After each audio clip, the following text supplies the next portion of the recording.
He wasn't just reincarnated once or two times. He'd been summoned so many times that going to another world became routine. Each summoning stripped away a little more of his humanity, until finally he stopped caring about anything at all. The system gave up on trying to balance his power, and now he's stuck in a world with a stat sheet so broken it's basically illegal. And this time he's not here to be a hero. He's here to handle things his own way. This isn't an adventure anymore, this is the endgame. Let's go. One day, Taka Fujinori had a dream. In that dream, there was a girl. She touched his face and called his name. It seemed she knew him, but he didn't know her name at all. Then suddenly, she stabbed him straight in the chest with a dagger. He looked at her face and wondered why she was crying and how she knew his name. When he opened his eyes, he found himself in his noisy classroom. The sounds of his friends talking and laughing. He stared at a single point and thought, was that a dream? He looked around. It was still the same familiar classroom, a completely normal day. But that was just a fleeting glance. Suddenly, a magic circle appeared on the floor, and then everyone was blinded by a powerful flash of light. When they opened their eyes, they realized they were in a different place. In a stark white space, he stood up and looked around silently, noting that they had just been at school. His classmates began to panic. One of them exclaimed, "Is this a joke? Where are we now?" A goddess appeared and told them not to worry. They had entered the path of souls, or more accurately, they had entered the crossroads between worlds. She was the one they called a goddess. They weren't just being summoned to another world, they were all being summoned as heroes, to overthrow the Demon King. They were incredibly surprised, and she continued saying that their souls would be transferred to the world of swords and magic Benzei in the kingdom of Hyjin. Inori thought to himself that this was just like in the books, while the goddess told them not to worry, that no one would stop them there. They would soon depart for the other world. But first she would give each of them a gift. She extended her hand towards each person, bestowing upon them an ability suited for the world she was sending them to, only hoping they wouldn't become drunk on that power. Walk the path of righteousness and lead others. She wished them all the best, and then left for the other world. Opening his eyes, he found himself in a throne room. He was surrounded by knights, nobles, the king, and the saintess responsible for the summoning. She let out a sigh of relief, happy that the ritual had been successful, and the nobles began to praise her holiness. Now that the heroes had been summoned, the world would be saved. The king ordered for silence in the throne room. Then he stood up, approached the people from another world, and introduced himself. He was Riesen Hagen, king of the kingdom of Hagen. He knelt before them, saying that he formally welcomed them and pleaded with them to defeat the Demon King. Inori appreciated his greeting, and a classmate turned to him. "Your Majesty, please raise your head. But first, I'd like to ask one question. Will we be able to return to our own world?" He said that the Saintess Isaiah would answer this question. The Saintess approached and said that they would have a chance to return, but not just yet. In exactly 1 month, on the night of the next full moon, they would be able to return to their world. If they didn't want to fight the Demon King, they would have to stay in the castle for 1 month. The girls started cheering, looking forward to a life of luxury, while he thought that this wasn't a summoning, but more like a trip to another world. A girl asked, "During this 1 month, how much time will have passed in our old world?" And the Saintess told them not to worry. They would be returned to the exact moment they were summoned. Time in their world would not pass at all. Inori suspected something was wrong because everything sounded too good and too smooth, even too perfect. Isaiah asked if any of them wanted to wait for the next full moon, and said that even if everyone chose this path, they had no right to stop them. However, she hoped they would save her country, save this world. She clasped her hands in prayer and began to cry, and he thought that after this, all of them would naively see themselves as great heroes. This was an old trick to boost their morale. His classmates began to whisper among themselves, and he hoped none of them were stupid enough to fall for the trap. When the discussion ended, his classmates said they didn't think they could make a final decision just like that. Could they have 1 month to think it over? The king was silent, considering, while Inori looked at his friends and thought that was a good idea. He himself would support them, and the king agreed. In 1 month, they would all have to decide either become heroes or return to their old world. But today, they would have a celebratory feast, so they should enjoy themselves to their heart's content. They were overjoyed while he sighed and smiled, thinking how lucky he was to get a taste of the delicacies of another world on the very first day. He wanted to do something interesting, something that combined many ingredients at once. Suddenly, a magic circle appeared beneath his feet, just like the one in the classroom. He touched his chin in confusion, wondering if they were being transported to the dining table this way. Now he wondered what the capacity of the magic was.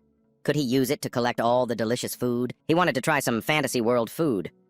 A classmate called out to him worriedly, asking why the circle only appeared under his feet. He looked bewildered. Then he was transported to that very same space. The goddess welcomed him and began her welcoming speech, but realized there was only one person here. She stopped short. Inori said, "Long time no see. Must have been a few minutes, huh?"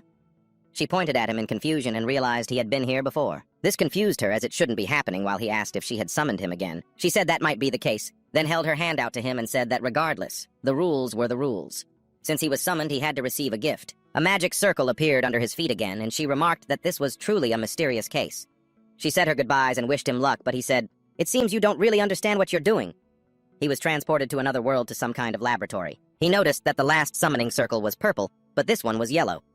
As far as he could tell, the symbols were different too, but now wasn't the time to think about that, because he was tied to a chair and surrounded by a bunch of mad scientists. An old man was overjoyed that the summoning was a success, and the old man's colleague said that from now on he was experiment number 12. The old man approached Inori and said he would probably be the one to possess the magic eyes. He suspected this experiment title was nothing good, and he wondered if this world was going to be too hard for his second time. The two of them grabbed their tools, and the old man told his subordinate that the experiment was paramount and he had to be careful. He called the old man doctor and said he understood everything perfectly while thinking to himself, "Is this guy really a doctor? He looks more like a mad doctor." The old man suddenly brandished a scalpel in front of his face, gleefully saying that they finally had real magic eyes to operate on, a gift bestowed upon those from another world the moment they crossed the border. The old man showed him a full set of tools hidden in his cloak, saying this was their job. Inori thought to himself, so my gift this time is magic eyes, huh? The old man used magic on him and said it would be very sad if he went crazy or rebelled, so he would hypnotize him so that nothing could interfere with his experiment. He stared at the magic circle in front of him, but no matter how hard the old man tried, the hypnosis barely had any effect. This baffled the old man. He said he never expected high-level hypnosis to be so ineffective. Suddenly his subordinate excitedly called out to him, saying that his right eye was clairvoyance and his left eye was creation. Hearing this, the old man was ecstatic. This was a specimen with heterochromia. They decided to put the hypnosis aside and continue with the experiment, to see how he would react. Then they brandished a bunch of medical tools. Inori started to worry, thinking, are they serious? They're planning to dissect me just like this without hypnosis. Is this torture? He needed to do something. He decided to try using his eyes to escape, and right at that moment, a blue magic circle appeared under his feet. The two mad doctors stared at him in surprise while he smiled, thinking the timing was perfect. As he was transported to that space, the goddess was, to put it mildly, extremely surprised. She noted that this was the third time already. Are you that obsessed with me? He asked what on earth was wrong with him, and she said this was the first time something like this had happened, so she couldn't say much, but she hoped to figure something out the next time he appeared. He thought to himself, looks like I've already made friends with the goddess. But what was waiting for him next? And why did she talk about a next time? Then he was summoned by a high-class lady and an elf. The woman told her master that she had summoned a humanoid monster. On the very first try, no less. You're quite talented. He didn't like the way she called him that one bit. He was mistaken for a monster, and was almost forced to sign a slave contract when the summoning circle suddenly appeared again. He returned to the goddess, who let out a long sigh, and said, don't you ever get tired of this? He asked if she knew the reason for this. She said there wasn't much time, so she'd make it brief. Summoning selects those with strong souls. A strong soul is exactly what's needed to cross world borders, but your soul is just too strong. He looked at her blankly and said that he was no saint, he could hardly even be called a good person. And she replied that it didn't matter. Simply put, what mattered was inner strength. If his soul had been immediately anchored by a hero's contract in that world, then this wouldn't have happened. She held her hand out to him, granting him another ability. This time it was skill plunder.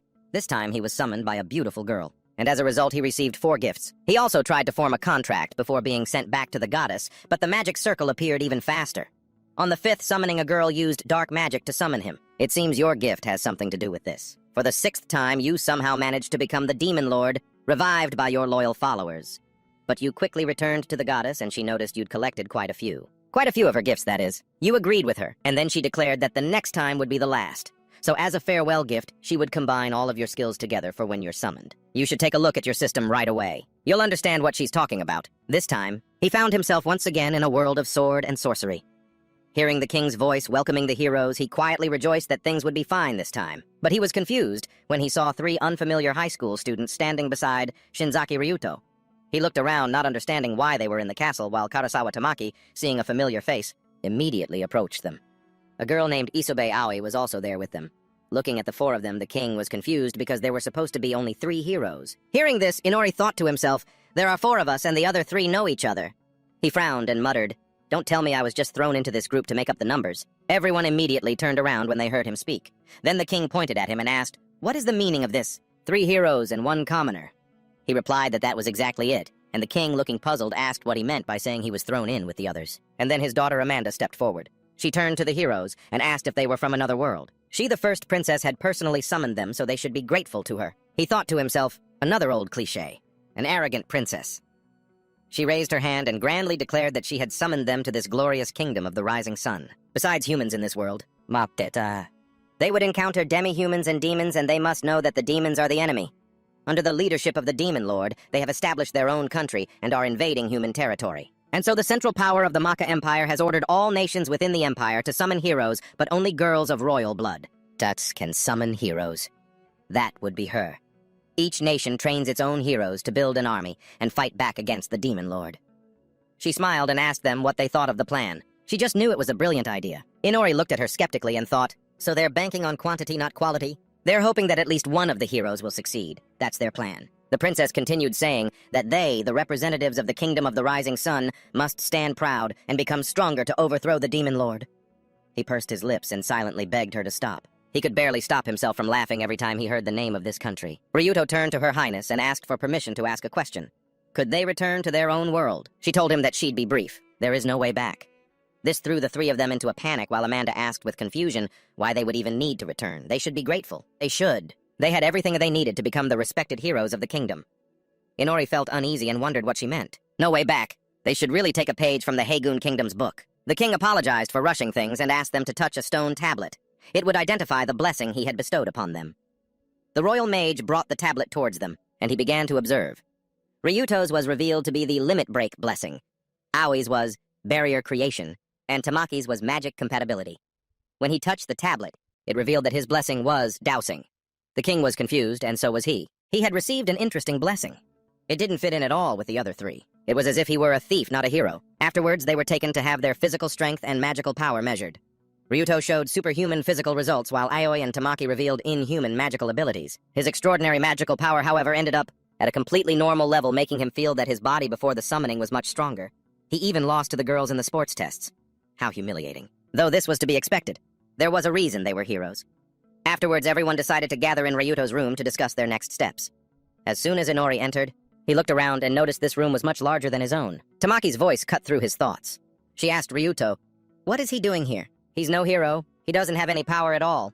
Why did you call him here?" Inori gave a wry smirk. She said it right to his face. Tamaki said she wasn't worried about him or anything. She was just curious. He immediately thought, so she's actually worried about me. A classic tsundere. Ryuto told her not to say that. His detection skill is also extremely useful, you know? That's when Inori realized that not every hero thought the same way about him. And Ryuto said he agreed that he probably wouldn't be able to fight. But personally, he'd rather be protected by Aoi's barrier. She said she understood, and Inori pondered that. The energetic Tamaki, and in contrast the quiet Aoi. Those beautiful, sweet faces said it all. All in all, the three of them weren't exactly what you'd call stunning. There they are, the lucky ones who get to have a private life. Tamaki asked if everyone thought it was worth staying in this country. Ryuto thought for a second, and just as he was about to say something, Inori shouted, "Isn't it great here? And we've been welcomed so warmly, too. What's there to complain about?" He put a finger to his lips and showed them a piece of paper that said they were being eavesdropped on, so it was best not to say anything unnecessary. Everyone immediately tensed up and fell silent thanks to his detection ability. Inori had realized it instantly. It was hard to believe, but his ability was extremely powerful. It allowed him to sense the presence of humans and animals even through walls, and right now there were a few ears listening from outside the door. The maid was already done with her work here, but for some reason she'd come back. Or was it someone else? He looked down at his notebook and wrote a new message asking Aoi to create a sound-blocking barrier. She nodded in response. She then stood in the middle of the room and erected a barrier that enveloped them. After that, she said it was a success. But since she wasn't used to it, it wouldn't last long. Ryuto smiled and thanked her, making her a little embarrassed, while Inori silently wished they would go flirt somewhere else. Tamaki wondered, why are they eavesdropping on us? Ryuto immediately became serious and said, "I don't know if you've realized, but our powers don't fit within the framework of this world. How would they know whether or not we decide to throw this entire country into chaos? That's why they're acting so secretively." Tamaki exclaimed in frustration, "What are you talking about? They're the ones who summoned us." Inori said he thinks this country is also going through a difficult time. He couldn't be sure since they knew almost nothing about this world. But it's very likely the kingdom is in a crisis. The king has to do too much himself. If things were fine, he wouldn't have to handle all of this. Besides, he has too few vassals and almost no guards. Tamaki agreed with him. She had been thinking about that too. "But they're feeding us really well, aren't they? That must cost a lot of money." He replied that the food was just average. It's just stuffed with garlic and spices, which is why it tastes that way. He grimaced a little and wondered to himself, so she actually likes this stuff. As for him, he thought the food had too strong a flavor. He continued noting that this room didn't look like a hero's room at all. It was more like private soldiers had stayed here, and his room was even smaller. He recalled his first summoning and thought that these three probably weren't summoned every day. As for him, he had something to compare this kingdom to. He said that they should still consider escaping from this country. With his power, they would have a good chance of getting past the army and starting to find their way home. They silently considered his proposal. Then Tamaki said that maybe they were this country's last hope. And we shouldn't let that hope disappear. Aoi noted that they were told there was no way back. But what's stopping them from hiding the truth now? Inori pointed out that blurting everything out right now would be foolish, and Ryuto agreed with him. They didn't have enough power or knowledge yet, so they just had to wait. Suddenly, Tamaki moved closer to Inori and noticed that his left eye was yellow. I completely forgot, he thought, immediately covering his eye, thinking that being this obvious would surely get him found out. Seeing his reaction, Ryuto told the girl that there are some things it's best not to pry into. Of course, it was a little too late for that. But everyone goes through this phase, so just leave him be. Inori thought, he's actually pretty smart, mistaking his eye for some kind of teen phase. Well, this works out for me anyway. So he decided to play along and said that they shouldn't underestimate the power of this eye. Back in his room, he wondered what kind of ability this was. Theoretically, if he wanted to see his stats, a system panel should appear. Instantly, one materialized in front of him. All of his stats were around 1,000 or more. He realized these numbers were pretty high, but without an average to compare them to, they were meaningless. He recalled sweating buckets during the physical fitness test while the other three were chatting happily, and wondered what the reason for his poor results was. He decided to check his skills first. He has a magic eye on his right that sees through all things and a creation eye on his left. He had built up a set of skills. Quite a few thanks to being summoned endlessly. However, the third time he was called a monster, he became a vampire because of it. He suffers from the sun god's hatred effect. During the day, the stats of nocturnal races rejected by the god drop to 1/10 of their normal power. Therefore, his abilities are limited during the day, which is the reason for his poor test results. He had also exposed himself to the harsh sun for too long. He had a splitting headache and couldn't stomach dinner because of the smell of garlic, even with the two girls there. In reality, what attracted him was their blood. He was so focused on using his reconnaissance skill that he'd forgotten about his subconscious instincts. He knew that having two different colored eyes and being a vampire was still survivable. He could manage it somehow. But first, he needed to learn more about himself and his skills. He recalled all the times he'd been summoned to other worlds and figured this place also had a whole skill system. A vast one. The ability to detect living creatures within his perception range. Reconnaissance. He grabbed a candlestick and decided to use magic to create a weapon from scrap material. He removed the candles. He only needed the iron holder. Then he used magic, and it transformed into a dagger. Now he decided to find out what his magic eye, the all-seeing one on his right, could do. Accurate identification of moving objects, precise distance estimation, microscopic vision, dark vision, clairvoyance, dispelling illusions. Precognition, eidetic memory, third-person perspective. A full set. This eye could do almost anything imaginable. It would be a long time before he fully understood it. He decided to preview the description of his left magic eye. It could transfer any magic circle it saw directly into his eye and activate it at any time. He didn't quite understand what this meant and decided to think about it while practicing magic here. He also had a bunch of other skills like accelerated blood pumping and dark magic, weapon creation, and so on. He was particularly interested in the blood-sucking skill. If he drained most of a victim's blood, they would become a ghoul. And if he transfused his blood into a virgin, they would become his vampire thrall. But if they were no longer a virgin, they would only become a ghoul. If he poured his blood onto a ghoul after it died, it would become his underling. Furthermore, if he completely drained a victim's blood, their memories would be transferred to him. This made him give a wry smile and wonder just what kind of monster he was. Also, if he drained someone completely, he could steal all their skills. Even though he was weaker during the day, it was still too early to count him out. But first, he needed to get used to this world and his new body. A new day began. They gathered at the training grounds, and a woman walked towards them. The captain of the Night Order of the Kingdom of the Rising Sun. Agena Easy would teach them the art of mastering their bodies. Inori was a bit bewildered to see that the Knight Captain was a woman.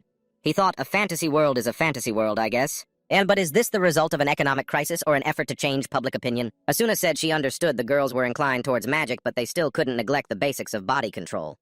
She usually started with strength training. But it seems that won't be necessary in your case. Inori frowned slightly and thought, of course not. He glanced at the three of them and saw their stats. Ryuto's stats were nearly identical. Tamaki had the highest mana. Aoi did too, but she was much weaker. Even so, in Inori's opinion, all three had inhuman stats. The Knight Captain told the three of them that once they learned the basics of body control, they could choose what suited them best. But it was different for Inori. He could only choose after reaching the level of an average warrior. Then he began his training. While he did push-ups, the Knight Captain didn't leave his side for a second, constantly urging him to continue. The protagonist was having a really hard time. During the day, he was dead tired and his head pounded under the harsh sun. Arena said she would supervise him closely and encourage him, but he felt his head was already spinning. Even if he wanted to escape somehow, he couldn't. Suddenly, a princess's voice rang out. Inori immediately recognized that Tizander girl from yesterday had arrived, but next to her was another girl, someone he didn't know. He wondered, who's this? Is she a servant? Or does she look like a princess? Or is she just beautiful? Her expression gave him a slight chill, a fake doll-like smile. The Knight Captain addressed them both as princess and asked what was wrong. The two princesses smiled and said they just came to watch the heroes train. Amanda added that she had taken some of her rare free time to come, so they should be grateful. The protagonist scoffed. Then the two princesses approached and smiled. It's a pleasure to meet you. Her name was Arya. She would be spending the rest of the day with him. After training, they went to a room in the castle, and Arya said there would be a theory lesson in the afternoon. He looked at her and thought, "This sucks." He was separated to study alone while the other three studied together and were taught by the Grand Princess. The reason was simple. Amanda said she wouldn't teach someone who wasn't a hero, because it would be an insult. He let out a long sigh and thought, now's not the time to get upset. I'll deal with her someday. Whatever. Arya decided to start the lesson. She picked up a book, and before she began to lecture, Inori raised his hand to ask a question. She asked what it was, and he wondered, "Aren't you the Grand Princess's younger sister?" She told him that unfortunately that wasn't correct. She was a year older than her, but for some reason, then she was the one to succeed the throne. He thought, this sounds complicated. Age doesn't always determine the heir. He decided not to ask any further, and they returned to the lesson. According to the lesson, the Kingdom of the Rising Sun was founded by a sorceress. She was a member of the hero party that defeated the previous Demon King. This means their founder was a sorceress. Therefore, the belief in sorceresses was strengthened among the populace, and women were generally held in higher regard. For many years, the throne belonged to queens, the current rulers. The queen's husband was none other than the Prince Regent. This was their common form of government. The queen could strip the king of his power with just a divorce decree. As a result, the two princesses taught him the basics of the kingdom's history and this world's magic. Before long, it was dark. He returned to his room, flipped through a book, and thought about how the principles of this world's magic and the theoretical practice sessions awaited him tomorrow. The practical lessons would begin the day after. He had borrowed a grimoire on basic magic from the two princesses. Of course, asking to borrow it after dozing off in her class was a bit rude, but that doll-like smile never left her face. However, he was sure she wasn't happy about it. He found an image of a magic circle in the book. Now he could try what he couldn't do yesterday. He used his magic construction eye. It was supposed to allow him to store any magic circles he saw and activate them at will, but nothing happened. There was no sensation of the circle being stored inside his eye. He tried other magic circles, but still nothing happened. He closed the book, frustrated by the complete failure. Then he suddenly remembered he had another magic eye. There was paper and a pen on his nightstand. He redrew a magic circle he remembered very clearly. This circle came from the world where he got his eyes. It was that old doctor's advanced hypnotism technique. Of course, it's impossible to recall something like that in an instant, but his right eye specifically, its photographic memory made it possible. Looking at the finished drawing, he decided to use his left eye, thinking that both the eye and the circle came from the same world. And then he felt a completely new sensation. It seemed he had succeeded. He decided to test it and called for the maid Nala. When she entered, he told her he had a small favor to ask. Then he used hypnotism on her. At first, she was a little surprised. Then her eyes gradually became vacant. He waved his hand in front of her face and wondered if he had succeeded. To check, he decided to ask a few questions. The first was what color her underwear was. She gave an answer, and he used his second eye clairvoyance to confirm it was the truth. So the elementary hypnotism worked, he thought. Does this mean my left eye can't store magic circles from another world? That means right now this eye only has the ability to hypnotize. That can't be right, he thought. He had been summoned so many times, and each time a magic circle appeared at his feet, so he should have remembered it. And if he transferred it to his left eye, he would be able to teleport himself. Then a magic circle appeared at his feet, and an identical one appeared somewhere in the forest. Just like that. He teleported to a forest on the outskirts of the capital, a technique combining the clairvoyance of his right eye and the perspective shift of his left eye. Now he could leave the palace, whenever he wanted. It was currently nighttime, and his abilities were at their peak, so he decided to run some tests. He approached the ruins of some structure, and used black magic on it, controlling it, and making the objects instantly start levitating in the air. Any inanimate object was affected by black magic, and he could freely move them as well as hide the objects under his control within his own shadow. The controlled objects couldn't affect uncontrolled ones, but if he released them, everything would work as before. It was both convenient and completely inconvenient. At the same time, he also had shadow magic with a skill that let him merge with the shadows and move freely through them. He sank into the ground and peeked out from the shadow of a biny tree, and thought that this was too convenient and quite spacious inside, too. Now it was time to master his weapon creation skill. He created a sword from stone and focused. During training, he had used his clairvoyance to memorize the movements taught to the heroes, and at night he returned to the same spot to repeat them, as many times as possible in the time he had. He swung the sword a few times and was soon out of breath, but despite that, he felt a sense of triumph. And when he looked up, he saw a system notification in front of him. He had learned swordsmanship skill level 1. Now he understood where that feeling came from. Time passed. Not right away, but he succeeded. After that, it was time to level up. As soon as this thought crossed his mind, he heard a noise behind him. Peeking out from the bushes, he spotted a giant bird in a clearing. It had just caught a rabbit. At first, he thought it was a demon and used his appraisal skill. The system window appeared. It was a katu, a species of demon bird, and he wondered if they were always this strong. As he found out, this bird was a common local commodity, and the bed in his room was stuffed with its feathers. And the people in this kingdom hunt these giant birds. He wondered what to do next. Perhaps he should start with simpler demons. He tried appraising other demons in this forest, but aside from intelligence, their other stats were around 500 or 600. Some of them even surpassed him. Either the demons in this forest were too strong, or he was too weak. They were much stronger than he expected. Of course, he still had a chance in a one-on-one fight, but if they surrounded him, he'd be done for. If he didn't level up, he wouldn't be able to handle it. Meanwhile, as the two princesses were wandering the castle corridors, the night captain blocked Arya's path, telling her that even within the castle, she shouldn't be out this late at night without an escort. Arya smiled and asked if she could have a word with her. She was told that the woman hadn't used magic tools while training Inori and the other heroes, a fact she confirmed. The three heroes are practicing with training weapons, while Inori is doing physical conditioning. Giving them anything more serious when they haven't yet mastered it, the basics of body control, is unacceptable. Arya cut her off, asking what the problem was. They were going to handle magic tools eventually, so why not just explain them from the start? Agena stared at her, and after a moment of silence, she said that Arya was right. If they mastered them, they would become stronger. But if they relied on that power from the very beginning, all discipline would be lost. Personally, she believed it was more important to remove all temptations from their sight and to forge their bodies and minds. Maria did not like those words, but she immediately forced a smile and said the woman was right and that there was no need to worry when the strongest of them all was working with them. Agena looked at her with a fleeting sadness, then said it had been a long time since she'd seen her old smile.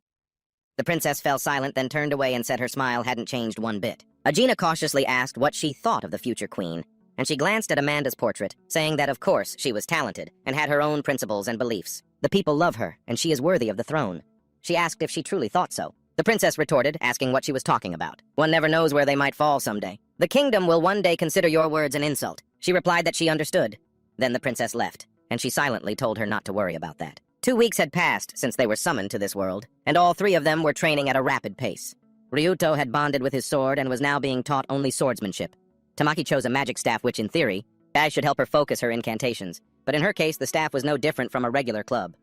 It seems she's all muscle and no brain. Aoi is learning archery. An offensive role with absolutely no defensive capabilities while aiming, but with her barriers, that's not an issue. A master of close combat long-range firepower and close quarters destructive power provide fire support and protection at any moment. Now that's a balanced party. 3 days ago, Inori also began serious training.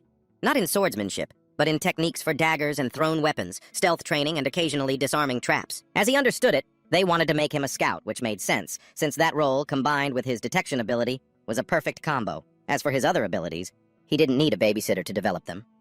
Every night he practiced in the forest, controlling a dagger in midair with dark magic while waiting for the right moment. He severed the connection to the dagger and it embedded itself into a tree trunk.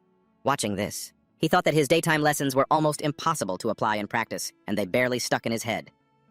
This hatred from the sun god was really getting on his nerves. Could he escape it by leveling up high enough? After practicing with the dagger, it was time to level up his shadow walk skill. He tracked the monster bird. And when it was distracted by its food, he immediately rushed out from his hiding spot and approached the demon along the shadows cast on the ground. The bird noticed him too late, so he quickly executed his plan. Using this weapon artifact, he created a rope of dark magic that instantly bound the demon. The bird shrieked, trying to escape, and he looked it straight in the eyes using hypnosis. The demon's eyes flashed yellow. Success. He carefully reached his hand toward the bird and waited a few seconds. It didn't move. Then he stabbed the demon with his dagger and killed it. Living creatures aren't affected by dark magic, but the undead can be easily moved and stored in the shadows. He threw the bird into his shadow space. He dived in there himself, thinking that based on his observations, there was no need to worry about the other demons here. He sank his fangs into the bird's neck, hoping that if he drained most of its blood, his vampiric bloodline would help him level up or at least boost his stats. And then he went hunting again. This time he came across some kind of reptile. He thought the beast didn't look very appetizing, but he didn't have any other choice. As long as it was beneficial, he would continue to hunt. As soon as it started to get light, he teleported back to his room and went to sleep. Every night was exactly the same. In the morning, the maid woke him up, and he thought that of course he wouldn't keep her under hypnosis forever. Only when he needed to slip away somewhere. During these 2 weeks, he had been able to extract a ton of interesting information about the kingdom from her, all thanks to the magic of hypnosis. The current queen cannot bear children. The country itself is based on a matriarchal system. The queen gives birth to a daughter for her to inherit the throne, and thus the kingdom continues. But for some unknown reason, many members of the royal family have died from a terrible illness. This could gradually lead to tragic consequences, and so that the kingdom's line would not be completely extinguished. The daughter of a count, a distant relative of the queen, became the king's concubine. Then a baby was born. She was named Arya. Her name meant heir. A diligent student beloved by the people, everyone rejoiced at her success. Until she turned 7 years old. That year, the king and queen finally had a daughter of their own, and they named her Amanda, which means beloved. The queen loved her daughter dearly, and the girl also inherited magical talent. Arya no longer needed to study hard to inherit the throne. When Amanda turned 7, she became the first princess and was named the heir, leaving Arya in the shadows. The meaning of her name faded into oblivion. People lost all interest in her, and the princess was left alone. Forgotten by the queen, she lived out her days in the castle like a doll. Now, as he sat in a lecture, he glanced at her and thought she was just like him, not expecting anything from anyone. Seeing him lying on the desk, she woke him up because he was blocking the light. If you keep sleeping, you'll end up with nothing. He let out a long yawn and thought that it had been a long time since he'd heard such a preachy lecture, and after that, she said it was pathetic that he lacked magical talent, but he was being taught intelligence and espionage techniques. He didn't think his talent lay there either. He mulled it over. He truly couldn't use any of this world's magic at all. Even the most ordinary people could use simple magic, so in the eyes of others it was bizarre to have someone completely incapable of using magic. Arya said that the Knight Commander was an extremely busy person, yet she still made time for them. Wasn't it because she saw something more in them? He stretched and answered her boldly that it was because they were heroes. And then she said seriously that to get stronger he should try harder. He felt a bit annoyed by her harsh attitude. Then she ordered him to follow her. She led him to a tower, and they went down the stairs, finding themselves before a pair of giant doors. She opened them with magic, and said that since the classrooms were crowded today, they would make use of this place. You're a hero, but they call you a weakling. Do you like hearing those words? She turned to him and declared, I don't think so. And he looked at her surprised. The past had left an indelible scar on her. She had locked away all her emotions, and the citizens of the kingdom had started to call her the doll. But looking at her now, he couldn't say that was true. When she dispelled her magic, a vast training hall appeared before them. Arya walked to the center of the room and continued, If you don't put in the effort, you'll be kicked out of the castle. We have no obligation to feed those who don't work. He mentally noted that she was playing her trump cards right away, then asked, So does using my detection ability not count as work? Arya replied that she also found this treatment unfair, but he still hadn't put in the necessary effort.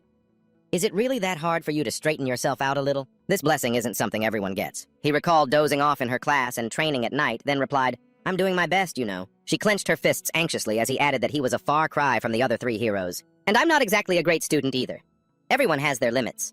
She said that this special training room had a powerful magic barrier. No screams, no noise. No one will hear a thing, so you don't need to worry about that. He asked her how to open the doors, and then she silently came up from behind, shooting him a furious look.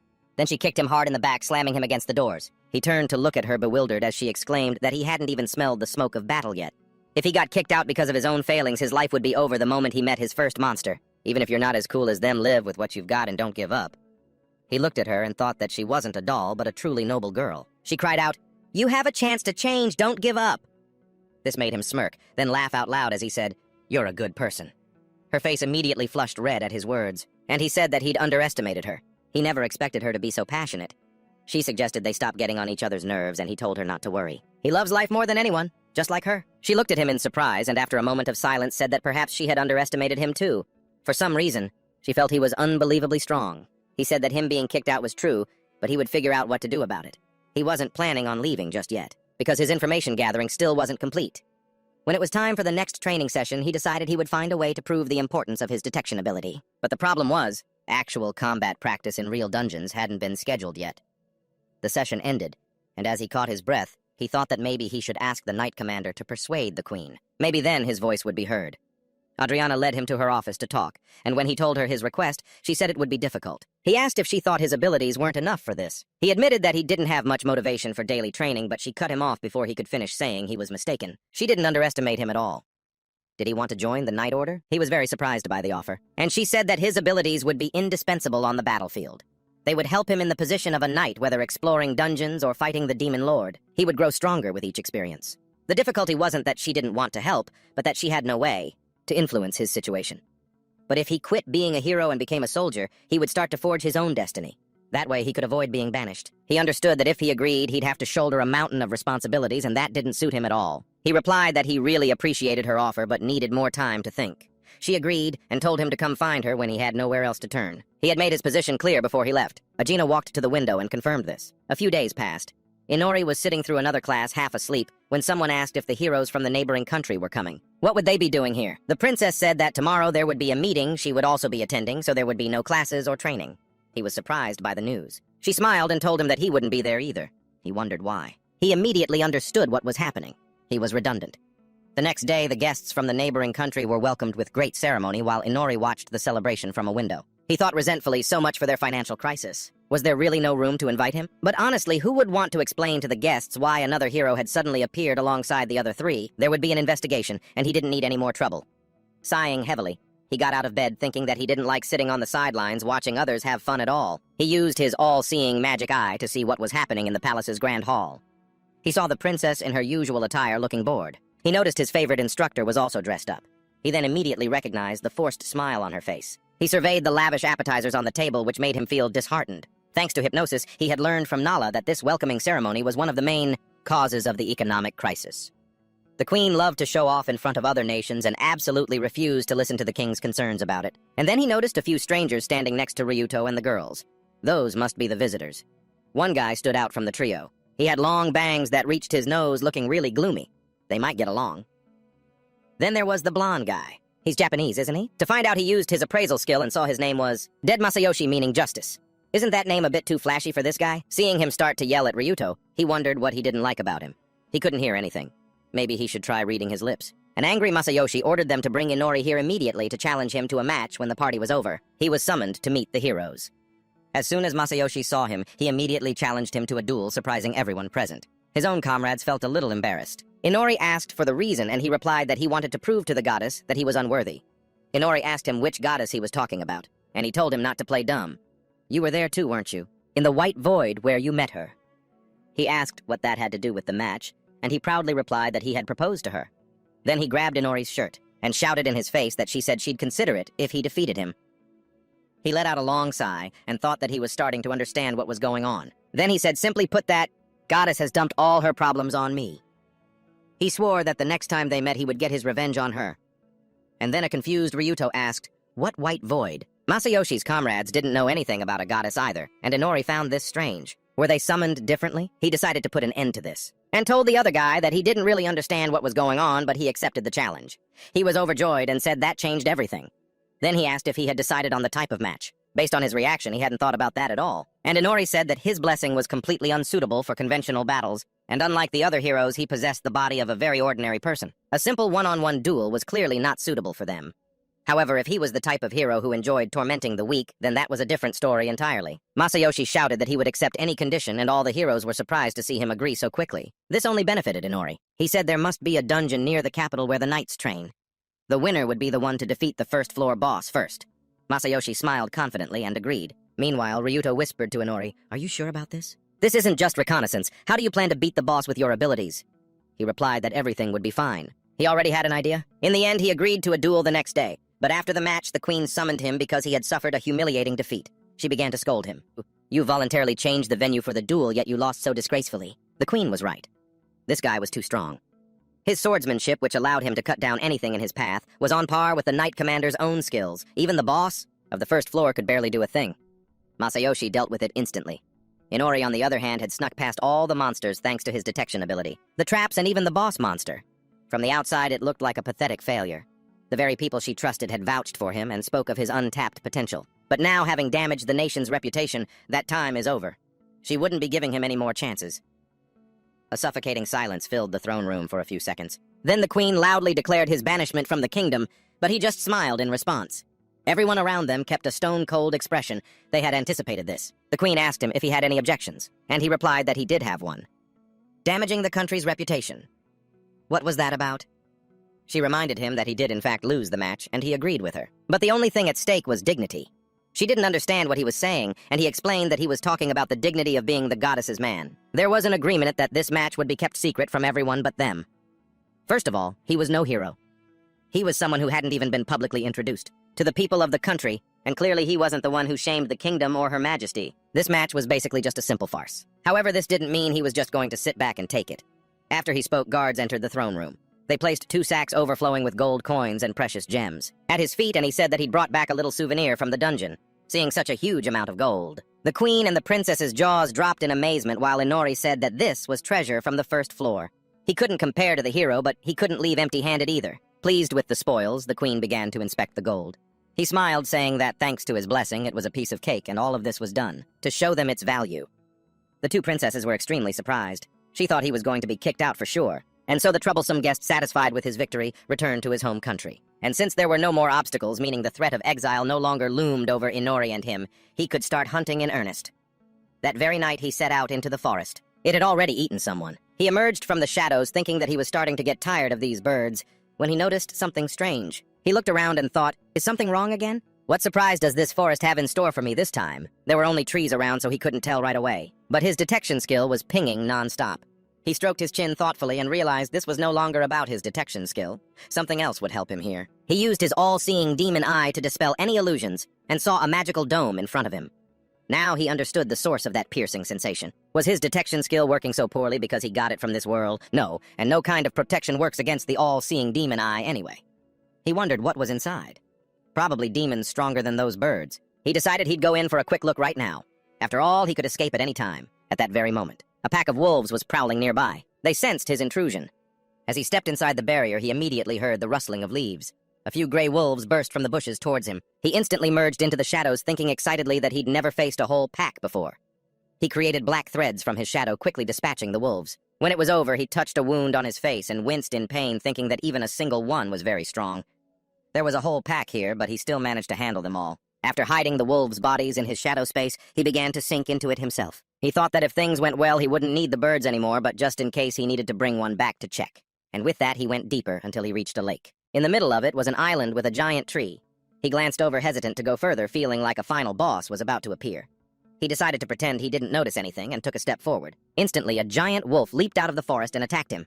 The young man jumped back, startled. He saw that his arm was nearly gone and was utterly astonished. He had certainly expected a monster to attack, but not like this. Right after, the wolf attacked again. It swatted him aside with its claws, sending him crashing into a nearby tree trunk. After recovering, he looked at his enemy and thought, what the hell just happened? His appraisal skill revealed that before him was a Fenrir, a wolf-type magical beast. So it's not a demon, he thought. He glanced at his arm and thought, is this just a mini-boss? What should I do now? Hide in the shadows. But it would just wait for me at the exit. Just then, Fenrir lunged to attack, and as it got very close, he panicked, telling himself to think fast. Just as the wolf pounced, he was no longer there. Turns out he had managed to fly into the air a few seconds before the blow landed. And then his title, Monster from a Third World, began to take effect. He was a vampire, and not just for show, and now he decided to test all of his abilities. Fenrir looked up at him and asked why he had come to their territory. He made a mental note that it could talk, too. However, that's why it's a magical beast, he replied, landing on the nearest rock and claiming he was lost. The wolf wasn't satisfied with the answer because no one could just pass through the illusion like that. It said it understood. He was curious about what was inside the illusion, which wasn't just created for no reason. Fenrir said this meant he was an intruder who had killed its kind. Therefore, it would not let him leave here alive. He sized it up with a thoughtful gaze and asked, how important is this place to you? Fenrir said it would give him something to ponder in the afterlife, and it was very happy that it could now tell him everything. The wolf explained that they had once made a pact with a witch in this land, so they protect this place and eliminate any demon considered a threat, including curious people like you.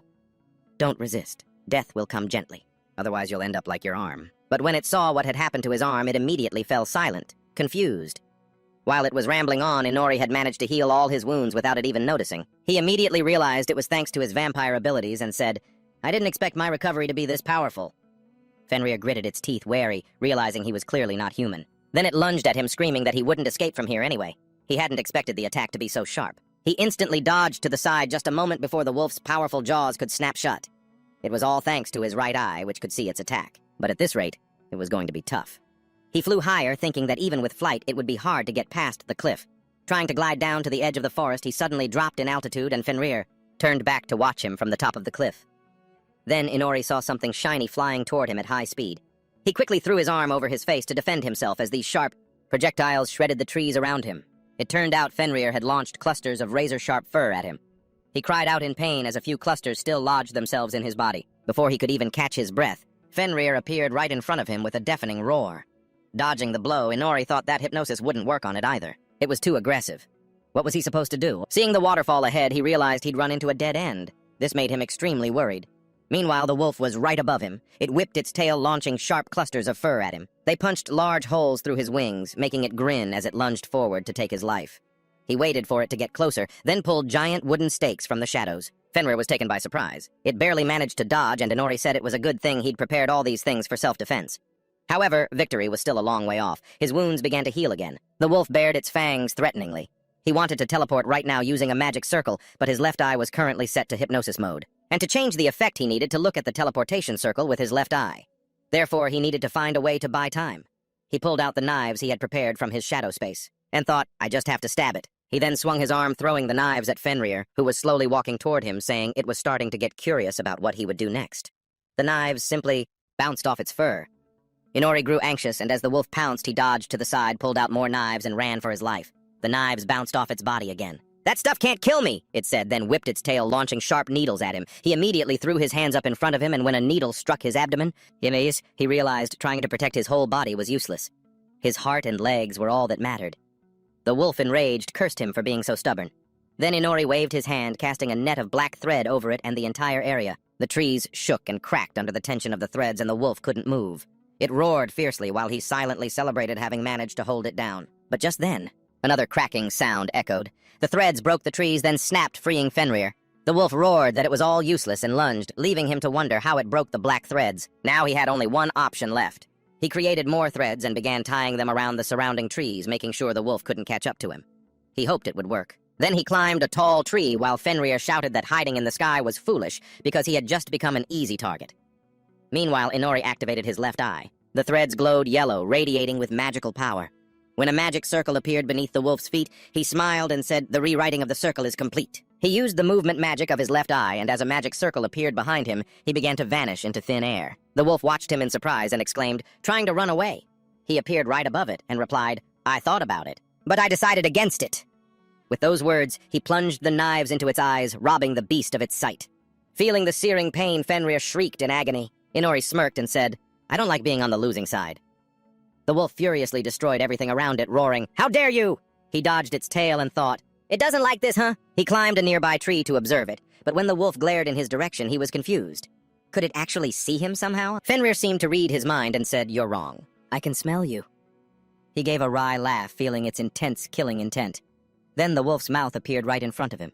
He immediately jumped from the branch and thought, "This is it." He teleported just as Fenrir lunged for him, and it screamed, "You get to live for now, but next time I'll kill you." Meanwhile, Inori found himself back in his room. He panted heavily, thinking that Fenrir had done everything to cripple him but not kill him. Next time, he would definitely get his revenge. From that day on, he worked tirelessly crafting equipment.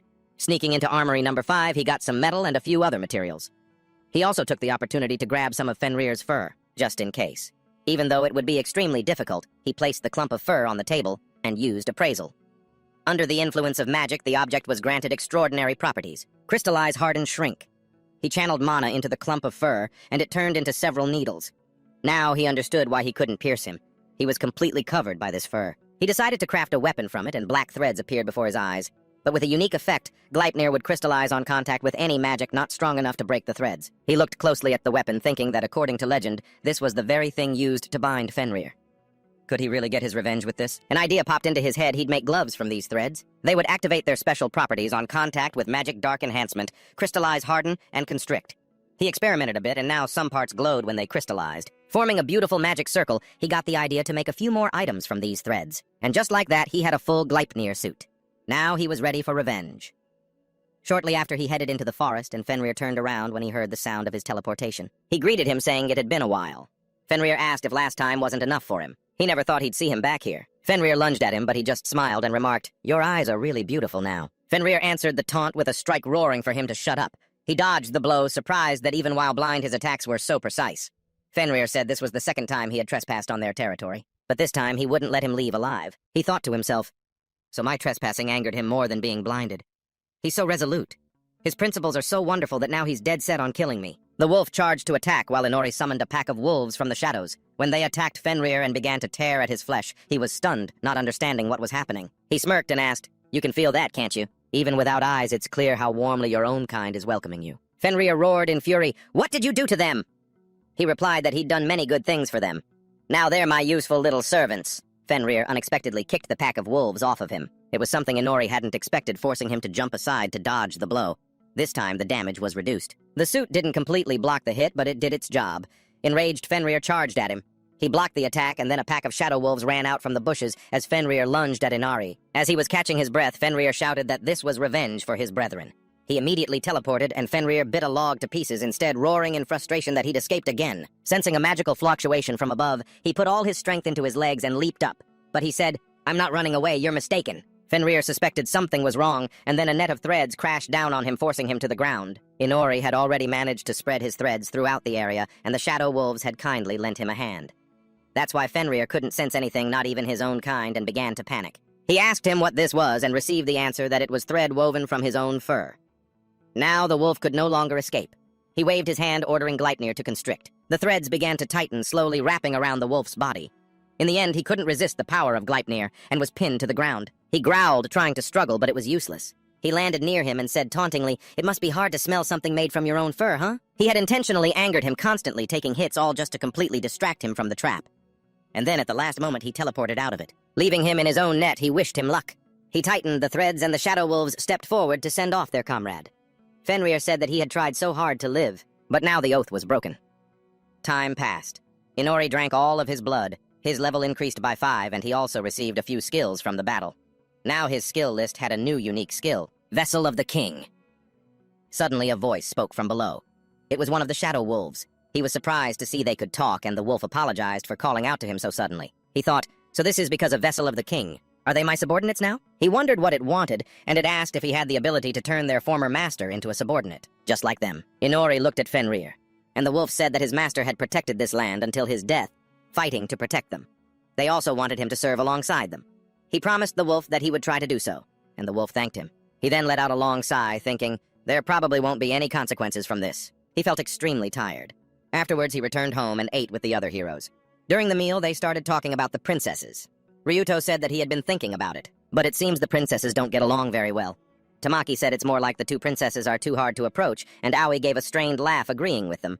Now she wondered why that was. Ryuto said that it's not like they hate each other's guts. The two princesses still glance at the Grand Princess from time to time.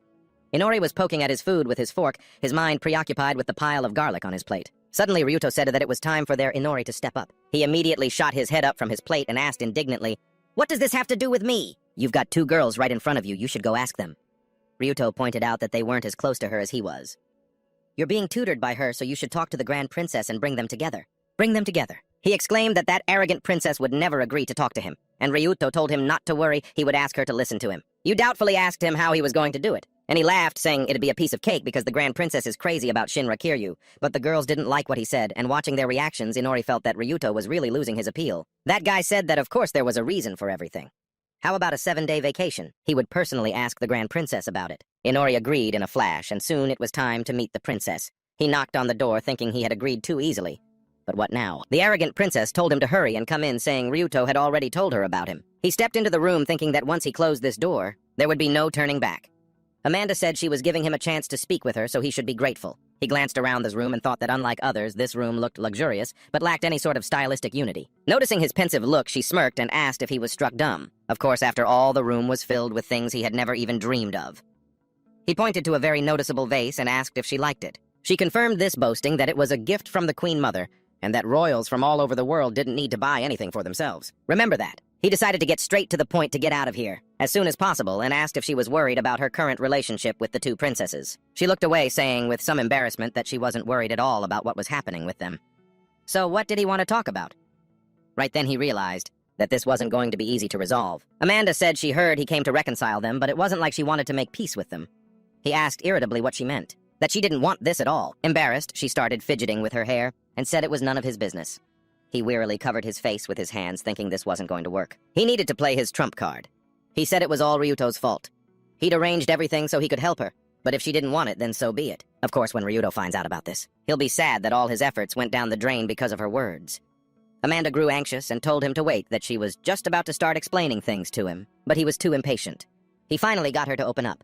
To distract herself a little, she began to brush her hair and said that things used to be very different. They used to be much closer. Her little sister was a very bright kid who used to brush her hair and play with her. Wherever she went, her sister would follow. But at some point, they started to drift apart. And when she turned 7, the title of Grand Princess was given to her. She was told her sister wasn't the Queen Mother's biological child.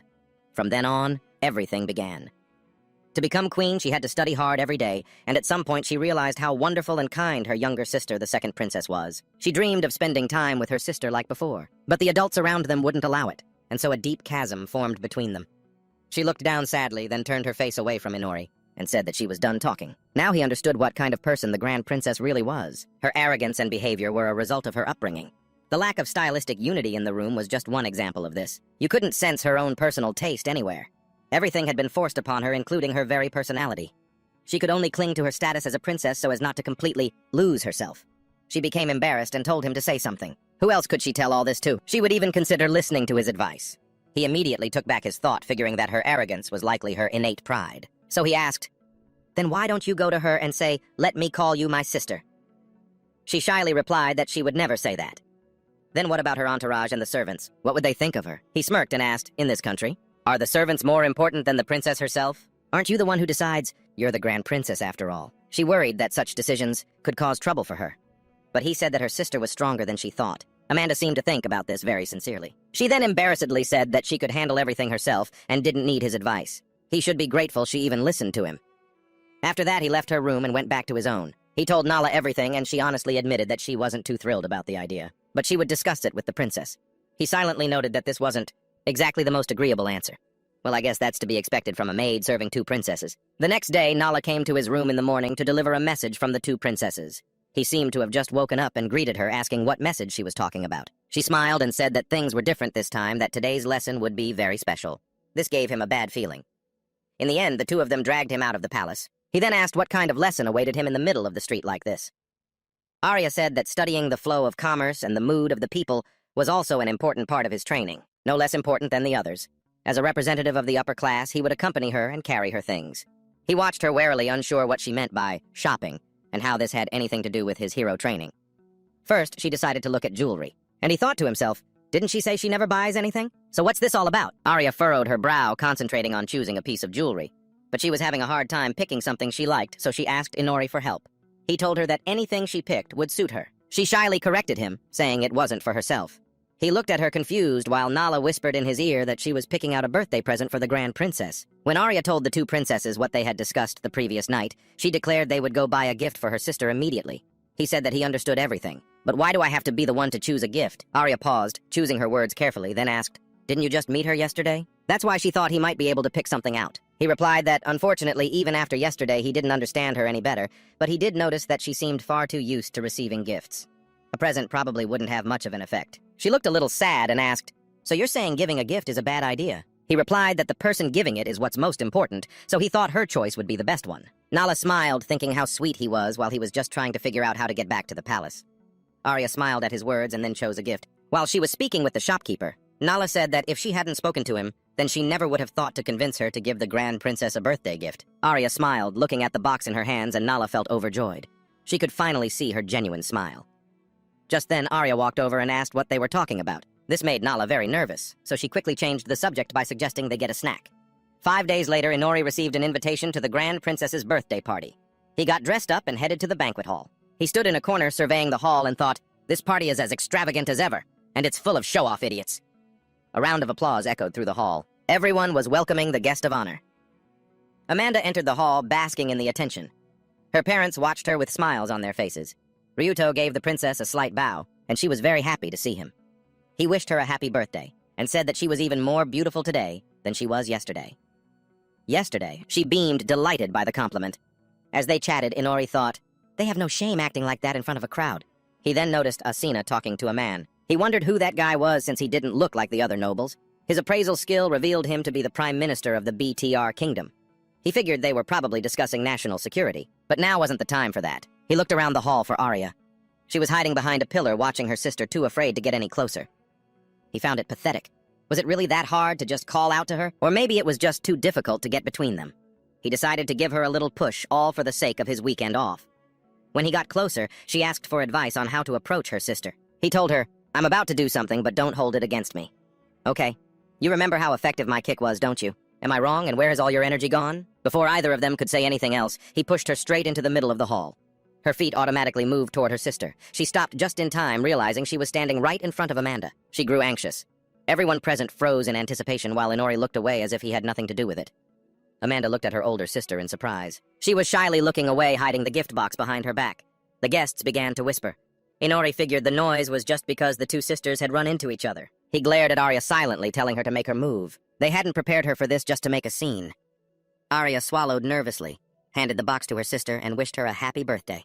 Then she excitedly and loudly declared that on this occasion, she had a gift for the Grand Princess. Amanda hesitantly took the box, opened it, and stared at the jewelry in surprise. She excitedly asked Arya to put it in her hair right then and there. This took Arya by surprise at first, but when Amanda said, please, she began to do it with a smile. The gift she had chosen for her was a pair of hair clips. She wove them into her sister's hair. and Amanda shyly turned to ask, "How does it look?" Arya smiled and said that the clips looked very beautiful. Amanda beamed and thanked her. Then, all the guests applauded. Everyone was truly happy about the reunion of the two sisters. Then Amanda asked her sister for one more gift. She hesitated for a second, looking very embarrassed, and then asked if she could just call her sister. Would she be okay with that? Arya looked at her surprised. Remembering their childhood friendship with tears welling in her eyes, she replied that she would be very happy to be called that. Amanda couldn't believe it. She threw herself into her sister's arms, happy that they could finally spend time together like they used to. Watching them, Inori thought, job done. And then he noticed something. The king and queen were also crying with joy for their daughters. Ryuto approached him, apologizing for leaving him to handle everything on his own, but said he was glad he had come. He told him it was all fine and that he was already thinking about getting some proper compensation. He laughed and promised to think about it, and said he was very grateful. He found it painful to watch them struggling, and he was glad they were able to make up.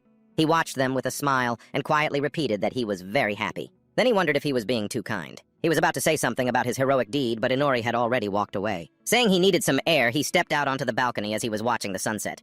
Arya approached and said she needed to talk to him about something. Realizing they might not be the only two people there, she immediately corrected herself and politely asked if she could speak with him. He told her to go ahead. With no one else around, she smiled and asked if this was a gift. From his detection ability, a rather practical blessing. He looked at her pensively and said she should listen to her feelings more often, to which she immediately shot back that he was the last person she wanted to hear that from. Just then, someone in the banquet hall flicked blood from a sword, and everything fell silent for a moment. Inori quietly told the princess that if she would just listen to herself, then no one would dare call her a doll anymore. Suddenly, loud screams erupted. Both of them immediately turned toward the sound, and Arya rushed inside to see what was happening. But he stopped her. The princess froze. Right before her eyes, the queen's head was severed from her neck. The chancellor had killed both the queen and the king. The banquet hall was filled with the screams of the guests. Terrified, he ordered them to be silent, calling them cursed rotten filth. The guards didn't move, so it was all planned. The assassins screamed that they didn't even try to stop the country's collapse. A queen who wasted the treasury on her whims, and a king who turned a blind eye to this chaos. Now that they have fallen, the next ruler will be none other than the heir of the royal bloodline. Agena walked toward him, and he declared that she would become queen. Inori anxiously ground his teeth and saw Amanda standing in the middle of the hall next to her mother's head. She stared in shock at her mother's face, then unleashed all of her magical power and roared in fury that he had gone insane. She raised her hand, preparing to launch a magical attack at him, but Agiana instantly appeared in front of her and, with a lightning-fast swing of her sword, stole that chance away. The blade cut off a piece of her hair and her arm. Her hairpin clattered to the floor, and the heroes called out her name in alarm. Ryuto tried to run to her rescue, but the knight commander ordered him to stand down. If they chose to attack, the same fate awaited them. The chancellor screamed that they were all children of the witch, her people. They blindly followed her whims and blindly allowed the summoning of heroes. They had committed a sin that could only be washed away by death. Amanda looked at the fallen hairpin on the floor and began to cry, thinking of her sister. And then Agena executed her, as the chancellor screamed that she would see the witch in the afterlife. As her head fell, Arya's face twisted in horror, her mouth hanging open. Inori realized she was about to scream her sister's name and immediately covered her mouth, stifling her cry into a muffled groan. He tensely told her to be quiet, or they'd be discovered. He glanced at Agiana and wondered if this was a coup. The knights surrounding her prepared to carry out the order. The chancellor told them to act to send them all to their beloved witch to pay for their sins. The horrified nobles scrambled for the exits, but the knights quickly caught up and killed them, reveling in the slaughter. The chancellor spread his arms, looking up at the splattering blood, and listed all their sins: embezzlement, bribery, indifference to wastefulness, and power. They had ruined this country. Therefore, they all deserved to die. Arya was horrified by the sight. Inori told her to calm down because if she moved now, they would kill her immediately. She had only two choices: die a pointless death here, or escape and survive. As the massacre continued, Ryuto approached Amanda's body and knelt before it. He yelled that no one deserved to die. The chancellor said that all the nobles here deserved to die for neglecting the country. He yelled back that it wasn't a reason to kill them. And the chancellor, after a moment's thought, said that if he had seen what they'd seen, he wouldn't be saying that. One day, this country will show you its true face. He ordered Aegiana to arrest the heroes, and that woman approached Ryuto, telling him not to resist if he didn't want to see hell. He immediately stood up and used his innate gift to summon the Sword of Light, then launched a powerful strike at his master. But even that blow didn't injure her. The barrier she created with her sword absorbed all the damage, and she remarked that the attack was pretty good, both in terms of power and reaction speed. He tensed up, gritting his teeth as he channeled more power and attacked again. She quickly parried his every blow, and the hall slowly began to collapse as their swords struck a pillar. Aoi noticed it starting to fall and immediately put up a barrier above herself. Tamaki told her they should help Ryuto, but Aoi said it would be useless. There are too many soldiers here, Tamaki cursed, saying they didn't even have weapons. Meanwhile, Aegiana looked at the hero panting after the brief exchange and said that they had decided to fight after all. A pity, because now they won't escape. She swung her sword. Ryuto struggled to block the attack as she asked what he would do next. He could fight until he collapsed, but he still couldn't defeat her, just surrender. She would round them all up and then go find the two princesses. Meanwhile, Arya was in tears, and Inori decided it was time to act. He apologized for stopping her from grieving. But if they stayed here, they'll share the same fate as the others. It's your choice: surrender here and die, or escape and survive. He clenched his fist, asking if she was going to surrender again, just like back then. Arya thought of her sister, stared for a moment, then confidently declared that she wouldn't give up, and would live on for Amanda's sake. Until the day she died, no one had the right to order her around. He looked at her surprised, then smiled, said her name, and told her that in that case they just had to escape. Meanwhile, the battle raged on. Ryuto's sword couldn't withstand the pressure from Asuna and shattered, leaving him stunned. She declared it was over and kicked him hard in the stomach. The kick sent him flying into the air, and it was so powerful that he was knocked out instantly. Seeing this, a worried Tamaki called out his name. When he didn't move, she realized the situation was dire. We have to run. If we don't, we'll be done for too. But first, we have to save him. Just then, Arena appeared beside them, and with a single sword strike, she shattered their barrier, leaving them completely defenseless. She ordered the knights to seize them immediately. They threw the girls to the floor, causing Arya to cry out, and Tamaki immediately stood up to protect her friend. Arena ordered her subordinates to take them to the dungeon. Then she glanced at Ryuto with a worried expression, wondering if she had dragged the fight on for too long. Meanwhile, the princess and Inori began their escape. Asuna thought that it didn't matter anymore. The outcome would be the same either way. She didn't think she could escape on her own for that long. As Inori led the princess down the hallway, he was continuously using his gift and starting to get exhausted. He told her they couldn't go right, they had to go left. They ran past the knights, and she thought that he located the guards so easily it was as if he'd had special training for this. He called to her and asked if she could use magic. She told him she only knew the most basic magic. He then grabbed her hand and said that 3 guards would appear around that corner in about 10 seconds. He told her to handle them somehow. She looked at him confused and asked, "Isn't running away an option?" He replied that it would be too much trouble. They had nowhere else to run. She swallowed nervously, began to chant, and asked, "There are only 3 of them." He warned her there were only 2 seconds left, and as soon as the knights' shadows appeared on the floor, she unleashed her magic at them. Gusts of wind enveloped their faces, causing them to collapse instantly. Inori stepped out from their hiding spot and remarked that she took all 3 of them down with a single spell. She said it was because she had time to prepare, and they weren't expecting the attack. Luckily, it all worked out. Noticing he was panting, she remarked, "You don't look so good. Are you okay?" He told her that he was tired, but the enemy doesn't care about that. There are almost no guards up ahead. We need to get there first. The main character frowned and continued running forward. He thought that they could still handle regular soldiers, but they were no match for the knight captain. He himself wasn't in any condition to fight yet. He said that they just needed to get past her. He thought she was a special case. Then he stopped, panting, peeked around the corner and said, "This area has almost no guards, and there isn't a single person in that room. We'll hide in there and plan our escape, okay?" Arya looked at him surprised and asked, "Not a single person?" "But that's the staff room." Then they moved forward and found a pool of blood. They looked inside the room where there were many bodies. The main character turned away and thought, of course there are no guards. They're not needed anymore. They killed everyone, even the servants. They really planned this thoroughly. Arya cried out, "Nala!" She knelt beside the girl's body and reached out her hand. The main character remembered seeing them hug, and recalled Nala saying with a smile how happy she was to see the princess smile again. He silently watched Arya embrace the body. She started to cry, then turned away and said, "Inori, it's okay. Everything's fine." She was grateful he had waited. He said he was just catching his breath. "So how are we supposed to escape?" Meanwhile, Arena touched the bars, creating a magic seal, and said, "This is the royal dungeon created to seal away the most dangerous criminals. Without a magic tool, you'll never escape. You are to remain silent and not move." Tamaki said, "How cruel. Do you think they'll take off our shackles?" Ryuto said, "It's useless, Tamaki. If the hero summoning triggered this coup, the Hero Alliance won't just sit back and do nothing." He frowned and added, "They've cuffed our hands to buy time. And they've shackled our feet so we don't accidentally kill ourselves, right?" Arena looked at him, nothing more needed to be said. Her body was flooded with rage, yet her mind was strangely clear. He glared at her, radiating a terrifying aura. And Arena thought she had seen those eyes somewhere before. She remembered standing among the dead, thinking of her own foolishness, her powerlessness, her utter lack of preparation for this nightmare. The exact same look she'd once had. Then she turned back and said that he was still far too naive if he wanted to survive in this world. You should remember this feeling, and remember to think clearly. If they had done everything right back then, she would have considered sparing Ai and Tamaki. She turned to leave, and Ryuto furiously shouted, "Why is she still acting like a damn teacher?" Just then, Aina was walking up the stairs. She placed her hand on the wall and said, "They still haven't found them. He's doing better than expected." She would join the search for the 2 princesses after retrieving her equipment. "Let's move." The guards behind her shouted loudly, "Yes, ma'am!" Meanwhile, Arya said, "If we're going to start, this is the best place." She pointed at the map, and he looked at her, asking, "Is there something there?" She replied, "A secret door that leads down to the sewers. We can escape the castle through there." He said, "We'll do that." Only the royal family knows about that passage. She turned to look at him and answered, "That's right. It's an emergency escape route only for members of the royal family, but honestly, I don't know if we can even get through it now." Then he stood up and said, "As if we have a choice." They had to go.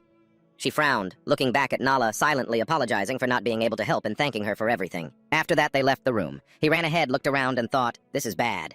The number of guards here is increasing." Arya noticed his worried expression and asked, "What's wrong, Inori?" He looked ahead and wondered if they were surrounded. It's only a matter of time. He kept running, thinking, there are 12 on the right, more behind us, and even more up ahead. Then he grabbed Arya's hand and told her to stop immediately. She looked at him as he tried to catch his breath and spoke. "It's an ambush. It's not just a dozen or so grunts. We're not getting through." He looked back and said, "We can't go back either. The soldiers are right on our tail." She then asked, "So we can't sneak past them?" He replied, "No way. By the way, about that secret door, there's a wall of people there too." Arya looked down and he asked her, "Remember how ruthlessly they were cutting people down? Either they tortured your family or they already knew about this passage. Escaping is going to be tough." He looked at her and thought, "This is it. Can we go any further together? If she can still pull something off, then now is the time." Then she said with determination, "I'm not giving up." She looked at him and God declared loudly, "I won't let them kill me this easily. I'll fight to the very end." They looked at each other in surprise, then he smiled and thought, "I can still count on her." Then he said, "My detection skill indicates that a part of another country's army seems to be heading this way." She cried out in surprise, "An army!" He held out his hands and said, "It seems so. I'm not entirely sure, but besides this country's soldiers, there are others. They're here to rescue the royal family." She lit up. "When will they get here?" he replied. "Around sunset. If we can hold out for another 15 minutes, we'll have a chance to be rescued, but a fight is unavoidable." She replied, "All right." He thought, the chance of holding out until sunset is 55 to 10. Then he ran forward, shouting, "Let's run towards the side with the fewest soldiers. I'll leave you behind if you don't keep up." She replied, "Yeah." Just then, the guards spotted them, pointed, and yelled, "It's the two princesses, get her!" The captain pointed forward, shouting, "Fire a volley of magic arrows." His subordinates unleashed a barrage of magic arrows as Arya turned back and erected a barrier. She created a protective magic circle and shouted, "15 minutes right, Inori, we will definitely survive." The next second, several magic arrows pierced through her, and he yelled, "To the right!" They abruptly ducked behind a wall as the arrows slammed into it behind them. Then the warrior commander yelled, "They're getting away, surround them." He thought, "They're faster than I expected. We need to get further away." He shouted, "More soldiers on the left! How do we stop them?" Arya yelled, "The left!" Then she created a magical barrier blocking the entire passage. The guards stopped short in surprise and yelled, "What a barrier!" But their commander ordered, "Don't hesitate. Break through it." Then a soldier swung his weapon, shattering the barrier into tiny fragments. He glanced back and thought, "We're barely managing to avoid being surrounded." They continued to run quickly forward and reached a room. He looked out the window thinking, it's almost sunset. Just then Arya cried out in surprise, "A dead end!" He looked at her and apologized, explaining there were too many soldiers and all the other paths were completely blocked. 3 minutes until sunset. They had to hold out to the last man. Then they turned as they heard a guard shout, "Here they come!" The commander ordered, "Fire a volley of magic arrows." Arya erected a barrier in front of them and yelled, get back now!" Just then a soldier turned to the commander and shouted, "Sir, are you ordering an attack?" He replied, "No, don't get any closer or they'll just kill some of our men. We have to keep firing to take them down." The guards fired their magic arrows and shouted, "Next volley!" Arya panted, her strength depleted as she once again focused the magic seal in front of her. She frowned and said, "The defense is starting to crack." But not in the most critical spots yet. Countless magic arrows flew toward them, causing a small explosion. The commander yelled, "Keep firing!" The barrier in front of Arya shattered. Gasping for breath, she created a new one. She turned slightly and asked, "Are the reinforcements coming soon?" "Yes, it's Inori." At that moment, a soldier sneered and thought, "Perfect, not a single counterattack. Just a little longer and we'll have them." Then he looked ahead in surprise and shouted, "One of them has disappeared." Arya, trembling all over, was collapsed on the ground. Noticing a dark liquid in front of her, she thought of Inori. She pushed herself up, looked around, and shouted, "Where are you, Inori?" She frowned, thinking, did he use me as bait to escape? But he was the one who said we had to escape together. Were his promises to help just lies to force me to fight? Was it all a lie? Just then the soldiers yelled to the others, "Keep your eyes peeled, the next volley will finish them off." In that very moment, the sun set behind the horizon. He smiled and said, "Sorry, but now it's my turn." The soldiers were stunned. "Darkness. It's pitch black, we need to light it up. What's going on?" "Light it up quick, I can't see anything." Just then he spoke. "Oh, my subordinate. Fenrir, you handle them." "Yes, my lord," it replied. The next second, it opened its maw full of sharp teeth and attacked several soldiers at once while the others shouted, "What was that? Who just screamed? Status report?" At that moment, a remaining soldier stared into the darkness in shock, recognizing the bodies of his comrades, and asked, "What is that thing?" He shouted, "Where's the commander? Sound off immediately! Hey, are you all deaf?" Just then, he appeared behind the soldier and asked, "Are they deaf? I find that hard to believe." The soldier jumped, turned around, and shouted, "Inori! Where did he come from? Then he looked up and asked, Fenrir, are you done? The soldier stared blankly at him. Then Fenrir appeared behind the soldier and said, Only this one's left. What a bunch of dense idiots. Pathetic soldiers. Inori told it not to compare them to him. The terrified soldier pressed himself against the wall and screamed, Why him? Help me. He said, You people have slaughtered so many. Haven't you? So don't be surprised when someone decides to hit back. Am I right? The soldier shouted in fear. Are you really that Inori? He replied, Who knows? The next second, Fenrir had the man's head restrained. Meanwhile, Arya was on the ground calling Inori's name. He looked at her, noticed the magic symbols, and said, You're quietly trying to heal yourself with what little strength you have left. Nice move, but you've lost too much blood. It's too late. With the last of her strength, she looked at him and asked, This is your power. Were you this strong from the very beginning? He told her, Don't look at me like that. This power only appears when the sun sets. That's why I told you to hold on until dark. That's why I lied. I myself don't need to be saved, but you needed to see how you would fight. How desperately after hearing those words. He thought, those eyes full of trust. She kept fighting even in this condition. So then why not? Then he said he didn't have time to beat around the bush, so he'd ask her directly, Have you ever been intimate with a man? She was surprised. What? He replied that if she hadn't, she would live. She frowned at him and he added, But in return you must obey my orders. That means becoming my slave. Either accept death as a human, or live on by abandoning your humanity. The choice is yours. She spoke with the dignity of a human being. She thought of Nala and added, At any cost, she was willing to sell her soul to the devil as long as she could live. He smiled and said, That's a good answer. That's right. Closer to the devil than to God. As he finished, he bared his fangs and leaned down to her neck. The next second, poison entered her body. A moment later, he turned to his underlings and said, You guys too.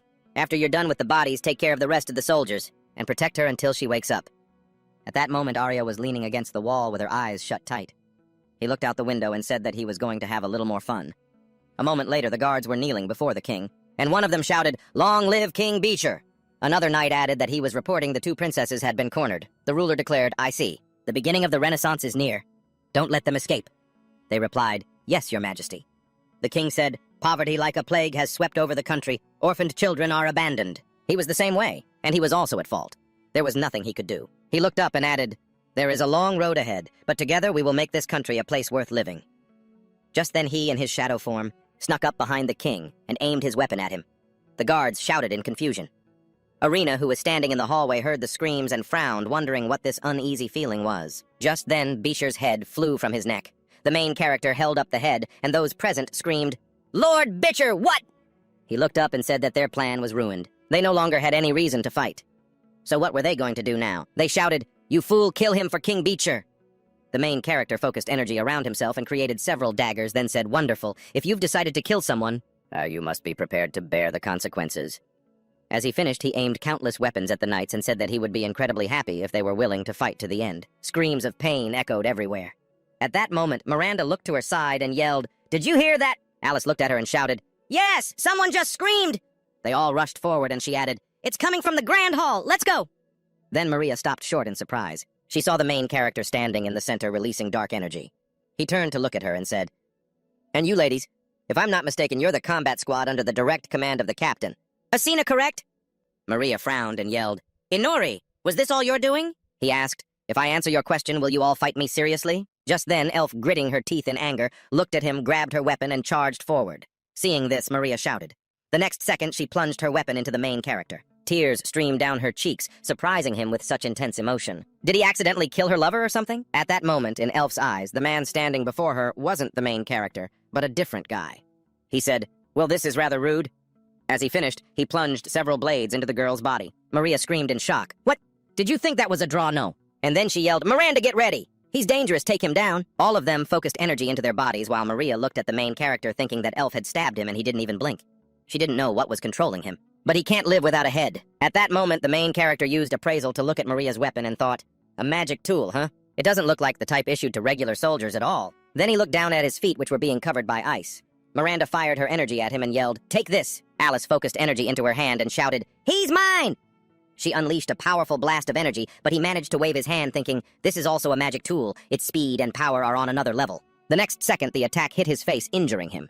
Maria, who was running further away, glanced back and thought, Well, he's done for now. Just then the main character smiled and thought, These toys are a lot tougher than I thought. Immediately after, he leaped high into the air, leaving a frozen part of his leg behind. Maria screamed, He's still alive! She thought, He's trying to dodge the next attacks, but that's a bad move. He'll be served up on a silver platter as soon as he lands. Then she heard loud screaming and said, "Miranda and Alice." The two girls were pinned to the ground, screaming in agony. The main character raised a hand to his face and smiled, saying that on any other day, he would have gladly enjoyed their full coordinated attack. "But this time my schedule is quite packed. If you don't mind, I'd like to have a one-on-one dance with you. Vice Commander Maria." She stared wide-eyed at him. He stepped forward and added, "The best warm-up before a death match with Arena." Maria said, "A battle with Captain Arena. You've got some nerve." He activated a skill on her and mused, "You're the strongest one among them, aren't you? It would be easier to fight if you just forgot about the rest of them. But no, you're still stuck with them. Why?" She clicked her tongue in annoyance, then pushed off the ground, charged at him, and told him to shut his mouth. She swung her weapon at him and screamed, "Don't talk like you know anything!" She shattered his dagger and he pulled another one from a mass of shadows to launch a counterattack. She frowned and thought, he's got talent. But could they really stand a chance against her? She remembered the scene where Asina placed a hand on her shoulder and said, "Listen up, everyone. You have to meet Maria. I hope you'll all get along." The other girls looked at her and immediately gathered around. Elpham grabbed her and cheered, "Is she going to be with us? We're short on people here. Do you know the rules?" Miranda asked what books she liked. Alice happily introduced herself. Back in the present, she frowned and shouted, "How dare you look down on my comrades? I will never forgive you!" He looked at her cheerfully and shouted back, "That's a different story, Great Spirit. You have to keep that up." Just then, he pointed the defeated Nia towards her and thought, "Good. You have to fight me." The next second, he was surprised to see her fly to his side. She slid her sword under the magic threads and lifted it up, shouting, "Come on, get up! They will avenge Elf!" Then she looked at the male lead and thought, "I'm not alone. I have an army. I have them. A squad of female warriors." Just then, Alice bit her on the neck, grabbing her head, making her scream in shock. Alice. Just then, Miranda bit her on the side, making her scream in astonishment. "Miranda." The male lead said, "My apologies, but some have already turned into ghouls." She screamed. The male lead said he really enjoyed fighting her, but ideally he would have wanted a longer warm-up. But alas, he sighed and walked towards the exit. Waving goodbye, he told them to do whatever they wanted. At that moment, the transformed girls stood beside Maria, their hands outstretched, ready to tear her apart, and she screamed, "Inori!" The next second, blood splattered everywhere. The male lead stepped outside and said, "So the strongest warrior is still standing." At that time, his subordinates were dealing with the guards while Asina was running quickly down the hallway. She thought about this uncomfortable feeling in her chest. She stopped in the grand hall and turned her head to the side, noticing a head. She thought, "It must be my instinct at times like these." Then she knelt beside the head and picked it up. She thought, "It seems he never deceived me." She looked at the deceased's face and said, "Sir BTR." Just then the male lead spread his wings and asked, "The moon is beautiful tonight, isn't it?" Everyone in the world knows this line. She looked at him furiously and asked, "Inori?" He smiled and said that the head was his gift to her. Then she placed the head on the ground and said, "Inori, should I ask if those are demon wings?" He looked at his wings and she added, "This happens to everyone who sells their soul to demons to do such things. And what will you live for now that you've thrown away your human pride?" He looked at her surprised, then said, "I don't really understand what you mean, but I'm just living." "There's nothing complicated about it," she shouted. "There's no room for pathetic reasons like just living." She pounded her chest and added, "I am fighting for my country." She stood up still looking at him and shouted, "In this world, there is no way to live without a worthy reason I could even understand if it were for family, for personal desire, or for revenge." Then she clenched her fist and lowered her eyes, adding, "If I had taught you properly, perhaps you wouldn't have become a demon. I'm sorry, Inori."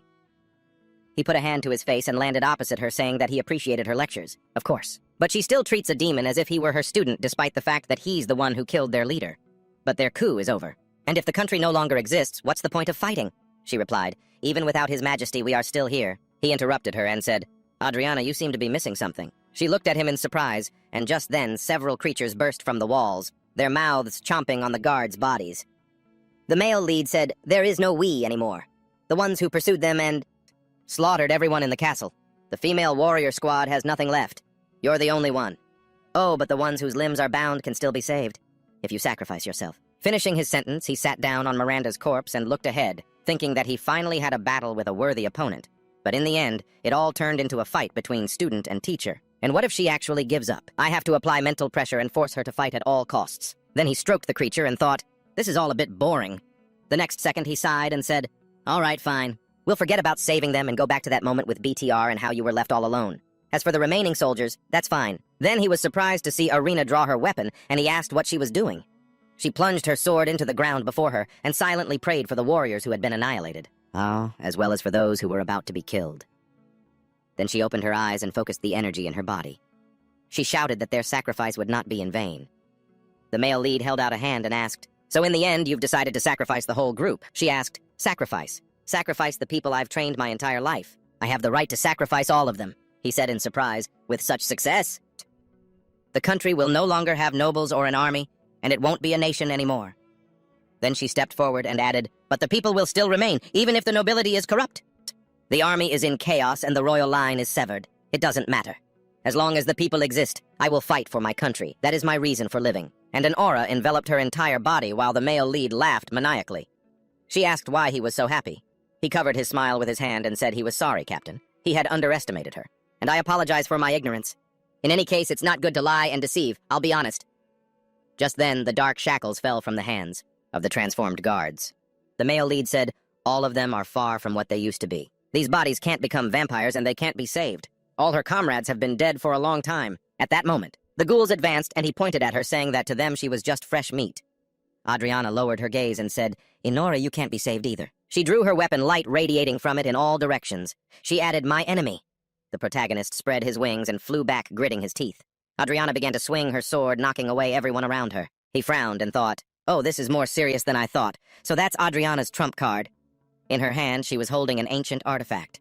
He summoned a few daggers to his side and thought, "And all these ghouls rushing in at once aren't even enough to take down a single wall. Now that look in her eyes, that's what I wanted to see." Their eyes met, and he spread his arms to his sides. Focusing his weapons above him, he shouted, "Captain Adriana, I am your true enemy!" He would also use his entire arsenal. She watched him silently as the arms of the guards reached for her. Then she swung her weapon, severing the reaching limbs. The protagonist grinned brightly and shouted, "Your old comrades are still here. Have you forgotten they're watching to see how far you can go?" Just then, a squad of female warriors advanced toward her. She turned to look at them, remembered their smiles, and unleashed a powerful strike. She cut down everyone in her path, landed a few more blows on his subordinates, and wondered if they were watching. Why isn't he attacking? If he just stands there, I'll have to make the first move. The protagonist thought, that's understandable enough. But it's best to avoid a sneak attack from behind. Her power hasn't diminished at all, and I can't face her head-on. Not long before, Arya had asked in surprise why Captain Arena was so strong. She had turned away from the chessboard and said thoughtfully, she was never a timid person to begin with, but when she was appointed captain and was given an ancient weapon by the queen, she became even more determined. The protagonist asked, "An ancient weapon?" She replied that if she wasn't mistaken, it was a sword whose sharpness could be enhanced by any type of magic. Back in the present, Arena continued her assault, slicing the guards into tiny pieces.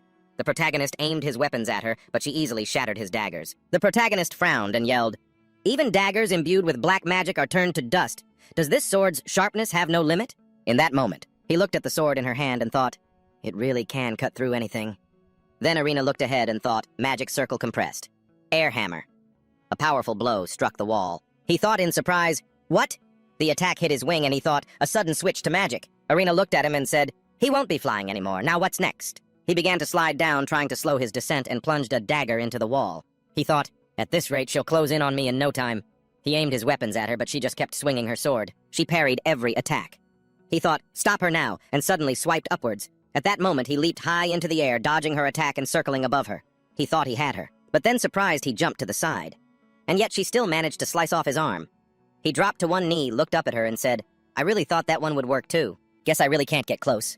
She turned to him and said, "You're quite flexible. You could be a circus performer." He laughed and replied, "Too bad. I'm not interested in that sort of thing." Then he saw a system window appear over the sword. It read, "A sword made of pure midrin. Ancient weapon.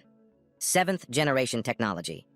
He thought, a sword made of 100% pure midrin. Enchanted with magic and can be activated without a magic circle. He said, "So that's where that speed comes from." As he realized the weapon was made of midrin and countered demons, she noticed how quickly he caught on. "Did the two princesses tell you? Surprising. You're quite the diligent one." He replied, "I'm honored." She stepped forward. Just then, the protagonist controlled a dagger, launching it up from the ground. It aimed for her, but she easily blocked it with her sword. She continued to advance and said, "I see you have quite a few tricks. But what then?" He looked up at her and asked, "Can I ask you something?" She asked, "What is it?" He said, "Answer me this. It's about your reaction speed, the thing that lets you instantly react to attacks even from your blind spots. You cover the area around you with a thin layer of magic, although you can detect anyone who tries to get close. Am I right?" She replied, "Detect. Ah, yes. You're right, Inori." The protagonist sighed and said, "Compared to an ability like that, my own detection skills are nothing." She said, "That's where you're wrong. My ability constantly radiates magical energy, so it's easily detected." That makes it unsuitable for reconnaissance or stealth, but it significantly increases my reaction speed and is very useful in combat. Then she stepped forward and added, "By the way, I can see this crystal clear." She noticed. He thought, how magical threads appeared around Asina, but she swung her weapon and cut them. He exclaimed in shock. She cut through that, too. Then she moved forward, but just then, Fenrir fired a volley of magic bullets right in front of her, raising clouds of smoke. The protagonist frowned, thinking even attacks from outside her range, How is that possible? Arena asked. Are they your subordinates, too? Attacking from the outside is a good idea, but at this distance, the attacks take too long to reach me. He thought, she's not detecting them with her ability, she's simply reacting and dodging in time.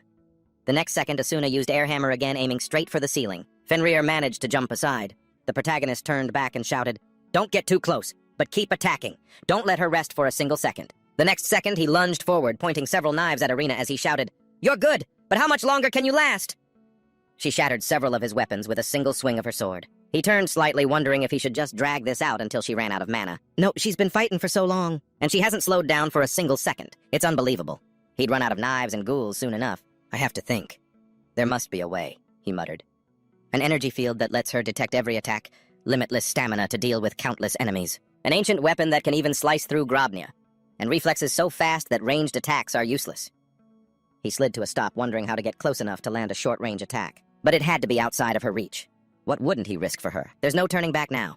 The only way is forward. Just then, Arena deflected a few more attacks, turned to him and asked, "Did you think I was too busy defending myself to block your attacks?" Then she yelled, "How naive, Inori. If you think I've shown all my cards, think again." With that, she charged at him, using a barrier to block his path from the side. She sliced off his arm and said, "It's over, Inori."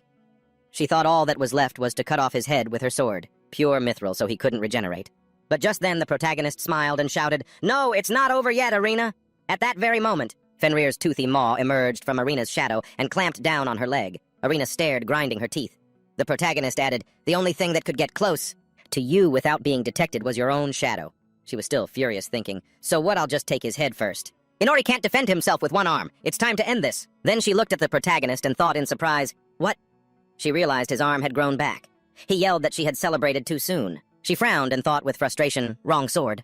It needed to be the one made of pure mithril." Then the protagonist moved closer to her, and she thought in surprise. "He's stopping," he shouted. "Do you remember my eye?" Then he used a hypnosis magic circle, aiming it right at her, but the next second she shattered it with her sword. He laughed and thought, "This damned sword can even cut through a magic circle." He then thought, "Fenrir, fall back." They stopped facing each other. Fenrir started to emerge from the shadows, aiming its mouth at her leg, but she brandished her weapon and asked, "What now?" The protagonist replied, "Who knows?" She asked, "Why do you look so happy?" He said, "Because I'm having fun." "Isn't it obvious you're having fun too? Aren't you?" She replied, "Who knows?" They smiled at each other and he yelled, "Bring it on, Arena!" He launched a few attacks at her, but she swung her weapon and cut them all down. He thought, time to end this. He adjusted his gauntlet, creating a magic circle behind Arena. She turned around and thought, another circle. Not today. Just then, the protagonist appeared behind her, making her yell in surprise. "What?" He thought. Perfect. She was distracted by that circle. If I can grab her arm before she attacks, I can catch her off guard. He then grabbed her arm and opened his mouth wide to bite. Arena gritted her teeth, thinking, this is bad. With my leg bitten, I can't dodge. And the mithril sword in my other hand won't reach in time. I'll have to risk it. Weapon aura. She focused a powerful energy into her hand and aimed her weapon at the protagonist. He looked at her sword in surprise and thought, is she releasing her weapon's aura into her own arm? In that instant, the blade slashed across the protagonist's shoulder and neck, severing his head from his body. He thought, Arena, while she gritted her teeth and thought, Inori. The protagonist's body and head fell to the ground in two different places. The next second, Fenrir lunged at Arena, mouth wide open, but she spun around and cut it down with a swing of her sword. She knelt down near the protagonist's head, panting, and said, Farewell, Inori. A while later, as night fell, all the knights had been annihilated and lay in pools of blood on the ground. Arena stood amidst the corpses, her body drenched in blood, and looked up at the sky. She thought, I can't remember the last time I fought to my last breath, but it's too early to retreat. This is no time to relax. There are still 2 princesses left. Suddenly, Arena was attacked. Blood splattered everywhere as she was stunned by the sudden pain. And in that very moment, she realized the head wasn't the most important part of the protagonist's body. Inori had used his magic, and from a headless state, his body stood up and attacked Arena. She turned back in astonishment and saw Inori rush forward and kick her. She fell, blood spewing from her mouth, the force of the kick sending her flying through a wall, and she lay motionless for a moment. Her body trembled as she watched Inori pick up his head and put it back in place. That hurt, but I'm fine now. But I'm fine. Arena remarked that even the mithril was useless. Inori replied that he had realized she used mithril to deal with demons, but it only worked on the demons of this world. whereas I exist in a different world. Arena was speechless when she heard this, and Inori added that he had confirmed Mithril had no effect on him when she cut off his arm. Arena understood and said, "So you intentionally didn't regenerate it right away?" "No, that's actually clever." Inori watched her silently, realizing he'd assumed the head wasn't a vampire's most critical part. During his fight with Fenrir, he'd clearly taken several hits to his spinal cord. But his body wasn't paralyzed, and he kept fighting as if nothing had happened. Now he understood. The most important thing for a vampire is the heart. He had suspected as much, but he never had a chance to test it. Arena conceded defeat, her expression somber as she lowered her head. Inori apologized, saying he was sorry for making it out alive after all. He didn't have much experience in one-on-one duels like this. Arena had noticed that during their fight, and Inori commented that it was understandable, because he fought as if it were his last stand. Arena chuckled and said she'd noticed that as well. Then Inori suddenly looked away. He turned back to her and said he would gladly accept all of her power, thinking she'd be bored to death as his subordinate, especially as an undead. With that, he leaned in close, bared his fangs, and bit down. Then he bid her farewell and finished her off. A moment later, as Inori was walking down the stairs, they heard his footsteps. Inori approached the bars and said that Ryuto looked pathetic. He stared at Inori, stunned that he'd come for them. He replied, "Yeah, I have a magic item that can open this cage." The girls were surprised to see him safe and sound, as they had been so worried. Inori told them to worry about themselves first. Such kind-hearted people. Ryuto couldn't take it anymore and screamed, "What the hell are you doing?" Inori used his mystic eyes and looked at the frozen Tamaki. He told her to calm down, that he wouldn't do anything bad. Ryuto grew even more furious, but Inori told him to come closer. And suddenly he froze too. His body trembled as he yelled, "What is this?" He couldn't move. Inori was surprised that Ryuto was still conscious, and he pondered it. His spell should have taken effect by now. Could it be that this technique depends on the victim's mental strength? He placed a hand on Tamaki's head, and then Aoi's saying he had a small favor to ask. "Could you all clean this place up? I need you to deliver something to the people of this country, so listen carefully." Ryuto, stunned, asked, "You're making us clean up?" Inori continued explaining that too much had happened in the castle, and he wanted to be considered dead. So he handed his staff to Tamaki and told her to use it to burn the entire palace to the ground. "Leave no corpses behind." She asked in return, "Do we really have to burn down the whole palace? Am I even capable of doing something like that?" And so Inori decided to let her in on a secret. "For some reason, you've been unconsciously suppressing your own power. If you free yourself from that limit, you'll be able to do it without a problem." Then he turned to Aoi and asked her to create a barrier around them so they wouldn't get caught up in it. Aoi calmly replied that she understood. Meanwhile, Ryuto, who was witnessing all of this, screamed, "Stop! You're going to burn down the palace!" As Tamaki channeled the staff's magical power, she admitted Inori was right. She could feel how easy this would be, and she wouldn't leave a single piece of the palace remaining. Ryuto screamed that if she burned the castle, all the survivors would be done for. But before he could finish, Inori took control of Tamaki, who said that everything was fine and that she would give it a try. Ryuto screamed for her to stop, but he was powerless to change anything. Tamaki was transported inside the palace walls. Once there, she truly did blow the palace apart from the inside out, and every corner of the building erupted in a violent blaze. Inori observed from a distance, pondering this. Of course, he had told her to remove her limiters, but with power like this, even from inside the barrier, you could feel the heat. What a blessing. Suddenly, our protagonist glanced over at the terrified Ryuto and asked if he could designate him as the one to tell everyone the truth. A moment later, the palace was completely incinerated, and those nearby could only watch the brilliant flames. Arya stepped through the fire, watching the blaze intently. She looked sadly upon the fallen princesses of her kingdom and all her family members. Closing her eyes, she remembered her former self. Then she opened her newly red, transformed eyes. Her hairstyle had changed drastically as well, and she stepped out from the flames. The protagonist appeared beside her and asked if it was all over. Arya asked, "Have you finished your cleanup, my lord?" Inori asked how she knew about that. She replied that his knowledge and thoughts had flowed into this body, along with your blood. "I didn't think even my hair color would change." Inori moved closer to her and said she had now become his subordinate. But the only thing she seemed to care about was her hair color, not what it meant to be a subordinate. Arya remarked that her own reaction was strange. It was as if she were connected to his every thought and word. If she understood correctly, it would be very difficult for her to disobey or harm him. When Inori took her hand, she suddenly slapped him across the face and backed away angrily. Inori asked, "But it's not that bad, is it?" "Right." Arya turned back and stared at him bewildered. He struggled to his feet, holding a cheek reddened by the slap, and said that he thought black hair suited her much better. She watched him silently with a sad expression as he struggled to get up from the blow. A smile appeared on her face, and she turned back towards her destination. She said that she hadn't lost everything. She had kept her life and gained a little freedom, and for that she was grateful. But she also had a goal. She wasn't sure, but she would stop being his subordinate if she became stronger than him, right? He looked at her in surprise, and Arya continued shouting with a confident expression that one day she would become stronger than him and win her freedom. He silently watched her retreating figure, smiled, and said it would be fine. Just let her have that freedom, if she can. As he stood up, he said that the former princess had decided on her goal, and now they could go to his domain. Arya asked fearfully, "Where did you get a domain?" He replied that he hadn't just been sitting around doing nothing, and it would be safer for them there than anywhere in the city. A moment later, a brilliant pink light appeared in the sky above them, and Arya watched in amazement. This place was once Fenrir's home, and the barrier here helps hide it from prying eyes. Curious ones here. They'll have time to learn about their abilities. Inori led her to his domain, and she asked, "What is this house? Where did it come from?" Inori explained that it was originally a shabby hut, but as an experiment, he tried creating tools for himself and fixing it up. Arya asked in surprise, "You created tools?" He replied that he'd tell her more about it later, but for now she could consider this their base or fortress, whatever she liked. Arya remarked that he was very fond of dodging questions and refusing to answer. As they entered, Arya commented that the space was too small for 2 people. He replied that compared to the palace, it was indeed quite cramped. But alas, they would have to get used to a different lifestyle now, especially since there was only 1 bed. Arya became extremely embarrassed, her face flushing red. She was silent for a moment, then suddenly sat down next to him, and said that she had never considered herself royalty and wouldn't mind sharing a bed with him. She had only survived thanks to him and didn't want to remain indebted forever. Inori watched her silently as Arya continued that for now. This was the only way she could repay him. Inori turned his face away and said he couldn't believe she had reacted before he even gave an order.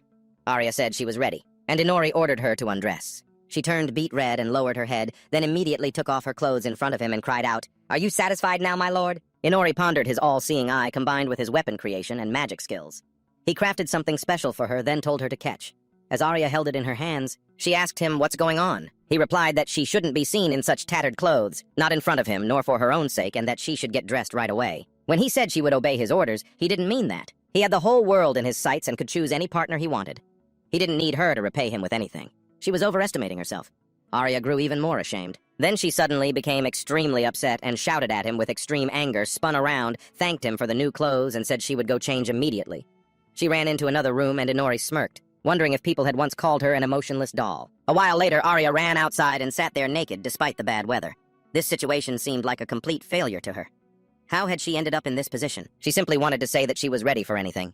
She stared intently at the flames rising from the nearby palace. Lost in thought, she mumbled that she was probably the only survivor who had abandoned her entire country. Maybe she just wanted to be punished. Inori approached her just then and heard her thoughts. He asked, "So being by my side is a punishment for you?" She turned around in surprise and shouted his name as Inori suddenly said he didn't expect her to be so rude. Arya shouted back that she simply couldn't comprehend it all yet. "But I'm grateful to you for saving me?" he asked. "Are you really?" Arya yelled. "Yes, I haven't even had a chance to calm down, even if I'm no longer human." "For choosing to live, I have no regrets." Inori told her that it was all right. He just had one thing he wanted to check and needed her help. Arya was delighted by this choice and shouted that she would help in any way she could. Inori opened his system window and announced that he had acquired some new skills from the people in the castle, and there were some skills he couldn't level up on his own. Arya wondered if he needed help with those skills. Inori confirmed, adding that she would have to help with romantic techniques. Arya asked fearfully, "What are you talking about?" Inori replied that he wanted to see if touching someone's chest would help him level up. Arya furiously screamed at him to stop. Inori asked, "So just touching you is worse than being together in a romantic setting?" Arya shouted back that just touching is already abnormal, that it shouldn't be like that. Inori asked her, "Then why did you say you'd help with anything?" Arya pointed at him and screamed that he was a demon. Afterwards, he checked his stats. Archery level 1. Bamboo scrambling proficiency also level 1. Spear proficiency and shield proficiency, both level 1. Cooking, cleaning, and laundry level 3, while sewing and mental arithmetic are level 2. Rogari and pen spinning, poison resistance, and charm resistance both at level 1. Poker face proficiency, fake smile proficiency, and so on all at level 1. Inori carefully examined the stats in the system window and thought that he still didn't know where all these abilities would be useful, but at the very least he needed to level each one up a bit. He turned to Arya and asked her to come down for a moment. She flew over and said sure thing. Thanks to her genius ability, she could do this with ease. Inori thought about how incredibly fast she had mastered flying. "Do you like your clothes? I can change them if you need." Arya smiled and said that everything was fine. The clothes were light and loose. Inori quietly watched her, wondering how she could float so easily under the scorching sun while he had to huddle in the shade. Had the sun god's wrath decided to spare her, let her try to pull out that sword. He handed it to her, and Arya looked at it inquisitively, then replied, "Okay." Taking it, she held it high and said, "It's beautiful." Magical light radiated from it. "Did you make this yourself?" Inori replied that it was the Eisen sword, formerly the invincible longsword. He had enhanced it with dark magic. Arya was stunned and screamed when she heard this, and Inori continued saying the sword was now called the Absolute Dark Longsword or something like that. Or, to put it simply, it was just a dark sword. Arya examined the weapon carefully and realized, so this is what the captain used to fight with. Where did you get it? He replied that he had gotten it back at some point, but he had tried to use the sword, and nothing happened, so he believed he didn't have a single drop of this world's magic. That's why it didn't work. Arya asked, does that mean you can't use magical tools? Inori said that was probably the case, and that's why he gave the sword to her. This immediately resonated with her as soon as she picked the sword up. Somehow, she had learned how to use this weapon. Arya asked him with a smirk, are you sure about what you're doing? What if I become stronger than you now? Inori calmly explained that she didn't need to worry because he didn't need to rely on toys like that to be stronger. Besides, if they wanted to measure their strength. Sure, we obviously wouldn't use weapons, right? Arya shot back. Who knows? Inori stood up and touched a tree. All right, we need to take stock of what we have. Unlike me, you can use this world's magic and magical tools. But you can't level up your skills like I can. Arya added, and unlike you, I can't use magic and magical tools, but I can level up my skills and my level. So who would be stronger? Or should we have a debate? Inori asked back. In the end, it's probably me. That's because I'm getting stronger over time. Arya laughed and asked, so what does that mean? Inori turned back and asked, what are you talking about? Arya pointed to the fangs in her mouth and Inori said, I see. So she could get stronger by drinking blood, and it turned out she didn't just have wings. Arya was thrilled and said that she had recently tried drinking blood and it seemed to make her feel stronger. Inori asked mockingly, but who was your precious first kiss with? What kind of demon was it? It was a big bird. Arya looked at him in silent confusion and they continued on their way. Inori said that they seemed to have sorted out the situation and could move on. Arya asked if he had really waited for her to free herself. Suddenly, someone appeared behind her and said that this was exactly what a main character would wait for. It was Fenry, who said that if he had been revived sooner, he could have finished them off. Inori turned to him and said not to worry because he had decided to sacrifice his body parts to distract Agena. He just didn't expect the damage to be so great. Arya looked at Fenry with an affectionate gaze and cried out, who is this little furball? Inori explained that it was the guardian of this forest. Fenry looked adorable to Arya and she wrapped her arms tightly around the creature. Fenry suddenly shouted in great discomfort, telling her to stop and let him go. Inori said that this was just his current form and that he used to be a ferocious, magical beast. Fenry immediately disappeared, burrowing underground. Inori said that he had simply run away from her, and Fenry added that he didn't remember ever being called that. Arya was sad and asked if he would ever appear again. Inori looked at her silently and then decided to ask if she liked animals. She replied that she couldn't say for sure, but she had to take care of the pets that bothered her sister. Inori realized what was happening and suggested they leave. That evening, Arya asked again if he had decided on a destination. Inori replied that he hadn't yet, and that he wanted to learn more about this world. Travel to neighboring countries and maybe start with the ones that don't summon heroes. Arya replied that there are no such countries. After these words, the main character turned back in bewilderment and looked at her in surprise. Arya continued the conversation and explained that there are no nations here. The hero protagonist was very surprised and exclaimed, are there really no nations? She replied, yes, there aren't any nations. According to the agreement, all 12 nations must summon 3 heroes each. Inori tried to process this thought, wondering if that was too many. Arya didn't answer. Somewhere else in this world, 33 heroes were present in 11 other nations. He recalled the appearances of the various heroes from the neighboring country and realized something, looking up at the sky. So they were mages, beastmen, elves, dwarves, and dragonkin. Sometime later, a terrible battle took place recorded in the eyes of one of the creatures. Along with a few of her aides, she had joined the fight. She was fighting the current demon king, Snowa. He closed his eyes and someone shouted, their demon king, Lord Snowa. Sometime later, when the weather was clear and sunny, Arya went out to a crowded public place. One of the vendors she knew approached and offered her some bread. He wanted to thank her because she had helped him so much in the past, so he wanted to treat her to this bread. Arya asked if he was sure. The guild had already paid her. He told her to just eat it. Don't be shy and take some vegetables too. Arya thanked him for his kindness and took the giant bag. One of the men laughed and asked if she could carry it. Looking up at the sky, she realized some time had passed since they moved to the provincial town of the theocracy of Lin. It was a small commercial town distinguished by its large brick road. She was surprised by this place. It was more vibrant than their own country, and because this country was a theocracy, the clergy played an important role. And even this small town had a huge church. They had registered with a local guild to earn some money. Inori was also using an alias Kiri. However, he slept during the day, so she had to work alone. Thanks to that, she was able to meet many interesting people. When Arya got home, she approached and told him she was home, but he suddenly scared her to death, jumping out right in front of her and falling onto the steps of the house. It shattered into many pieces, and he was covered in blood. He begged her for help, and a horrified Arya couldn't understand what was happening. It turned out to be related to the strange girl, who chuckled and said it was surprising that he was still conscious after her blow. Arya stood frozen, holding the bag, not knowing what to do. The girl continued to laugh, saying that he had such talent. Despite being a terrible person, he had really piqued her curiosity. She was a holy knight of the theocracy of Lin Fiona Rascos.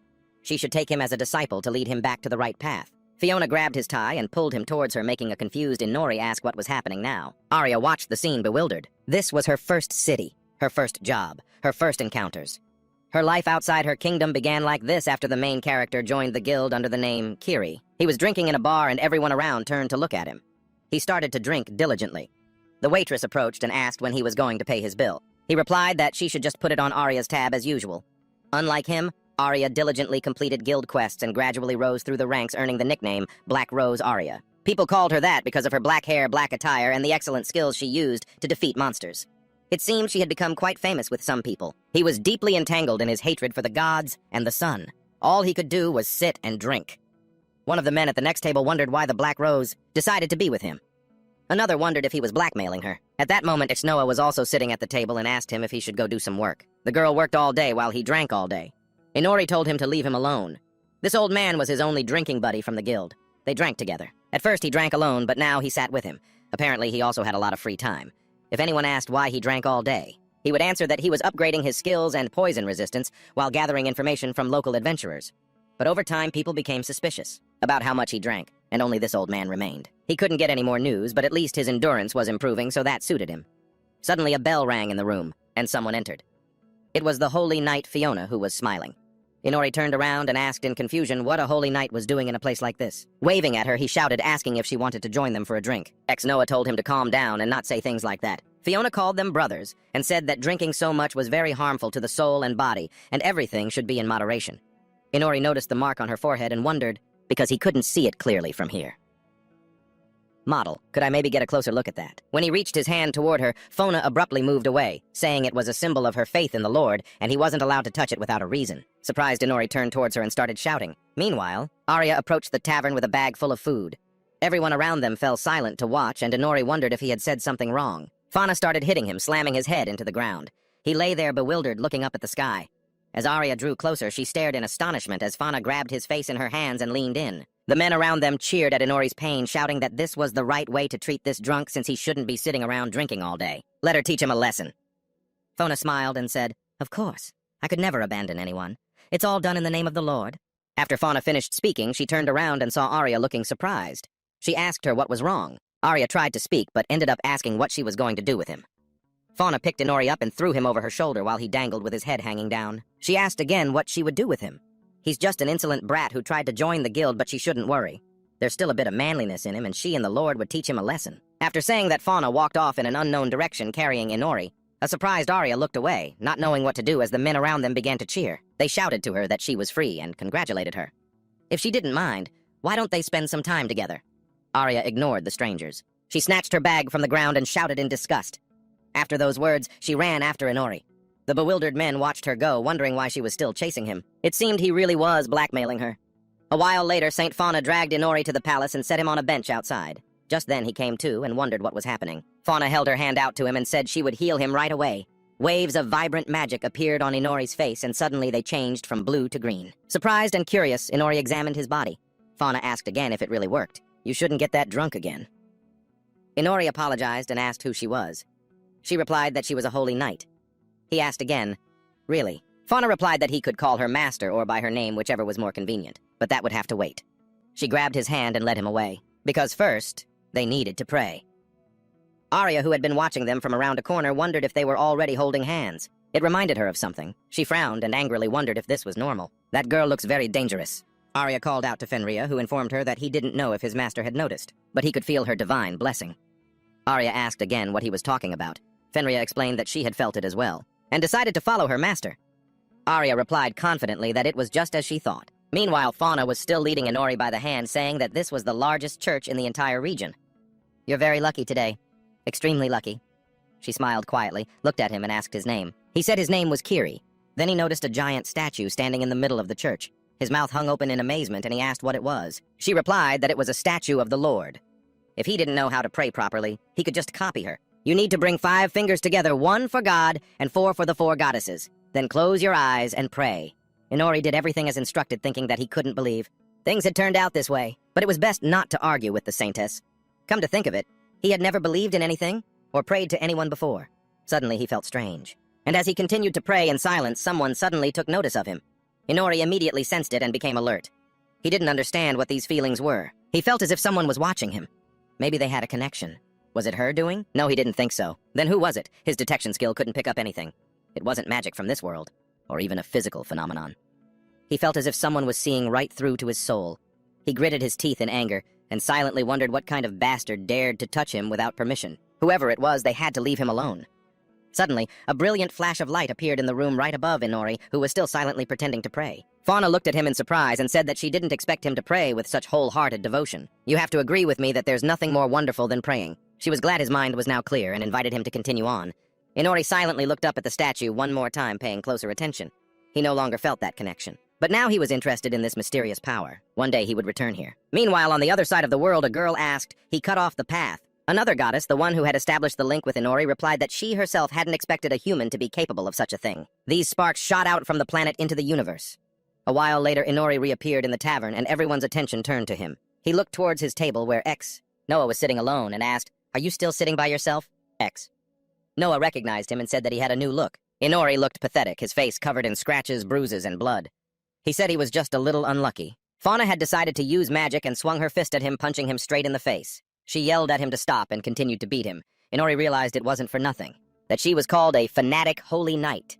Her punches hurt him badly because holy knights attack with the power of light, a vampire's fatal weakness. While Fauna was hitting him, she yelled that she had felt his gaze was really sharp back at the tavern and apologized that her body couldn't keep up. At that moment, he realized she saw through everything. And Fauna continued to yell that it was okay and she would keep hitting him and that she would get used to it soon enough, so she decided to continue, but Inori shouted that it wasn't like that, and begged her to stop and rest because she was overdoing it. Arya watched from behind a nearby tree, wondering if she should intervene. Manhwa was also nearby, saying that their master had told them to only intervene in the most extreme cases and that he could escape even during the day, but if he chose not to, then he must have a higher purpose that they couldn't understand. Arya watched in silence until they realized Inori had escaped. He was now at the tavern telling his friend Shnoa about the situation. The man sadly said that everything was clear to him now. "You finally managed to escape. That was probably the most desperate escape of your life." Noah confirmed that it couldn't have been easy, and by the way, that girl turned out to be a holy knight. Holy knights kill demons and demon-like creatures, to offer them as sacrifices to God. Most of them use magic weapons and fight with the power of light, which is very effective against demons. Noah lowered his eyes, and added that when it comes to attributes, it's important for them to know who's who, but in this case it was a matter of tactics, and since you don't know how to use magic weapons, he saw no point in teaching you any tactics. Inori confirmed this and yelled that he didn't understand any of it either, but he never said he didn't know how to use weapons. Just then, the holy woman Fauna arrived at the tavern. Upon seeing Inori, she pointed at him and yelled that she'd found him. "You run pretty fast. Have you had enough rest? It's time for us to get back to training." Inori screamed in pain and cried out to Shnoa for help. Fauna immediately grabbed him by the hair, dragged him away, and asked what they would do this time. Noah didn't come to help, and Inori kept screaming, "Aren't we friends?" Noah just kept sitting there alone and did absolutely nothing.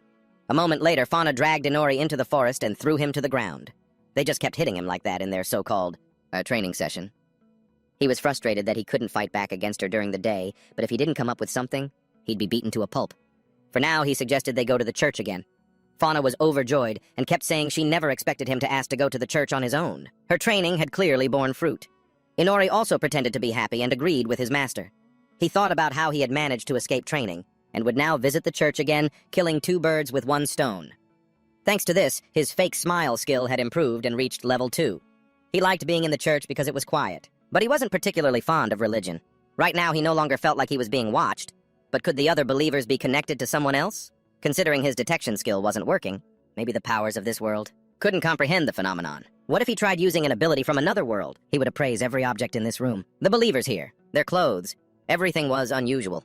The ceiling, the floor, the statue, it all looked very strange. He noticed something odd and wondered what it was. Looking closer, Inori realized he'd found what he was looking for. The system announced he had found a holy light stone. Holy nation of Linja, unidentified. Born from the roots of the divine tree, it can act as a medium for the goddess's power and is a mandatory item in every church. Inori wondered if this holy stone was the medium for the goddess. So this is the stone they use to communicate with everyone in the church. He suspected she was a goddess because the statue had 5 fingers, and in theory there were 5 goddesses. He feared the goddesses of this world didn't like him very much. Well, at least he learned something new. That's good enough. Suddenly Fauna's whole body trembled and she shrieked. Inori asked what was wrong. She noticed a man named Raven standing nearby and shouted that he was the captain of the Holy Knights' 4th Division. The hero of Regan. Inori asked back, "He's a hero. Fauna continued to explain that 15 years ago he protected the city from demons and has been guarding this place ever since. Anyway, he's a living legend, and this was the first time she had ever seen him this close. He wondered if that was his master's superior. Fauna said she would run over to say hello and excuse herself and that he could go on ahead. They would meet up again later. Inori replied that it was fine and stood watching the situation. The hero of Regan. He couldn't possibly be stronger than Asina, but he should still appraise him just to be sure. Suddenly, Raven stared right at him with a chilling gaze, and Inori realized he might have noticed him. Had he actually sensed the appraisal, or was it just his imagination? But he had clearly sensed something. It'll be dangerous if you try that again.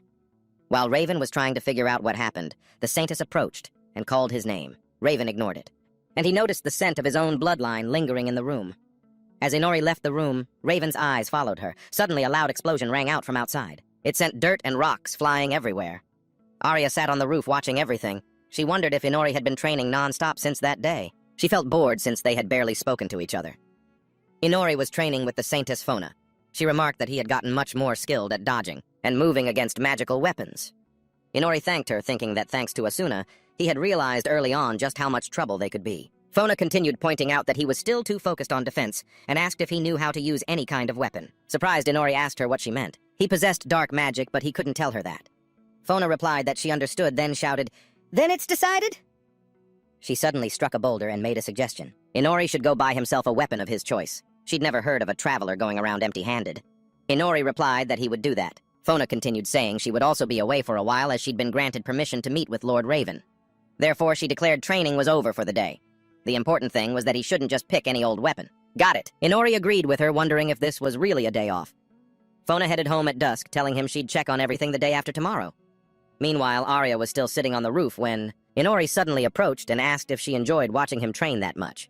"Have you figured out a way to beat me yet?" Arya answered that she hadn't. Inori looked at her quietly and said, "That's okay. Fenrir and I took turns and it didn't do any good either."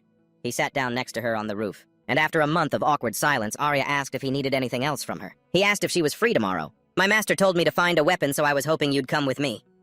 Arya was surprised by the offer and just stared quietly as Inori explained that he didn't know what to buy, or where to buy it in this city. "Since you're a local, you know your way around, but if you're busy, I can manage on my own." Arya was thrilled by the offer and shouted decisively that she would go with him. She didn't have any requests from the Adventurers Guild, so she was free tomorrow.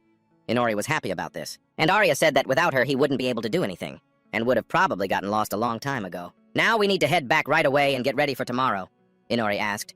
"Get ready how?" She grabbed his hand and pulled him along. A confused Inori asked why she was suddenly talking so much. Arya replied, "We just need to go." The next day, they went into town together. Arya turned to Inori, pointed at some food, and said, "This looks delicious too." He sighed and said that he understood. "But I don't think that's why we're here." Arya looked at him surprised, then yelled that everything was fine, and they were on their way to the weapon shop now. When they arrived and were looking over the weapons, Inori was surprised to see it was a pretty decent shop.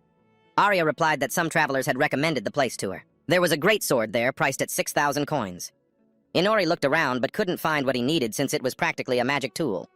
Arya asked, "What about that giant sharp sword over there? Isn't it a bit small for you?" Inori yelled that he would never choose a weapon like that. Arya looked disappointed and said, "But it suits you. In that case, you should buy me a weapon too. I've always kinda liked carrying a black sword, you know. And this sword really stands out. Besides, I need another sword to carry around regularly." Arya wanted to find something comfortable and simple when suddenly, they both turned to a beautiful, exquisitely crafted blue sword.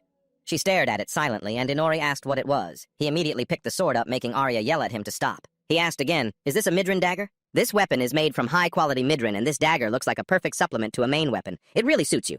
Don't you agree?" Arya saw the price and began to hesitate, but Inori suddenly told her not to worry about it. "We have more than enough money from what I got paid for that demon horde incident.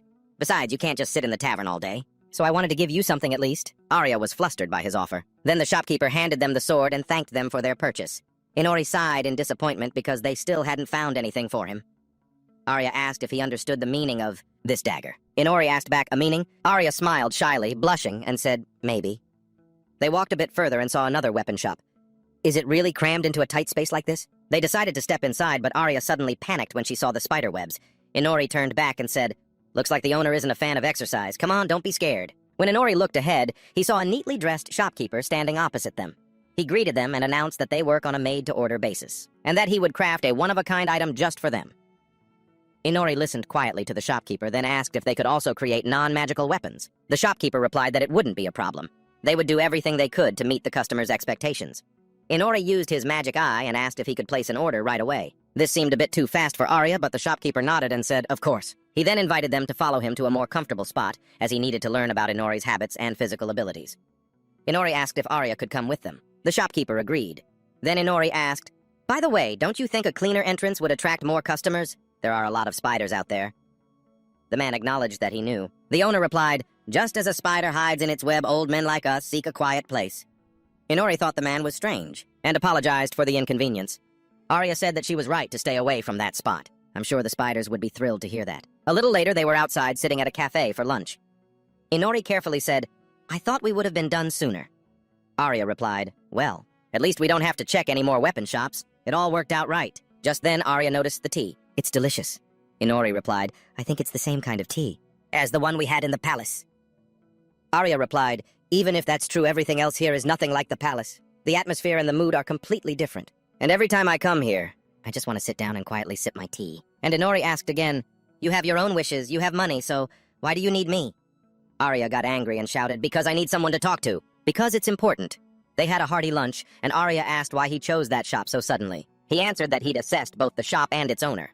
All the merchandise was high quality, so he decided the old man was trustworthy, although he had a lot to work on as a merchant, since the building was full of cobwebs and spiders at the entrance, and that's not something you see every day.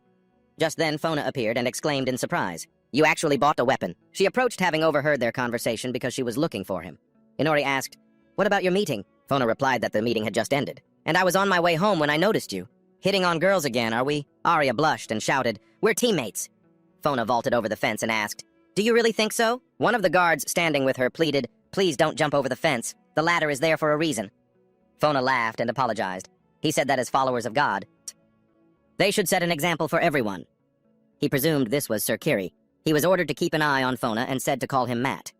Inori asked, why are you following my master? Did she do something wrong? Fona explained that the church is very strict, so they're suspicious of her relationship with Inori, even though she told them they're simply master and student. Holy knights have strict precepts and must maintain their purity. Simply put, they have to be virgins. Inori's jaw dropped in shock while Fona rolled her eyes. Matt suddenly remarked that when the beautiful Black Rose Arya and that scoundrel Inori appeared, rumors about them spread quickly through the city. That sounds awful, Inori said, but Matt continued. Being Fona's disciple and living off the money the Black Rose earns is quite curious. She even had to apologize for it. Inori looked at him quizzically, as Matt suddenly pulled out a special card and declared, this is the Black Rose fan club card number 5. He wanted to know the secret. How did you manage to win this girl over? He suddenly bowed and begged, please teach me your ways. Fona yelled, you've forgotten your own words. You're one of the holy knights yourself. There were a lot of sweets on the table, and Fona decided to have a snack. Matt was chatting with Inori at the next table. Arya remarked, men make such good friends. They find common ground so quickly. Fona turned to her and asked, your name is Black Rose Arya, right? Are you really friends with that drunkard? Arya answered, yes. Fona looked away and then asked, so why is a Joseph Mithril on your table? Arya didn't know what to say, and an awkward silence fell over them. Fona said, that dagger has a special meaning. It's synonymous with a marriage proposal. Kiri's not so bad. Arya blushed and looked away. Then Fona stood up and said, if he knew and meant it that way, then of course. But anyway. She turned to Matt and said they had to go because the cafe was about to close. Matt shouted, is it that late already? It's no good. I'll report in detail that they're just a teacher and student. Fona said she was happy to talk to Arya, and Arya smiled in response. They left in an unknown direction, and Inori and shared his thoughts on what a strange day they'd had. Matt started to think that Inori's female guest was still a mystery, even after meeting her in person. When they got back to their street, Arya waved and said she still had a few things to do, so she would be gone for a bit. Inori asked her about it since she'd already told him she was free today. As he put the key in the door, he sighed tiredly, and then suddenly felt that something was wrong. He looked ahead silently, and the strange girl's voice said that he'd finally noticed her, and that he was very sharp. Inori used his magic and wondered if that voice was really in his head. The girl asked if he wanted to go inside first. Inori took a step, and it turned out the girl was sitting on the windowsill looking out. She greeted him and said her name was Flax, and that she was very happy to meet him. Inori looked at her silently, then asked what the voice in his head was. She stood up from her spot and replied that he had sensed her even before he opened the door, but he didn't know about spirit magic. Inori asked her again what that meant. Flax replied that she had heard rumors about the town's car guy and was very curious. If he wanted, she could show him what spirit magic was. She would do it with her body. As Flax grabbed his hand, she told him to come closer, and Inori fell onto the bed with her. She climbed right on top of him, then said that there was a strange girl in front of him, yet he wasn't even resisting. Inori replied that when a girl is truly beautiful, he can't pass up an opportunity like this. And he used his hands to grab her hips, which made her angry. She shouted, Mind control magic. After the spell, everything around him began to glow with a brilliant magical energy. And Inori realized that at that distance, he would never have time to dodge. Flax looked at him with a smile, but alas, the spell had no effect, and she kissed him. Confused, Inori wondered what was happening. A different world appeared in his mind, and Flax said that he was in her spiritual world.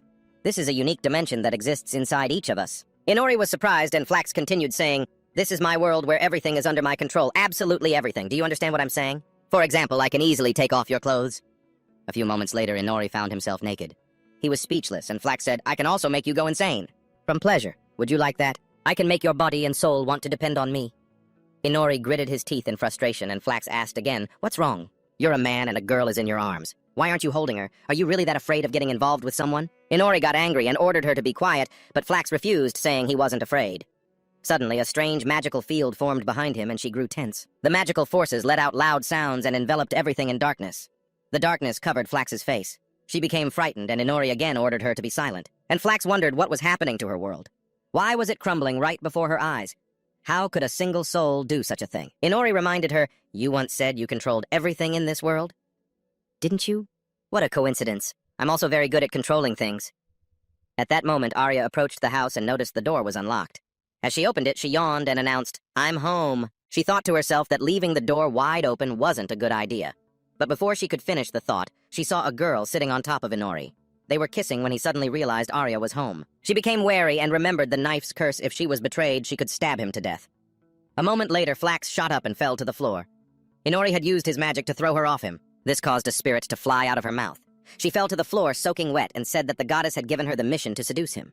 She had also planned to approach him by transforming into a human, but she was tricked. Now she was a spirit, a high-ranking wind spirit controlled by the goddess's traitor. Information about her status appeared. Inori asked why she was confessing everything.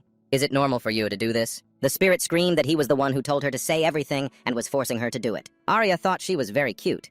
But Inori grabbed her and asked if she was the one who had contacted him at the church. The spirit answered that it was possible, but she wasn't sure because she had acted faster than he'd anticipated. Arya asked again, "That was a goddess." Inori demanded that she tell him everything she knew about the goddess and spirit magic. The spirit was terrified by his expression and said that as a noble wind spirit, she also had her pride and he should understand that. "Do you really think I'll spill everything that easily?" Inori replied that she was too cheeky and wondered if he could make her talk by returning the favor. His intimacy level increased to 3 and he kicked her away. The spirit screamed for him to stop. He asked, "Weren't you the one who started this in your spiritual world?" "Huh?" Arya stood by, stunned. He told her to take what she deserved, and Arya closed her eyes. She heard terrifying screams, and the main character's intimacy level increased. The spirit collapsed on the bed, and Inori asked again, "So, do you understand who's the master here now? Besides the magic goddess, I also need to know what you're capable of. And now we're going to test that." The spirit replied, "Fine." She understood that he knew nothing about spirit magic and would be easily tricked. She had tried, but it hadn't worked. Inori asked if this was the reason they had come all this way. "Are you really the supreme wind spirit?" The spirit replied that she herself was curious as to why this was happening. The main character then asked if she could actually do anything useful. The spirit yelled at him to shut up. Then she looked at her hands and realized her hair had turned black because she was now under his control. Why would a control skill, which doesn't work on living things, be effective on a spirit? Aren't spirits living creatures too? Maybe somehow. It helps you maintain control.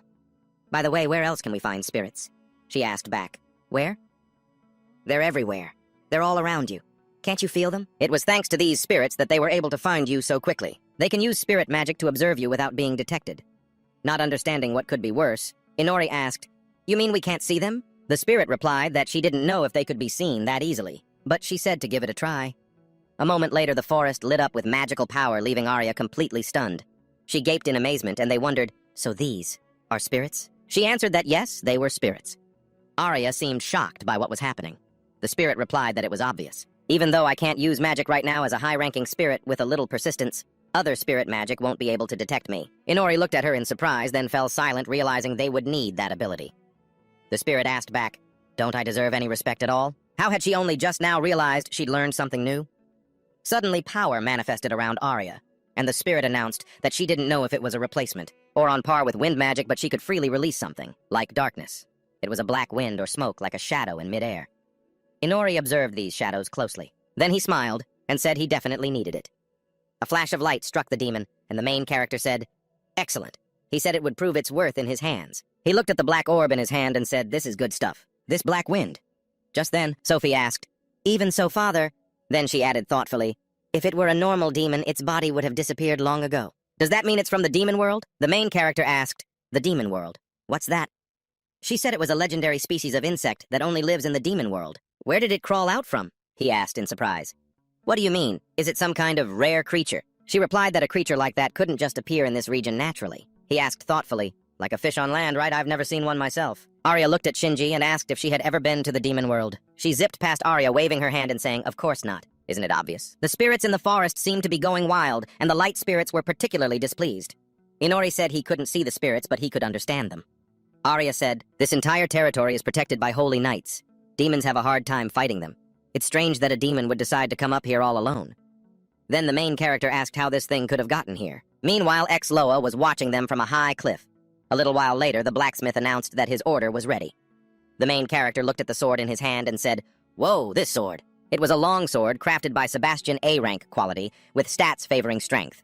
Arya clapped her hands and said cheerfully, it's simple yet elegant. The main character looked at her and said, it feels like an extension of my arm. Then he looked at Sebastian and asked, I heard you're moving. That's too bad. Here's the payment. Sebastian took the money pouch, closed his eyes, and said he'd been planning to move for a long time. Inori, you're my very last customer. Thank you. I don't know if we'll ever meet again, but I hope we do. With that, he bowed. Then Arya looked at the main character and said, great. You managed to get all the money. The main character replied, Master chipped in a little too. She was surprised. And you just took it. Why didn't you politely refuse? He turned to look at her and asked, why? You told me to buy a sword, so I bought one. She shouted indignantly, that's no excuse. You have to go return the money right now. He looked at her completely surprised. A moment later, Fanatic looked at the main character in surprise and called out, Inori. Afterward, they went outside, and she cheerfully admired the sword. She said, what a wonderful sword. It has a nice weight to it, perfect for a real fight. The main character sat down beside her, crossed his arms, and said, I found a good blacksmith. She added, an incredibly good one. You can tell it's high quality just by looking at it. He tilted his head back to look at the sky and said, looks like it's just an ordinary sword. It's just a coincidence. But you can't use magical items. Even with her guidance, it would be difficult for you to get any stronger. She smiled and asked, do you not like my training sessions? He replied, I haven't liked them since the very first day. She looked indignant.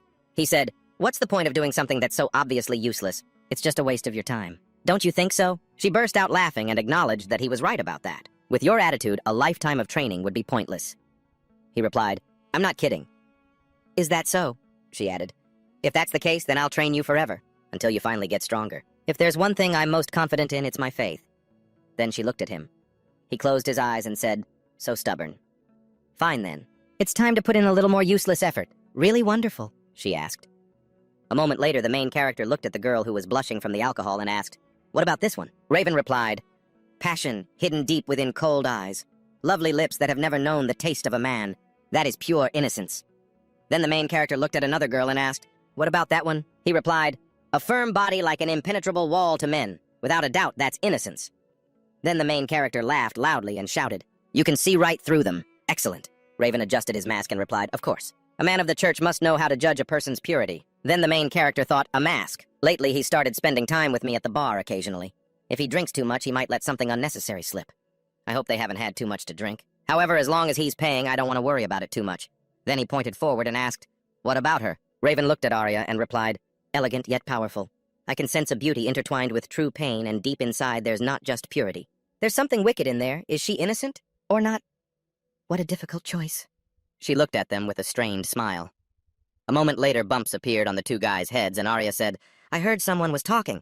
Way too loudly about other people. You two understand? That's right. You two are about to get banned from here, you know that. They knelt, bowed their heads, and said, we beg your forgiveness. Then Arya turned to the other customers in the bar and bowed in apology. She assured them this wouldn't happen again. The main character looked at Raven and asked, by the way, why are you sitting with me? Isn't your mission to watch over Fanatic? He whispered that he needed to better define their relationship. Besides, she's busy taking an exam at the church right now. The main character asked, an exam? What was that? He asked again. She didn't tell you. The holy knights are flocking to the city for the promotion exam. Knights often fail and die so to waste precious time meeting a man who isn't part of the church. It's only natural for the church to become suspicious. The MC whispered, so she came to the city for an exam. Then he looked at Raven and asked, how is she doing? He replied, I heard she's taking the final test, which was set by Sir Raven himself. So, yeah, she's doing well. Wow, he exclaimed. At that moment, Arya looked at them and wondered, do I mean nothing to them? The next second, the bell on the door rang, and ex-Noah walked in, hidden under his hood. The main character looked at him and said, "My friend, you've come at just the right time. You have to give us a hand." He replied, "You made this mess, you clean it up." The main character sighed and said, "This old geezer." He asked, "Are you kidding me?" Just then, Raven apologized, saying he had to leave for the day. Then he stood up, looked at Arya, and said he would make it up to her later. She looked at him in surprise as the main character asked where he was going. He should be apologizing to her. Ex-Noah said, "You should learn to choose your friends better, shouldn't you?" He replied, "You're the last person I want to hear that from. My reputation is even worse than his." He replied, "Perhaps." The main character raised his hand and shouted, "Hey, more wine over here!" Just then, he heard Shinji's voice ask, "How are you so calm?" Even in your shadow, she couldn't take it anymore. All of them felt a contradiction. It's the instinct for self-preservation. She hugged herself in fear and added that he could sense spirits. The main character's jaw dropped in astonishment while Snowa said, "It seems a new friend has joined us. This time it's a spirit, huh?" "Right." You didn't argue back. That was a good choice. He looked at him surprised, and the man said, "All right. All right, don't look at me like that. But I know you can see other people's abilities." Just then, the main character used his skill on the man, and the information appeared before his eyes. Ex-Noah. Race Demon. Chimera Homunculus. Dragonkin Dwarf Elf. Beastkin and Human. Level 1. 6.66. Talents. Demon King Punishment of the Six Gods. Status Current Demon King. Former Demon King. Reincarnated from an ordinary worker. Subject of absolute divine punishment, etc. The current Demon King. Ex-Noah. The main character thought in amazement. At that moment, Arya looked at him in surprise, and then Ex-Noah suggested they leave. "It's too crowded here. Wouldn't you agree?" Arya looked at Inori flustered. He lowered his gaze and said, "Fine. Wherever you want." Arya shouted, "Inori, I'll go with everyone." But he ordered her not to come. She gasped in surprise. He added, "I'll go alone." "What about the forest?" Ex-Noah asked. "It's outside the city," he replied. "Anywhere is fine." Arya watched them go, thinking Inori. A while later, they stopped in the forest, and Snowa said, "This is a good spot." "All right, just relax." After speaking, he looked at the main character, who was silently looking back at him. The current Demon King then added, "Although relaxing in this situation is a bit absurd." He then unleashed a powerful wave of energy, and Shinfi emerged from behind the main character. She let out a scream, and Ex-Noah said he didn't want the evil spirit eavesdropping. "I almost forgot she was inside you, so I had to force her out." "Ha! Finally, it's just the two of us," he said, taking off his hood. "What do you think? I thought Ears, is he a beastkin?" "No. Horns, long ears, long hair." He said, "It looks like a total mess, doesn't it?" Ex-Noah looked back and replied, "I know. I'm sick of this appearance myself. He's even got a tail. So now I'm some kind of chimera homunculus. Isn't that what you were thinking? I was originally a demon, but I was reincarnated into this body." The main character looked at him completely bewildered. "Are you the same?" he asked. "That's right, isn't it? I've already lived through 2 worlds. This will be my 3rd life. In my first world, I was born a demon, a former demon king who possessed extraordinary power, and the ability to do whatever I pleased. Anyone who stood in my way, I killed, and killed, and killed. And so I became the reigning king. I had everything: fine wine, women, money. I laughed in the face of that world. After I was done with my own kind, I began to slaughter the other races one by one. The humans sent heroes to stop me, but they all failed. I annihilated the dwarves and seized their wealth. I burned down the forests of those troublesome elves, ate the flesh of the beastkin, and poured poison into the lakes of the dragonkin. I was free and happy. My laughter knew no bounds. It seemed I would continue pursuing that happiness right up until the very end." The main character asked, "So you died?" He looked at him and replied, "I realized I had never met anyone who could kill me. I lived for a very, very long time, and when I finally died, I immediately found myself in a blank white space, where I met God." The MC wondered, a white space. And God, could he be talking about the very same goddess who brought me here? The Demon King said, "This god called herself the god of this world. So it really was her," the main character thought. Snowa continued, "She said I had gone too far. My memories, magic, power, talents. She took everything from me and forced me to reincarnate into an abandoned world." "An abandoned world?" the main character asked. "I'm sorry," he replied. He pointed at the main character and added, "That's what they call the world you came from. And they call it that for a reason. Because that world has been abandoned by God. I lost everything and nothing special happened to me. I was born with the most ordinary looks into the most ordinary of families. I had no special features or merits, so I was rarely praised, but I continued to try my best. I was determined to work hard and began to earn a living. I learned to bow my head when necessary, more or less. I married a co-worker, a very plain-looking girl, and we had a son who had my face. He was a little luckier than me. Sometimes my wife and I would argue when we didn't have enough money, but on the whole it was a completely normal life, and I was truly happy. Sitting on the Demon King's throne, I thought I had everything. I lived joyfully, laughing arrogantly in the face of that world. But in reality, I didn't even know what happiness truly was. It took me 2 entire lifetimes to find it. That's why this time, I want to make someone else happy." "Who?" the main character asked. He replied, "It's not that I want to make everyone happy, but I will keep going for as long as this body allows." He flexed his bicep, and the MC asked, "Continue. Killing?" "Of course not," he replied. He said, "My race is Chimera, an artificial being, right? Representatives from 6 different races were sacrificed to summon me to this world. Beastkin, dwarves, elves, dragonkin. This body combines all 6 races, and it is those same 6 races that have divided this world into 6 parts, never once stopping their wars for control. The main character asked, "Are there really that many races in this world?" He crossed his arms and said, "And you see, you still don't know much about this world. You yourself have noticed how people avoid you, haven't you? It's true. You're even more hated than he is. God intentionally created this world in a way that the different races could never get along." The main character looked at him puzzled, and he added that for someone like you from another world, it's hard to understand just through words. But once you travel the world, you'll see war breaking out everywhere. Discrimination against the mixed-blooded oppression between races. He asked, "And you want to help them?" The Demon King took a drag from his cigar, blew out the smoke, and said that he wants to destroy this twisted world. "I need your help." He said that at first he planned to destroy it himself, but then he met you and changed his mind. The main character asked, "So you decided to threaten me into helping you?" He apologized. "That wasn't my intention. Rather, I'll give you complete freedom. But in exchange for your cooperation, I'm willing to offer an advance payment knowledge of this world." The main character was surprised. "An advance payment," he replied. "I'll destroy everything, even if it's not part of your plan. In the end, any action I take will help you achieve your goal. Trampling on the lives and fates of others. That's how you exist." Then the main character sighed and said, "You're so selfish, but I'll agree anyway." "You will, won't you, Excellent?" he asked. The main character smiled and added, "But only if you provide much, much more knowledge." Ex-Loa said, "You're a greedy one, aren't you?" "Very well." He replied that he'd been on pins and needles ever since summoning him here. This must be his karma. Not long before that, Arya reached her hand out toward the main character and the Demon King. A moment later, she sat down at the base of a tree and thought, "I'm not going with them. Am I?" That's right. She had never seen him so tense. She thought she could finally be of help to him. But that order was a reminder that no matter how far he goes, she would be left here. She buried her head in her knees, and just then, a few demons were crawling down the tree trunk, lunging straight for her. At that moment, Fanatic asked, "Why are you just sitting there?" She attacked the monsters in a flash. Arya looked at her bewildered, then thanked her. She replied, "You shouldn't have. This is no place to be sitting under a tree." She apologized again. Fanatic smiled and said, "I don't get how the Black Rose couldn't sense those demons approaching. Is something bothering you? Is it about Inori?" She replied that it was nothing. Fanatic sighed and said both Inori and Arya. The next second, she pointed her hammer at her and shattered the tree behind her. Arya leaped back and screamed. "Why? Why would you suddenly do that?" She replied, "I wanted to see your true abilities now that we're acquainted. Besides, you looked so depressed. This should at least cheer you up." She screamed that it was none of her business. Right after that, Fanatic attacked again. Arya ducked back, dodging the blow. Fanatic smiled and said, "Reflexes." "Not bad," Arya shouted in fury. "Are you trying to kill me?" She replied, "You should hear me out. When I was little, I used to wonder if God really existed." She looked on in surprise as Arya said that she didn't believe in God. "My mother was a believer and never missed a prayer, but she never forced me to pray. One day, a horde of demons attacked our village. My mother fled with me but died protecting me. The demons surrounded me, and when I was ready to say goodbye to this life, I started praying with all my heart to go to heaven with my mother. To this day, I still don't know who saved me then. But after that, even I came to believe in God." She smiled and added, "Now I don't just pray, I can help people who were like me." "You're strong, Arya, so you have to believe in Inori. Help him." Arya replied, "I do believe I can help him." Fanatic yelled, "Then you have to be by his side." Arya shouted back, "As if I don't want to be, but I can't disobey his orders." Saying that, she punched Fanatic in the face.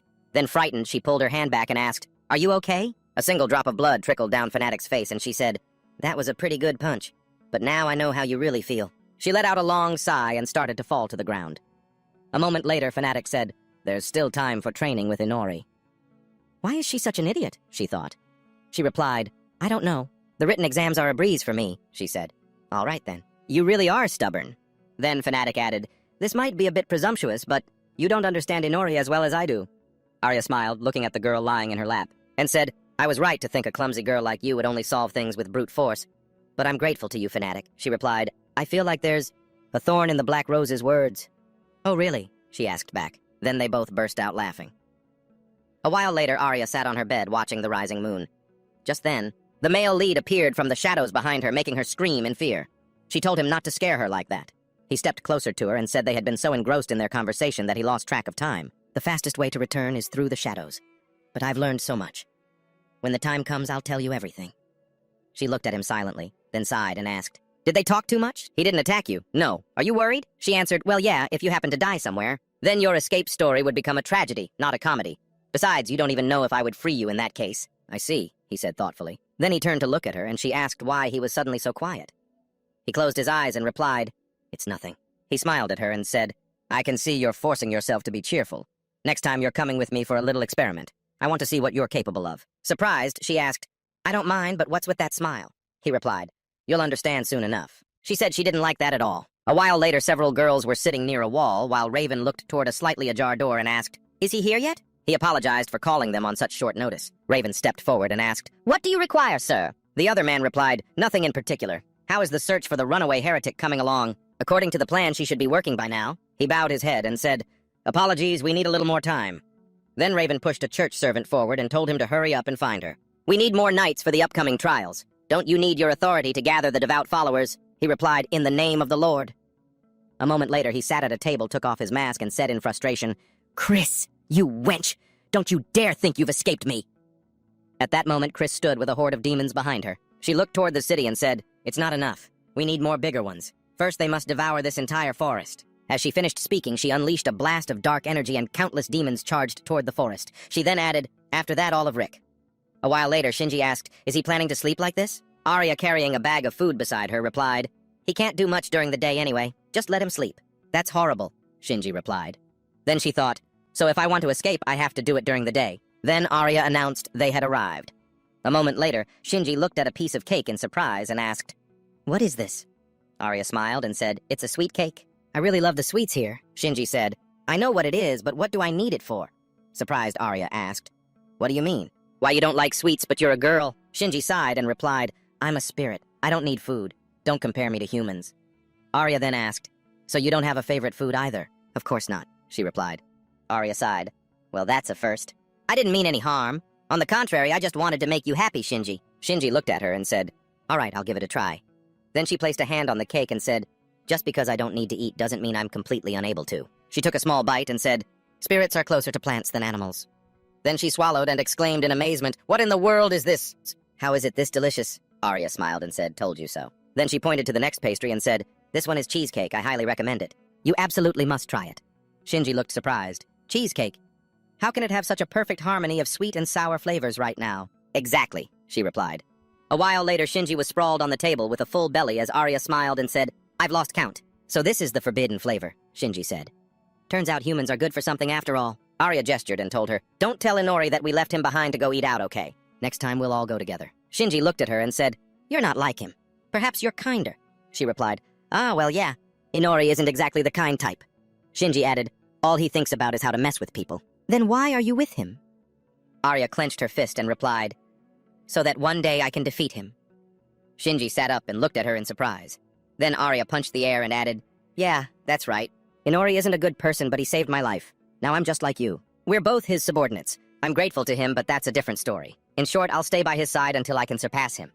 Shinji said their relationship was very strange. You think so? She asked. Just then, Fenrir leapt from the shadows and said, hey girl, tell me where is the master? Arya looked at him and exclaimed, Fenrir, surprised. Shinji asked, who? Arya said, we know each other, Fenrir. Fenrir scoffed and told her not to address him like that. My rank is higher than yours. Shinji asked, higher? What a cute little doggy. He replied that he would eat her soul later. Then Arya said he should be in bed, but maybe he's sleeping in his own shadow.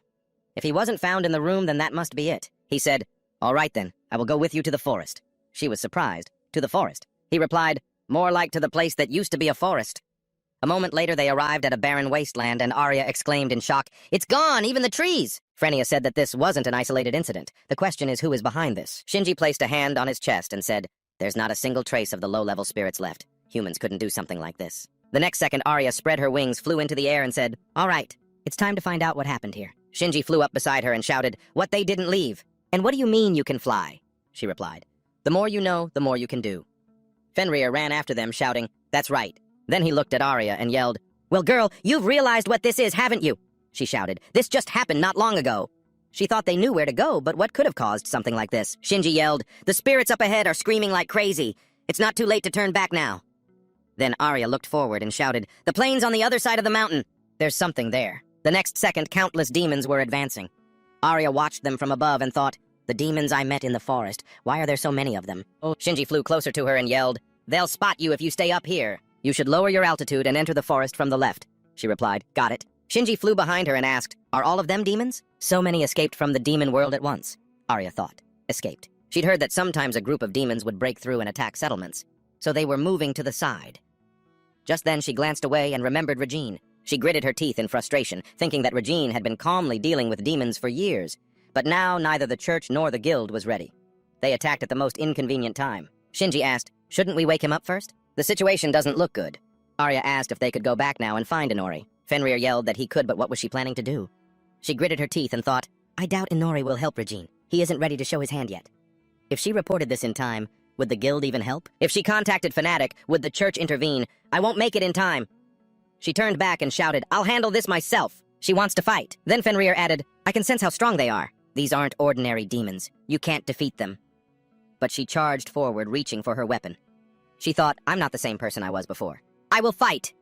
Just then one of the demons stopped and looked at them. Shinji shouted in fear, "We've been spotted!" The next second the demon opened its mouth wide and lunged at Arya.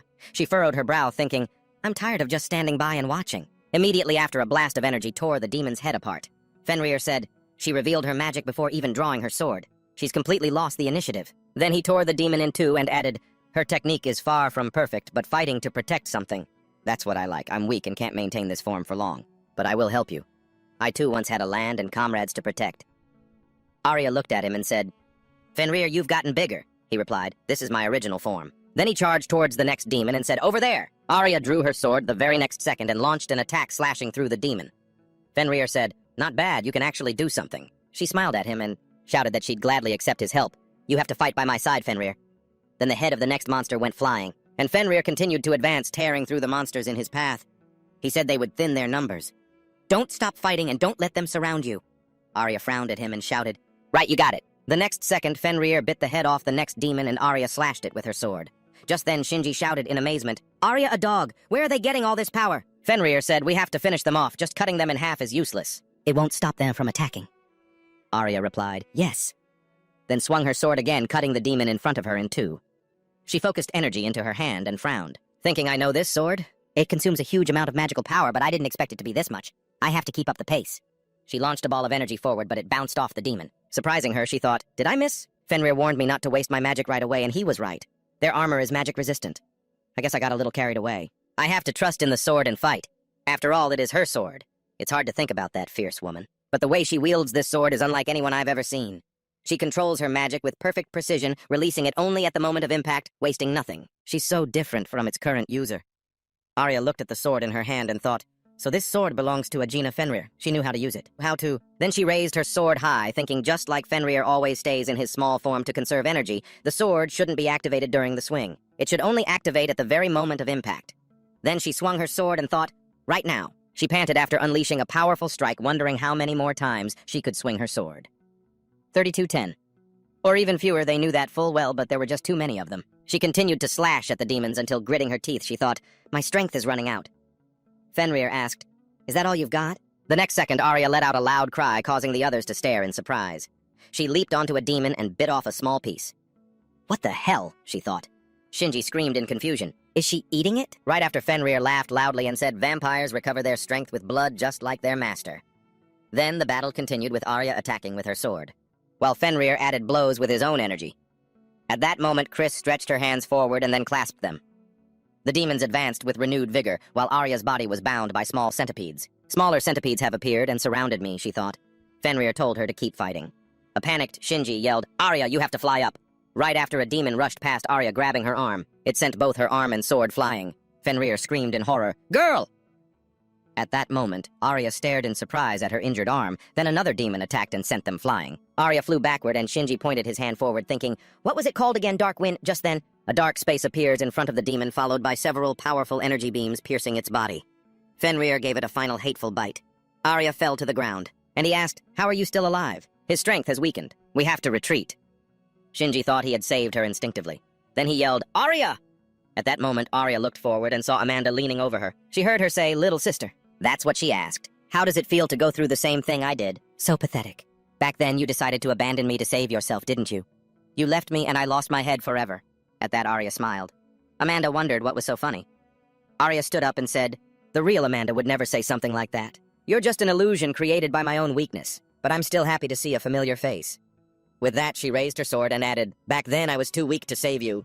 I'm sorry, but I will change and become stronger, so please watch over me from above." A confused Shinji looked ahead and yelled, "Arya!"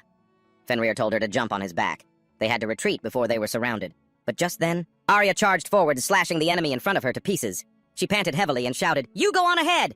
I can still fight." At that moment, Inori said, "Stubbornness can be a virtue, but it's meaningless if it leads to your death." The next second, he pointed his Gleipnir at Arya's wounded arm, causing her to look up in surprise. Inori stepped onto the demon's corpse and said, "To a vampire, blood is life. And I didn't share some of my blood with you, just for you to waste it so foolishly. You should cherish it." Arya's jaw dropped as she asked, "You, Inori?" "But since when?" he replied. "Since you became too bloodthirsty and stopped observing your surroundings." With that, he plunged his weapon into the demon's eye, then jumped aside and delivered another blow, as splitting the monster's head in two. A joyful Fenrir said, "Master, you've come!" Arya yelled, "Inori?"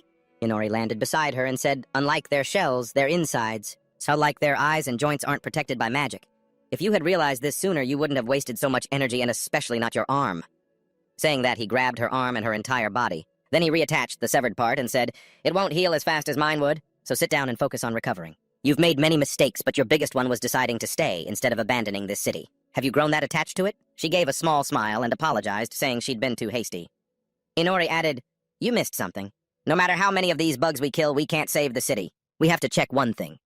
Arya looked at him in surprise. The next second, a few demons charged straight at them, while Chris, with a cunning smile, clasped her hands. Just then, Inori, who was carrying Arya, leaped up from the ground behind Chris and pointed forward, saying, "That's the one responsible for the demons that attacked." She turned around completely surprised. He told her to stand still and answer a few questions. He bound her body with his Gleipnir, making her scream in surprise. At that moment, Shinji looked up at the cliff. Shinji thought that there were almost no spirits left, and she couldn't say for sure, but they were capturing someone. At that moment, the main character looked at the hostage and asked, "Chris Kamza, right?" She gnashed her teeth in anger, and he added, "I can tell just by your abilities." Arya was surprised. But how can this girl control them?" He said, "She has the ability to control demonic beasts.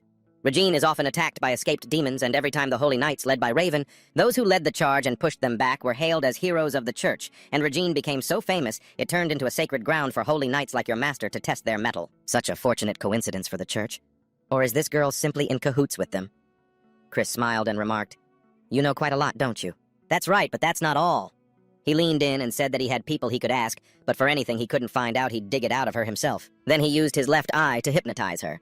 She laughed maniacally and screamed, "A magic circle!" What a surprise. She then created a magic circle around herself and summoned a few demons. The protagonist leaped aside, gritting his teeth and thinking, so mental interference doesn't work on her. She told him he was right. They orchestrated this whole thing. She had done everything the guy told her to, but she was so stupid. She wasn't going to work for that bastard anymore. The protagonist then asked, "That bastard? A man from the church?" The next second, a demon charged at them. Arya screamed, "Attack!" The protagonist fired Glania at the demons, then plunged his weapon into one's body and hacked it to pieces. He laughed and shouted, "Is attacking all you know how to do? Is that all you've got?" Just then Arya screamed, "Inori above you!" A demon opened its mouth wide, right above the protagonist. Chris laughed loudly and yelled, "Didn't you guys order minced meat?" But the next second, a blade pierced through the demon's body, followed by the protagonist himself, splitting the monster in two. Afterward, he licked his finger and said, "The blood isn't great. Kinda tastes like iron." The next second, Chris gritted her teeth in fury and said, "What the hell is he doing? Stop bothering us. I don't have time to deal with an upstart like you."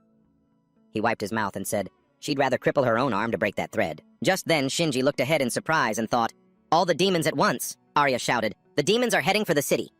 At that moment, the protagonist smiled and thought, so she went to them for help. She's starting to understand who's really in charge here. She told him to shut his mouth. She was talking to Arya then. She shouted in surprise, "Towards the city!" Then she turned to Chris and yelled, "You sacrificed the guards just to send them to the city." She laughed maniacally and replied, "What a shame. Even if I die now, you can't stop them." The protagonist said he had hoped taking care of the leader would be the end of it. But seeing her resist his hypnosis, he was surprised and realized he had underestimated her. At that moment, the demons continued to advance, and Chris, as if possessed, shrieked, "Forward, forward, my family, do as you please." The next second, the girl covered her face and said, "Chris's little sister, destroy those who call us children of the devil along with their city. Destroy the church that toyed with us. Destroy those who deceived and used us, destroy them too." Just then, Chris began to struggle free from the binding threads, but they were tearing her body apart. She screamed that nothing could stop those hulking beasts. "Forward!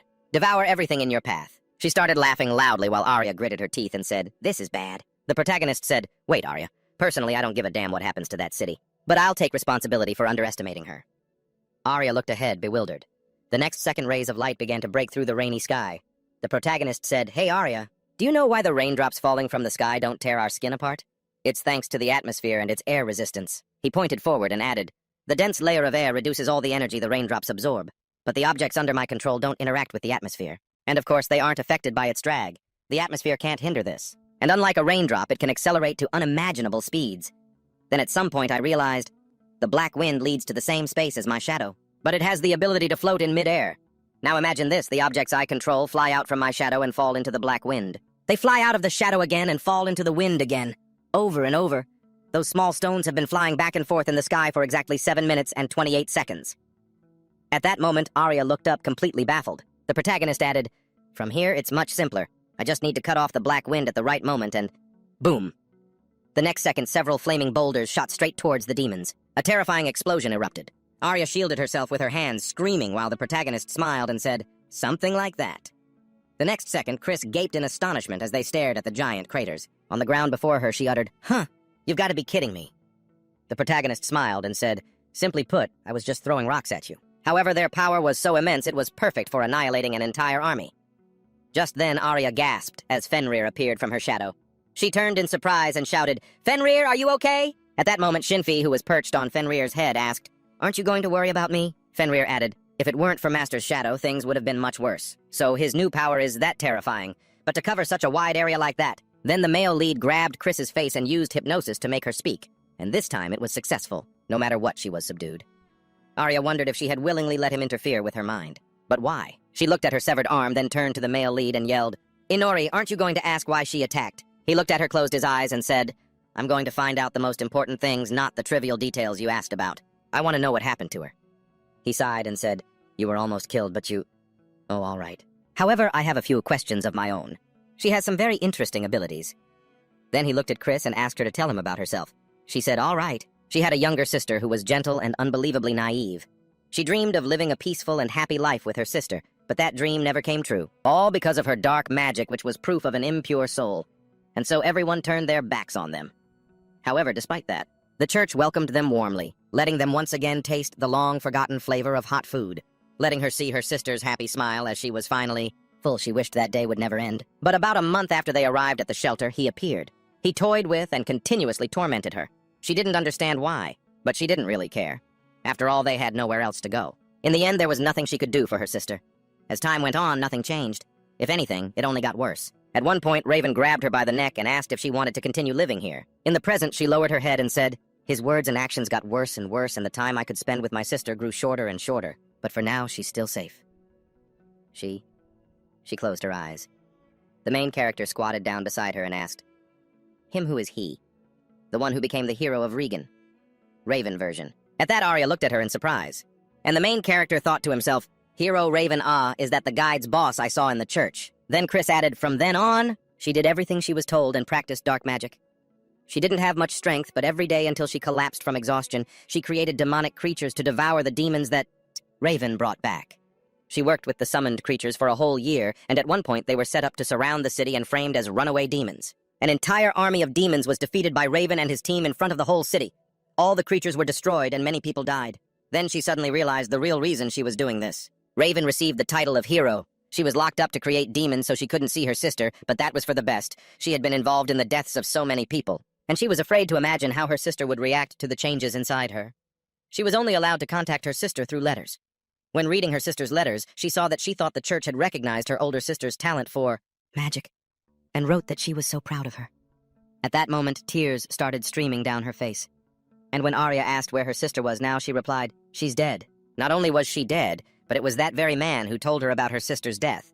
It turns out because her soul was tainted from creating demons, her younger sister was used as a plaything in the church to atone for her sister's sins for her use of dark magic. In the end, the girl couldn't take it anymore and died.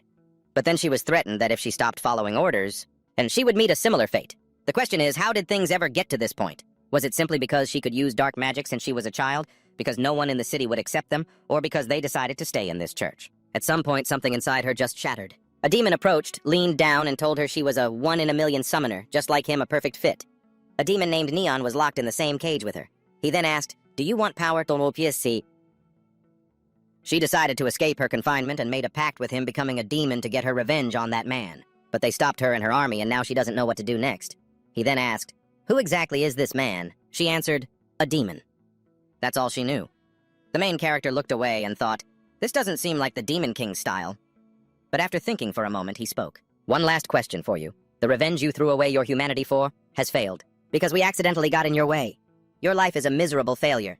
Don't you think you've suffered enough? At that moment, he grabbed his sword, stood up, and approached Chris. Arya screamed, Inori! She begged him to stop, but he said he wasn't talking to her. I'll say it again. Enough with the revenge. Don't you think you've suffered enough? Then Arya bit her lip and shouted, Inori! The church just used her! Does she deserve to die for that? She held her hand out and added, she can't do anything to you anymore.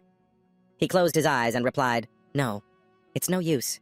You saw it yourself. My hypnosis doesn't work on her, and she's not even responding to questions anymore. She's completely lost the will to live. No matter how much you try to understand her. And her fate will be the same. The next second, he swung his sword, and at that very moment, the main character heard a voice in his head. You have reached level 15. He was surprised. The voice in his head continued.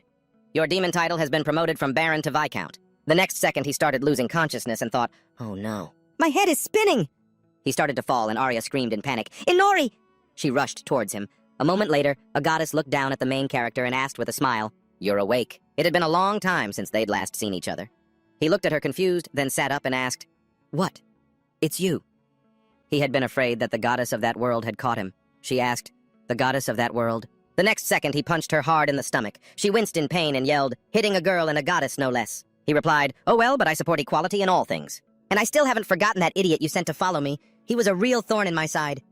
She smiled and asked, oh, did something like that really happen? He sighed and replied, you wouldn't believe it. Then he looked to the side and asked, is this the place where I was first summoned?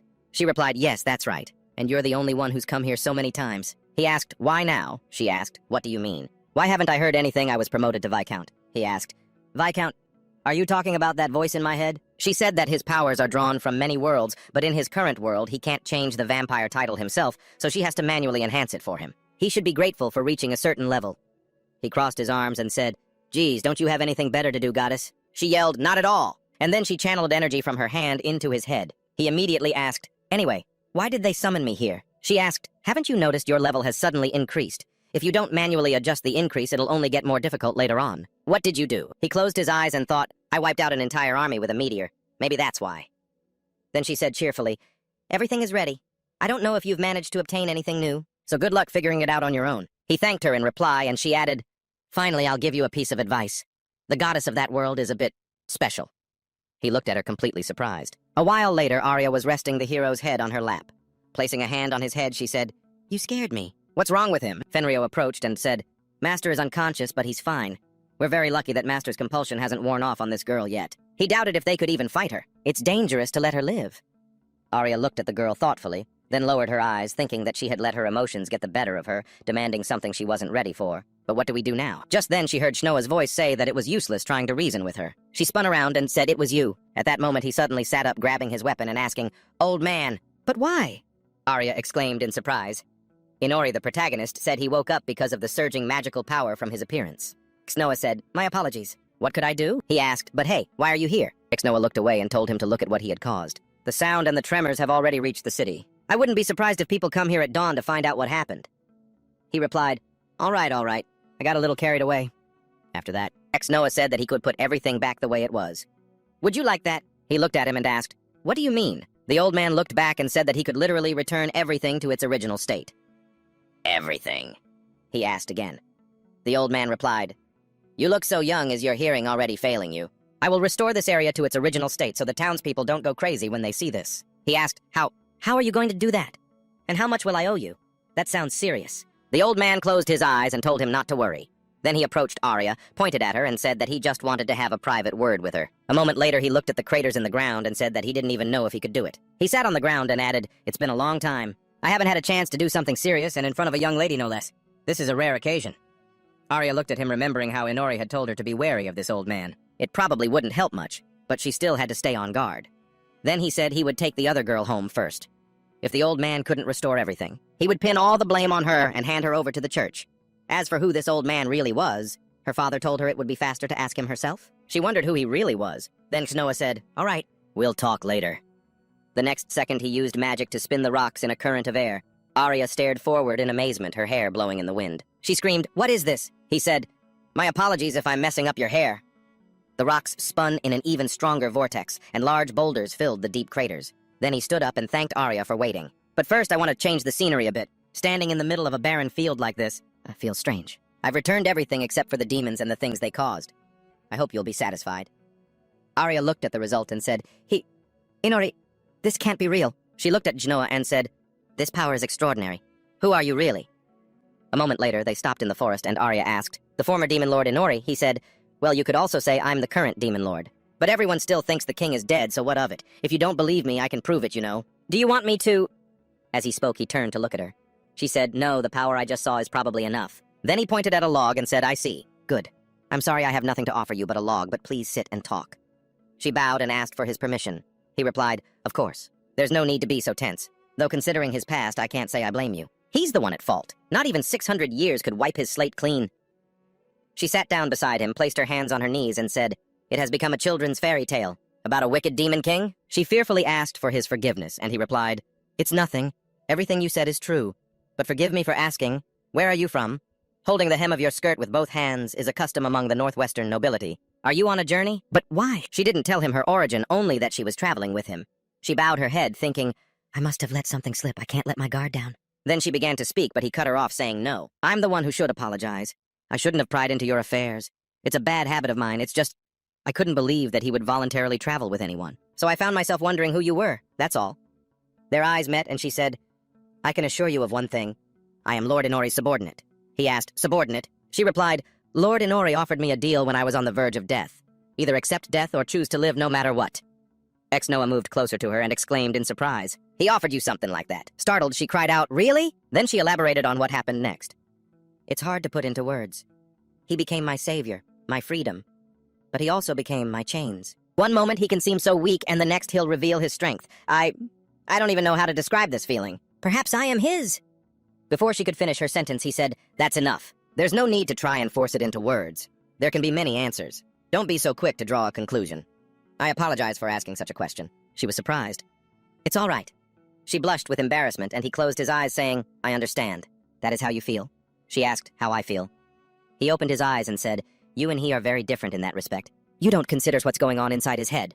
I suspect you haven't even had a glimpse of his true nature yet."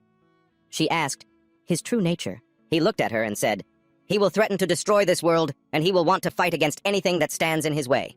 As a living creature, he will undoubtedly reach his zenith and become complete." She looked at him in surprise and questioned him. He said, "I'm interested in you, and I imagine your future." Subconsciously, he is drawn to the possibility that you might be the one to kill him. Surprised, she asked, "I'll kill him? I don't understand." He replied, "It's one of the possible outcomes, and he is fully aware of that." She said that even if she tried to sneak up on him in broad daylight, she'd be unlikely to succeed, even if ordered to. He laughed and said, "Still, I'd like to see that. You should think about it." Then he lit a cigar and said, "Youth is meant for being tormented by doubt." She asked, "So, can I truly face his power? I feel so small. I don't even know if I can ever escape being just his subordinate." He approached her and told her to listen to him. "No matter how important a role he plays in your heart, or how important a master he is to you, he's still just a kid," he said, blowing smoke from his mouth, and added, "It was only recently that he was helplessly clinging to his mother's breast. He grew up full and comfortable in warmth, absorbing censored knowledge in a school built by someone else. He even acquired his skills upon arriving in this world. He hasn't created a single thing that could be considered his own, and perhaps he knows that himself. That's why he seeks out anyone who can push him to surpass himself so that one day he can become the perfect version of himself. And that applies to you as well. After all, you've never had to work or earn your own keep before, have you? Everything was provided for you." She thought back to her past and confirmed it. And he added, "In my time, for instance, no one liked me." She was surprised. "Really?" He replied, "Yeah, that's how it was. All right, then. In short, there's no reason to be shy or afraid of that brat. If you have something to say it directly to him. It doesn't matter whether you're his subordinate or not. You have to speak your mind to him." He clenched his fist and said, "You should be the one to make the first move. Become the enemy he's longed for. He'd like that more. That's the kind of person he is." She asked pensively, "What if I were to oppose him? How would he react? Would he fight back? We're supposed to be helping each other, aren't we?" He looked at her, then said, "I wouldn't mind seeing that." Then he got up and walked away. He added that a boring life is one where everything goes according to plan. She should just do what she wants, that's all. He wished her luck with Inori as she looked at him. She left thinking that he was either praising her or scolding her like a father. She still couldn't fight Inori, but at least she could stand on equal footing with him. Meanwhile, the main character used his ability to survey the area and thought, well now, they've really restored it to its original state. All right. The land and even the vegetation are untouched by insects. Can he restore living creatures? Right? That's why he's the Demon King after all. Just then Arya entered the room and said she was back. She apologized for being gone for so long. They suddenly started talking. He replied that it was fine. Then she called out to him, saying she wanted to talk about how he treated her. He was confused, not thinking he had done anything to make her feel she wasn't his equal. Then she said, "All right then. In that case, I have a proposal." Meanwhile, at the church, Raven was congratulating them on successfully passing their final exam. They had endured many harsh trials and proven the strength of their faith. They were the ones chosen by God for the sake of the church's growth. And Fauna stood before 3 of the church's pastors. Raven looked at them and asked if they were ready for their bodies to no longer belong to themselves. He held out his hand and added that they would become a shield called upon to protect humanity from demons. The girl beside Fauna said yes, she was ready to become a shield in the name of the Lord. Raven asked if they were willing to sacrifice themselves to help the parishioners of the church. Another girl replied, yes, she would save everyone in the name of the Lord. The next moment he swung his arm and shouted, "Excellent! Your determination proves you are worthy to serve in the church from this day forward. We shall strive together toward a common goal. We congratulate and warmly welcome you." The next second, a few church staff members shut the doors. Fauna heard the noise and wondered if that was the sound of a door. Then she noticed some kind of energy binding the girl beside her and shouted, "Commander Raven, something isn't right!" She then suddenly leaped up. Dodging the attack from the magically controlled church staff, the man shouted, "So quick to see through it!" At that moment, Fauna was flying above his head, thinking, "Is this a binding spell? Why, I'll deal with it later." She then drew her weapon and thought, "Appear, holy hammer onris." The next second, she yelled, "What is the meaning of this?" The men looked at her confused as she attacked with her hammer, but they managed to put up a barrier in front of her. The man said, "This is a blessing bestowed by the church in the name of the Lord." That's how it is, you zealot. There was a crystal in the center of the barrier. It then cracked, and the crystal in Raven's hand transformed into a staff. He shouted that she must be humble. "Accept this with your body," she cried out in shock. "Commander!" The next moment, he attacked her with his weapon, saying, "In the name of the church." The next second, she spat up a mouthful of blood and was sent flying into the wall, cracking it. He said, "Incredible. To think you're still conscious after a blow like that." She got on her hands and knees, asking, "Is this also part of the exam?" He replied, "I would like to believe so, but of course it isn't." Just then, she grabbed her weapon and lunged at him, but he blocked her attack. And as she thought about every blow she landed, she turned in surprise to see the newly enchanted girls being surrounded by the men. She screamed, "Stop! Don't you touch them!" Just then Raven said, "No matter what happens, never take your eyes off your opponent." The next second, his weapon transformed into a chain that bound Fauna's body tightly. He held it in his hand and asked, "Do you remember what you were taught here?" Then he slammed her to the floor and added, "This is their first chance to prove themselves to God. They should be overjoyed." The next moment, he approached the girls and assaulted them. A while later, Fauna, who was chained to the wall, opened her eyes. Raven stood in front of her, asking if she was awake yet. "You don't need to worry. Your body is still pure." The next moment, he threw the exhausted girl to the ground and said, "She's no longer needed. You lot take her away." His subordinate replied, "Yes, sir." Raven added that he had been waiting for her to wake up just to hear her moan. He spread his arms wide and suggested they dedicate themselves to the church together. At that moment, the abuse was still continuing behind him. Fauna gritted her teeth and screamed, "What are you doing?" "What are you doing, Commander Raven?" "This is unforgivable. You are a holy knight. The Lord would never forgive something like this." He replied, "That's right, you zealot. This is unforgivable." She frowned at him. Then he pulled at the mask covering his face and added, "Utterly unforgivable." Tears began to stream down his face as he said, "If there is a God, of course." Then she cried out in astonishment, "A mask!" She wondered why. She wondered why God didn't punish him. Her sincere faith couldn't comprehend the man he was, and he could only be jealous of that. He had once been a devout believer, just like her, fighting for his people alongside his fellow holy knights. It was a difficult time, but he believed that God saw his devotion, even though deep down he knew that wasn't the case, that something was missing. And then one day, for the first time, he was invited to this party. At that moment, he wanted to kill everyone involved, but he didn't. The innocent girl was completely at his mercy. An act of such blasphemy clouded his mind. His heart craved a reward for all his labors, and now, having satisfied his secret desires, he stood before her body. That's when he realized this was it. All the years he had spent serving God couldn't even compare to the pleasure of that sin. From then on, everything changed. He played the hero in the eyes of the townspeople, the church's congregation grew ever larger, and his hunt for girls continued. This is a true betrayal of God, full of lies and greed. Father, now God must punish him. He raised his hands and shouted, "God, if you exist!" He was begging you to punish him. He was no longer the saint he once was. He could clearly see what he had become. Or perhaps he was never on their side to begin with. At that moment, the zealous woman said that he was wrong, and he snapped back at her that God himself would decide that. Do you think he would allow a believer to be taken advantage of? Well, now they're about to find out. Just then the MC said, "What terrible logic." A few demons advanced, and Raven looked around in confusion, shouting, "What is this?" The demons grabbed a few people, and the main character said, "To his beloved God, it probably doesn't even matter whether he's a sinner or not." Then Raven looked at the main character and shouted in surprise, "Lord Inori," he replied, "but they don't care. The zealous woman looked at him in surprise and shouted, "Inori!" Raven asked, "Why is he here? And with demons no less." The church servants shouted, "Why are there demons in the church?" The main character placed a hand on his hip and told them, "Don't let them escape." The next second, the demons dealt with the servants as the zealous woman watched in astonishment. Then Raven asked, "Are these his demons? Has he had dark magic all this time?" He replied, "No, I borrowed it. You know very well from who." The zealous woman asked, "Inori, what is the meaning of all this? Why are the demons that escaped suddenly here?" He said that it was the church that nurtured these demons. "So I'm just bringing them back home. Nothing surprising about that, is there? That girl didn't like what they forced her to do at the church." Raven said, "Chris sent you. We saved her life, and this is how she repays our kindness. How shameless. And since you agreed to help her, you're no better." The next second, the crystal in his hand transformed back into a staff, and the main character asked, "Are you angry?" "I'm sorry for interrupting your hobby." He rushed forward to attack, shouting, "I sincerely regret having to strike a friend." The zealous woman shouted, "Inori, you have to run." Then Raven attacked, but the main character quickly dodged to the side and said with a laugh, "Wow, you should listen to her. Not bad for a city legend." In response, he shouted, "Excellent! A superb reaction, but how much longer do you plan on fighting me without drawing your sword?" The MC flew forward and said, "I bought this sword, especially for my master. I don't want to break it on some magical weapon." Then he grabbed his enemy's staff and said, "Though this weapon is nothing compared to the sword of Asina." The next second, Raven's weapon reverted to its crystal form, and he said, "Incredible. I had no idea you were this strong." The main character waved his hand and said, "Well, I'm good at hiding in the shadows, and it seems you've got a little something wrong." "Chris didn't send you," he asked. "Then why are you here?" He replied that he had some unfinished business. "Interesting," he said. The next second, the MC summoned a shadow from which a crystal emerged. Raven cried out in surprise, "That's it!" The main character laughed and said, "This is what I came for. The Divine Lightstone. It's installed when the temples are built." Raven was amazed. "But where did you get it from?"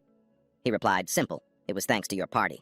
All the church guards were gathered here." Raven said, "You had me worried for a second, but you're right. Of course it could be sold for a decent sum, but it has no special properties itself. I don't believe you came all this way just to steal a stone." And then the main character said, "I have the power to appraise items, and according to my appraisal, God observes humanity through these stones. It possesses no power on its own, but when it senses the prayer of someone nearby, it can become the eye of God. Right now, I'm using my control ability to block it, but one day it activated and God instantly tried to kill me. I stole it so that God would immediately understand my intentions."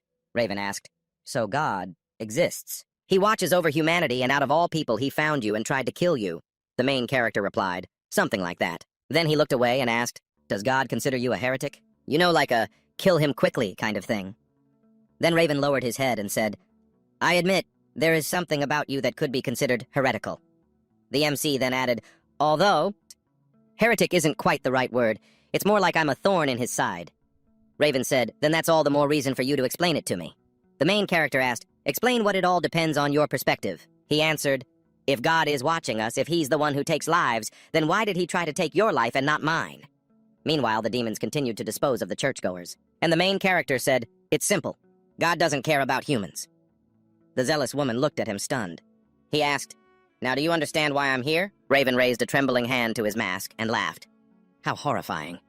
But now he realized there was something he wanted to try. He grabbed the crystal and lunged forward, asking, "Does God even care about me? If I offer him your head, will he finally notice me then?" Then, the MC chuckled and said he was starting to worry tonight would be boring, but now, this was a different story. The next second, a chain shot out, binding his hand. He clicked his tongue in annoyance. Fanatic screamed, "Inori! He must have let that man catch him." Raven said, "I repelled every single one of his previous attacks. But this time, he used the divine execution weapon." Just then the main character appeared. The doors of the statue swung open, revealing sharp spikes. Then Raven again raised his hand to his mask and said, "My lord, you grant that to him." Then he clenched his fist and the statue's doors slammed shut, trapping the main character inside. Fanatic screamed in fear, "Inori!" A moment later, blood began to stream from the statue's eyes. Fanatic kept calling his name, and Raven approached her, saying, "He will never hear your voice again." He stepped forward and said, "Farewell, my foolish friend." The next second, a powerful surge of energy erupted from the statue, shattering it to pieces.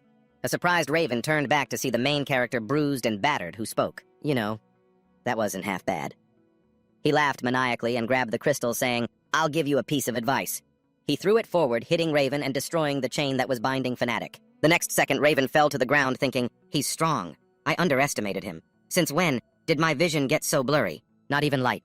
There's no judgment or salvation for me. So this is the answer to my prayers." The next second, Fanatic approached him. He said, "Fanatic, to be honest, I never even laid a finger on you. Of course God would protect you, the spotless and unstained one. I'm asking you, take my place. You must find God for me. You're the only one worthy. He will surely answer you. She stood beside him, took the crystal from his hand, and the main character asked, Is he finally dead? What a shame. He's the only one who was really my type. We had such fun drinking together. Fanatic looked at him and said, Inori, you have to answer me. Who are you? Inori said in surprise. No one has ever asked me what I am before. What am I to you now? A thief who killed the church's disciples, or just a thorn in God's side? Fauna narrowed her eyes, remembering a time from before. She had asked him if he disliked their training. Inori had replied that she was wasting her time on him. Fauna answered, It's fine. I can train you my whole life until you become even stronger than me. She certainly had a lot of faith in him. In the present, she sighed and said, It's true. Training you was a waste of time. The MC spoke up. To be honest, I don't care. I only went along with it out of curiosity to see where things would go. First of all, our values and ideologies aren't just incompatible, they're contradictory. I come from a different world than you. That's why your God took notice of me, and in return I came here to destroy the church, to destroy God's primary tool. Therefore, I killed anyone I deemed necessary. Because right now, nothing is more important than defeating your God. Fauna listened motionless, her mouth slightly agape. The MC continued, However, I didn't mind playing along with your little teacher-student act. His eyes flashed as he spoke. But it's about time we put an end to this. Fauna said, Yes, you're right, it's time to end this. She had thought she'd never be able to reach the real him, but now, she was slowly starting to understand. And his journey had only just begun. She reached out her hand and asked, But will you show me? She placed her palm on his cheek and added, The real you. Then Inori returned to his human form and said, This is it. It's time for me to go back. He started to run, and Fauna yelled, Kiri, wait! He turned back and said, It's Inori, you can call me that. If we're alone again. Fauna watched him intently as he continued, Oh, and those novices who were with you? They're still alive. It was news to me too, but it turns out, those demons only react to movement. They didn't even bother to tell those poor sinners the details of their plan. He climbed out of this pit and said, See you again, master. Fauna watched him go, whispering, Inori. Everything around her began to crack, and she looked around in fear. The monsters began their attack, and Fauna started leading the other girls out of the building. People were screaming in the streets. Where did these demons come from? Why are they inside the church? Where's Captain Raven? Fauna froze at the sight of the terrifying creature before her. Suddenly, Arya appeared in front of her, slashing at the monster. She said, I knew you'd be okay, but I'm so glad to see you're alive, Fauna. Fauna cried out in surprise. Arya! She turned back and shouted, Stay back! They're dangerous even without their heads. Help the injured and get them out of here. Please. She swung her sword, attacking swiftly. Arya yelled, Now, let me get them away. Fauna replied, No, but thank you for saving me, Arya. An arrow flew from behind, lodging itself in the monster and catching Fauna's attention. The archer yelled, Follow the Black Rose. The girl shouted in agreement. Yes. Arya commanded her guild. Listen to her. Draw all the demons to us. She ordered them to let the survivors get away. Everyone yelled, Yes. The monsters began to attack the knights as everyone else tried to save the wounded. The MC watched from a window, thinking, I have an idea. A while earlier, Arya had entered the room and spoken. Answer me. Have you been planning to attack the church this whole time? Inari asked, And what if I was? Arya replied, surprised. When he came to help them, unlike her, he seemed indifferent to the city's fate. At first, she was even happy to see him, but he could have avoided the battle with Fenrir if he hadn't disturbed their territory. He didn't stop the coup to save the country, but to provoke Commander Eisen and challenge her. And the same goes for Chris's situation. He didn't have to destroy all her demons. For some reason, he's always looking for an opponent. Inori looked at her silently, and she said, You don't care at all. You don't care about the people who might get attacked, and you wouldn't even think of saving them. Right now, all you care about are their demon kings and your desire to fight the gods. Inori turned back and asked if she still wanted to help him. Now that she knew everything Arya said, that the church was no joke, but there were good people there too, including Fona. She wanted to help her, but she didn't want to kill civilians. She now had enough power to get the guild involved in the church's investigation.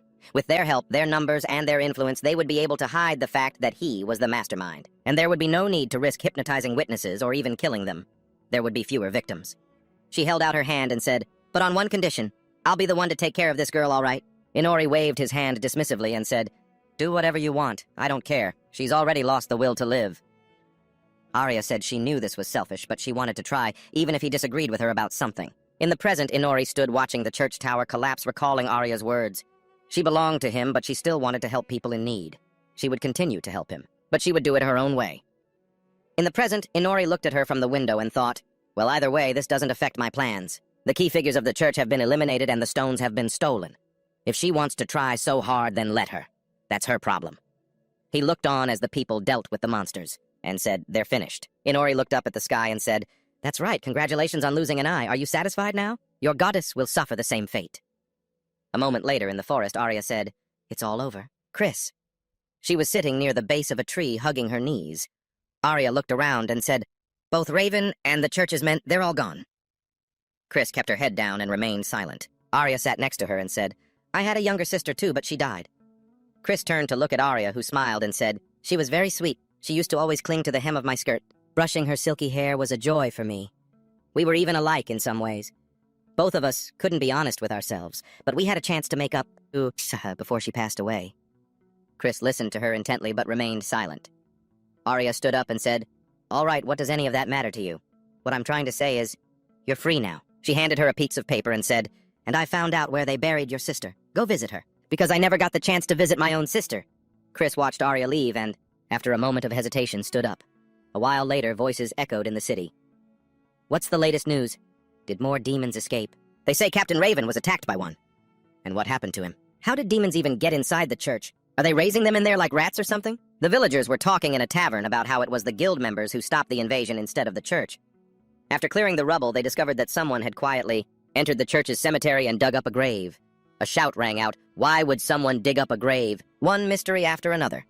The people were terrified, imagining what would happen to their town next as Chris sat in the cemetery holding a skull. She hugged it, remembering how she used to hug her sister. She thought, "It's so cold, so cold. If only we could find a place with no winter or hunger when we grow up. We'll definitely find it, but for now, this is enough for us." Chris wondered if that was her sister's voice. The cold is nothing when you have someone to keep you warm. You keep me warm and I'll keep you warm and we'll be so toasty. Chris hugged the skull and cried. She said her sister was such an idiot. Such an idiot. At that moment, Arya asked, "Are we leaving this place?" Inori replied, "Yes, there's nothing left in this city to surprise me. Don't you like it here?" "I thought you were settling in quite well, but alas, the decision has been made." Arya replied, "It's fine. I'm ready to go too." Inori turned back and asked, "All done excellent." Arya asked, "And where are we going now?" Inori replied, "I don't know."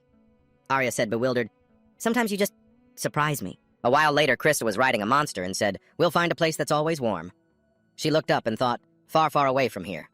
Arya thought, "To see new lands." A while later, people in the city were talking. "The Black Rose is leaving the city." A man said, "They say she's moving away." A young man said with teary eyes, "But I didn't even get to say a word to her." A girl entered the room and shouted, "You fanatic, here's your water and medicine." She looked at the open window confused and asked, "Where did she go?" A moment later, a voice echoed inside the house. "The freshly baked pastries, your tea set, all the gifts, and everything else. I'm happy to report that it's all been safely transferred into the shadows. They're ready to depart." Arya smiled and said, "How convenient." Inori asked, "Well, shall we go?" She smiled and replied, "Yes." As they went outside, they suddenly heard loud shouts. "Arya, is she really leaving the city? Now who's going to protect us from the demon invasion?" A man crossed his arms and said, "That guy must have whispered something to her or done something evil." Then a young man reached out his hand and said, "Get away from him. She doesn't need people like him. Let her marry me." The MC picked up a bag and said, "They just finished packing and everyone's already worked up." The crowd shouted excitedly, "Arya!" She turned back with a small smile and a wave. She said that she had submitted a notice to the guild this morning that she would be leaving. "Word travels fast," Inori said, rolling his eyes. "But if you hadn't taken on every single guild quest with such dedication, you wouldn't have problems like this." "You told me I had to learn to blend in with the crowd," Arya replied.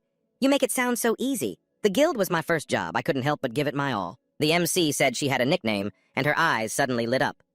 They continued down the road when they suddenly saw Fiona by the wall. She had her hands on her hips and asked, "Were you just going to leave like that without a word?" "I certainly didn't expect that," Arya said in surprise. "Fiona, are you allowed to walk around already?" Fiona smiled and asked, "Why would they suddenly forbid me? Thanks to you, I wasn't seriously injured. So where's Kiri?"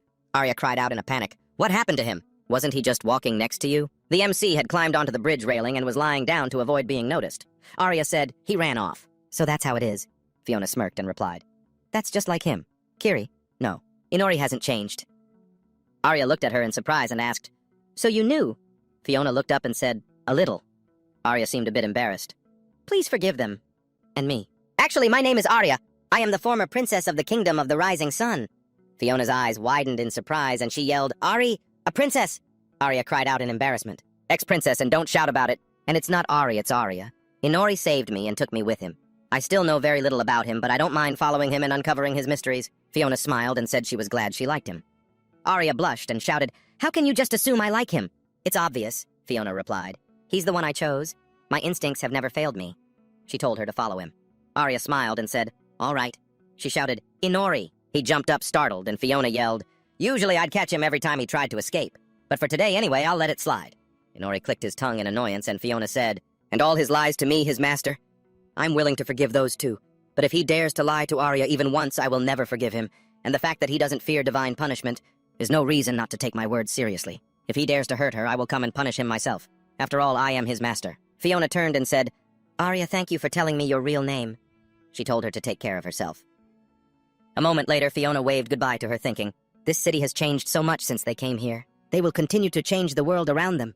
For now, I'm forced to say goodbye, but one day..." A while later, birds were perched near a waterfall, and water cascaded down the cliff. Suddenly, the water spray was cut by a sharp sword, and Arya was moving forward. "I couldn't have escaped the castle on my own. I couldn't have stopped the demons on my own, let alone prevent them.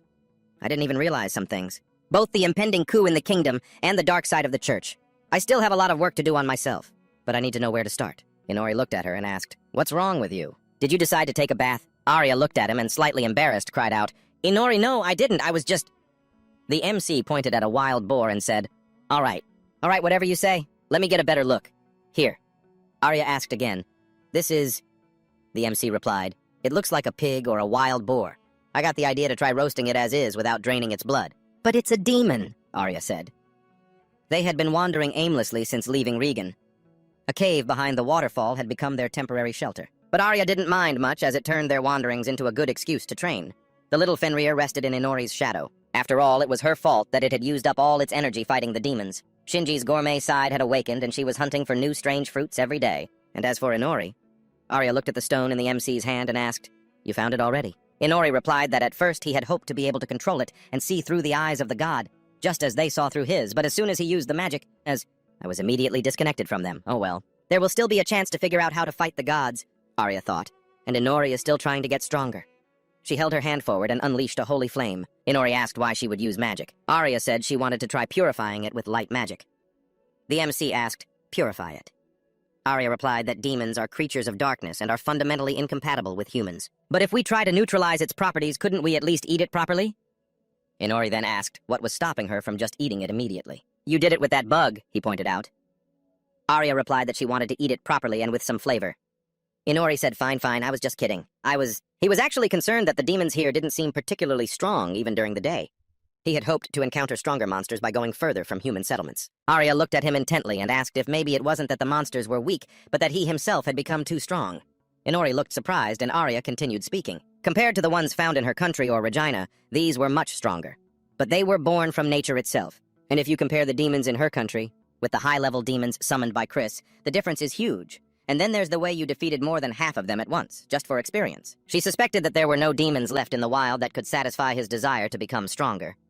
The MC thought for a moment, then said, "Yeah, to get experience. I constantly need to fight stronger and stronger opponents, so it's a problem."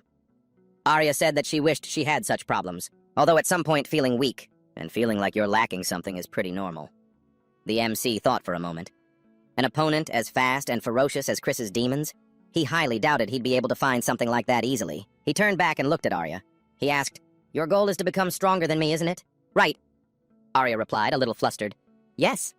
The MC said, "To free yourself from being my slave, to put it bluntly, to kill me." Arya asked, "How on earth did you come up with that?" Inori asked, "So what? Are you going to try and kill me?" Arya looked at him surprised. A while later, the MC was standing at an intersection looking around confused. A voice called out from his side, "Inori, long time no see." The girl greeted him and asked how he was doing. "Living well, how are your kids?" The MC, startled, asked who she was. The girl replied, "What do you mean I'm the goddess? The goddess who gave you your power." Inori asked back, "A goddess? Then what's with this cosplay? To be more precise, where exactly am I?" The goddess answered, "In your hometown, Chiba, Japan." The MC asked again, "Chiba, but why? Especially since I'm not from Chiba." The goddess replied, "Let's just put it this way. Adjusting your abilities had a much bigger effect on your soul than I thought. That's why I sent you home for a while, so your soul could be more at peace. At first I figured any city would do, but Chiba sounded more fun than all the other places."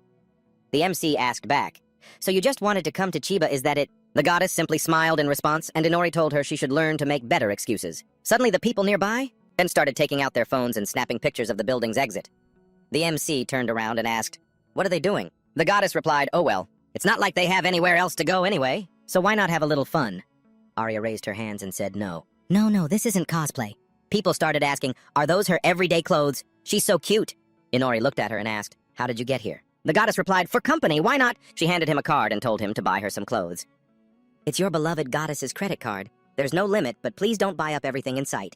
"All right," she said. "Have fun out there." The MC asked again, a credit card seriously. She vanished, and he asked, "Where did she go?" A moment later, Arya smiled and thanked him for getting her out of there. Inori said he would have been more than happy to let her handle her own clothes, but that terrifying goddess told him to go. Have a little fun. Honestly, I don't even want to be near her. She stands out too much. Arya ran after him, shouting, "Why are you being so mean?" A little while later, Arya was struggling to fasten her bra. She covered herself and asked Inori, "How do you fasten this?" He turned away and said, "You're asking me. Do I look like a girl to you? Go ask the girl at the checkout counter." I didn't know then if the sales assistant was asking me to pick a size or if she was offering to help me fasten it. The girl just frowned and said to ask anything I wanted, then asked how old I was that I couldn't fasten it myself. Arya looked at them in surprise and shouted, "Nala Amanda." The girls replied, "Yes, so one of them is Nala and the other one is Amanda, yes." A moment later, Inori swiped the card on the machine and paid 29,800 yen. The girl bowed and said, "Thank you very much. Please come again." Inori looked at the card and said, "Isn't it a bit much to pay with someone else's credit card?" Arya smiled and said, "They looked exactly alike. I almost ran over to hug them." Inori turned back and said, "Even their personalities are similar. It's as if their souls were transported here from that place." Suddenly, they couldn't see Fenrir anymore. They kept walking, and it thought, "Master." A moment later, they stopped at a doll stall.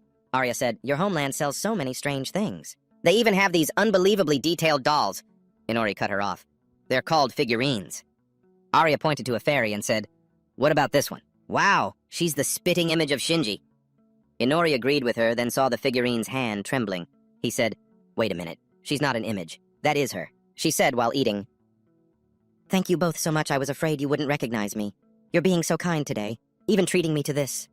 Inori said, "That's because it was free." A masked waiter approached them and said, "Excuse me," Inori shouted, "why are you here? And why the mask?" The waiter apologized and said, "It's the establishment's policy, anti-infection measures. As for the order, it's a gift from the table next to yours." Inori looked over at them and shouted, "Where did these idiots come from?" A moment later, a crowd gathered around them and started taking pictures. Inori and Arya left the cafe and walked down the street. Shinji was lying on Arya's head while she ate ice cream. They passed by Fenrir again. It thought master. After a while, Inori said annoyed, "That damn goddess, it's already dark. Why are we still here?" Arya smiled and said, "I'm enjoying everything and I got to see your homeland. It's reminding me of my own home now." They were standing on a rooftop looking at the city at night. Arya asked, "Are you really not coming back here?" Inori looked at her, then answered, "Yeah, everything's familiar and so is the food. But it's too quiet here." He stretched and said, "All right, let's just forget about that goddess. Let's go get something to eat." Arya replied, "I'd love to. Do you have any suggestions?" Inori said, "Since this is our last time, let's go to a restaurant bar later." Arya asked, "A bar?" Inori cut her off, saying, "Go ahead and spend freely." Just then, a blinding light appeared behind them. It quickly began to illuminate everything. Inori asked, confused, "Wait, the goddess's space?" Arya asked, "Why so suddenly?" The goddess appeared before them, lying on the ground, and said, "Damn it, I told you not to just buy everything indiscriminately. Have you seen my bill yet? I'm ruined." Inori said, "Who said there was no limit?" He turned back, and the goddess screamed, "What, you bought a 1964 car? Did you see the price on that thing?" Inori smiled and said, "I've always wanted to buy something like this. It's not that I have a license, but I still wanted it." The goddess shrieked, "I told you not to spend too much, and I told you not to buy everything in sight. Were you even listening to me?" Inori smirked and said, "At least you can see how much fun I had." "Right." Arya smiled along with him. "And by the way, Your Grace, you still haven't told us why we were sent to Siberia in the first place." He replied, "Exactly. You said something about his soul or whatnot." At that moment, a cardboard poster in the shopping center read, "In collaboration with Siberia." Fenrir was still in the same spot thinking, "Master." A moment later, Inori asked, "So are you going to try and kill me?" Arya looked at him confused and shouted, "Kill you! What are you talking about?" Inori answered, "It's simple. We're going to fight. Except I won't kill you, and you can fight any way you want. There's no point in fighting if your opponent is intentionally holding back." He smirked and asked, "You want to become stronger than me, don't you?" Arya wondered just how close she had gotten to his level. She wanted to know. She shouted, "Yes, let me fight you." Inori smiled and said, "Excellent. Fenrir, come here." It appeared from underground and asked, "You called for me?" "Master," Inori said, "I want my people to wipe out all the dangerous monsters in the area. I won't be happy if they accidentally interfere with our battle." Fenrir said, "It will be done, but Master, the two of you don't need to fight each other." Inori asked, "Aren't you also thinking of joining her?" "If deep down you want to kill me," Fenrir shouted. "What?" Shinji screamed in fear, and Fenrir said that he was merely expressing his humble opinion. "And as his subordinate, I have no right to fight him. Once was more than enough for me," Shinji screamed in fear. "Is he serious?" Inori smirked and said, "Besides, the only one I haven't fought yet is Arya. Things are getting interesting now." Will she agree? Arya squints slightly and stays silent. Inori holds out his hand and says, "All right then. We'll have a quick meal, then discuss the rules of the battle." His hand catches fire, and he screams in fear, and Arya tells him to put out the fire before raising his hand. A moment later, Arya says the battle will begin in 3 days, when the sun reaches its peak, and it doesn't matter where they are or what condition they're in. Fenrir says that until then, the master will not use searching or clairvoyance, and will not set any traps. Shinji sits on a rock and says it's a good thing Inori doesn't use commands on his subordinates. Arya speaks up, saying she didn't expect him to suggest a fight during the day. Of course, at night she's no match for his level, but she remembers Inori's words. It's too optimistic to think he'll only ever be able to fight at night. Her power level during the day also has to be taken into account, Arya had said. That's why he said it doesn't count as a handicap. Fenrir says, he's lying, it's obviously a handicap. Although at night it could hardly be called a battle. Shinji asks if that's going too far. He didn't even use Dark Wind. He just threw her out of there and left. And she could have just led him to these springs like she did for us. Arya smiles and says, "Thank you, Shinji." "Inori will be another obstacle," she replies. "Exactly." And Fenrir asks, "But what's next? The master said I have to kill him." Arya looks down and Shinji asks, "What do you mean? What's next? I go and kill him, and in doing so, they'll also set me free. Don't you yourself want to be free again, you little puppy?" Then Fenrir asks, "Who are you calling a puppy?" Arya thinks Inori saved me, and to be free I have to overcome him. I want to be free from him. She recalls fragments of memories with him and thinks, but I gave up everything for a second chance. My homeland, myself, my royal duties, everything. She sinks underwater, then surfaces, clenching her jaw as she thinks. I gave up everything to be free. Arya thinks Inori wants a battle, doesn't he? She clutches the towel in her hand and thinks this is it, my chance to win my freedom. She looks up and thinks, even if the price is Inori's own life, I must follow my own will. She looks up at the sky and says, he'll get it. It's annoying that they're giving me a handicap. Inori isn't the only one who's learned something. I'll show him what I've learned on my own. 3 days later before dawn. Takafuji Inori, a demon, a vampire, possesses a very long list of skills.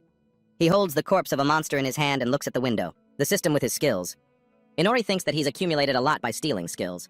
He thinks about it. He doesn't have any skills that are particularly powerful. But he has many passive skills like heat resistance or poison resistance, but they won't help him in battle right now. He needs his own unique skills. Inori sinks his fangs into the monster's corpse and thinks about things like blood-sucking skill enhancement, a second demon eye, and dark leg magic. He obtained them when the goddess dragged him through 8 different worlds. But along with them, he earned the hatred of the sun god. Because of this, during the day, he is limited to only one unique skill obtained in this world. Searching. That's my main weakness. Or so Arya might think. And she's partly right. But if she's that shallow, our fight can hardly be called a battle. The battle with Chris's demons significantly increased my level and titles. My vampire title. My unique skills have not only grown stronger, but I can now choose up to 4 unique skills to use during the day. But the selection can only be made at dawn. I have to lock in my chosen skills now. The sun god's hatred is active. Searching will be the first. This is indispensable in combat and allows for a preemptive strike. The second will be my right demon eye. It unlocks clairvoyance and improves focus speed while moving my most versatile tool. The third is dark leg magic. It allows for telekinesis and moving through shadows, and stealth is related to it. For the fourth, maybe I'll try taking the skill she used to kill me back then. Fenrir asks, "Are you absolutely sure?" Arya smiles and says, "Yes. Let Inori try his own tricks." Shinji says that she doesn't believe that's enough. She doesn't believe it. Fenrir says he wouldn't mind lending her something. But I have no intention of fighting my master. Arya says, "That's enough. This magic tool entered my body along with Inori's blood and memories." She thanks Fenrir for helping her get it. Unlike Inori, I can use magic weapons. The sword he gave me is now simply called a longsword, and it will be a great help to me in this battle. I've done everything I can in these 3 days, and hopefully this will also be useful. Shinji sighs and says, it's useless. He's underestimated her. It's useless. Let her take this chance and kill him. Then Arya says, "The master said he wouldn't kill me, but please, don't let me die." Arya smiles and says, "It's okay. If I push Inori to the point where he's willing to kill me, then so be it." A moment later, the MC floats in the air and thinks as vampires. They are very sensitive to the sun's movement. They can feel the moments of sunset and zenith as if the sun were right in front of them. The same goes for Arya. At that moment, Arya says, 5, 4, 3, 2, 1. The MC smirks and says, "The battle begins." He extends his hand forward and thinks dark leg magic shadow step. First, I need to pinpoint their positions relative to each other. With the searching ability of my right eye, that's a piece of cake.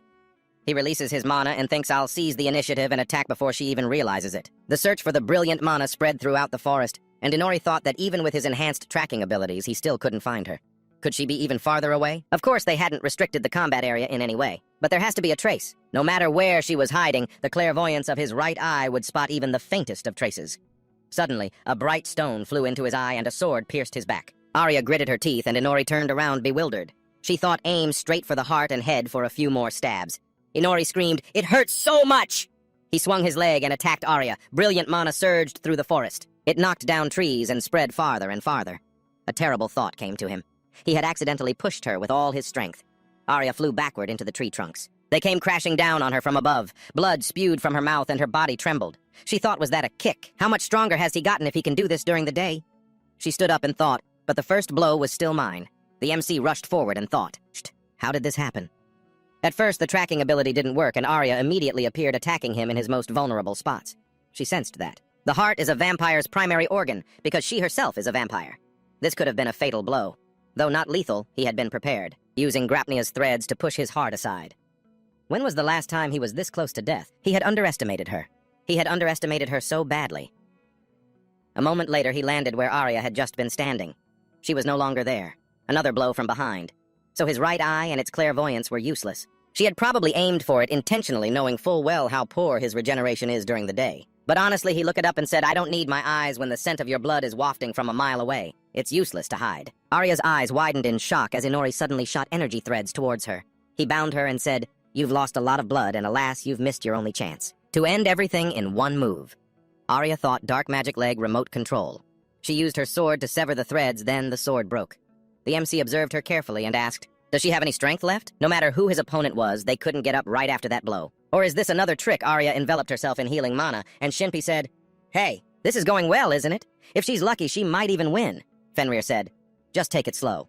In terms of strength, stamina, and recovery, the master still surpasses her in every way. However, she did very well. She neutralized his clairvoyance and tracking abilities, otherwise she wouldn't have stood a chance." Shinpi asked. "And what happens when he recovers them?" Fenrir replied, "She'll lose instantly. But the blood trail no longer allows her to hide. The only option left is to fight him head-on before he can recover. From this moment on, the real battle begins." Shinpi asked, "She'll lose instantly. Even with your stone," Fenrir said, "a shelter created by a witch's secret stone is a magical tool, and since ancient times it has protected their lands from invasion. It blocks tracking so even the master couldn't find them immediately.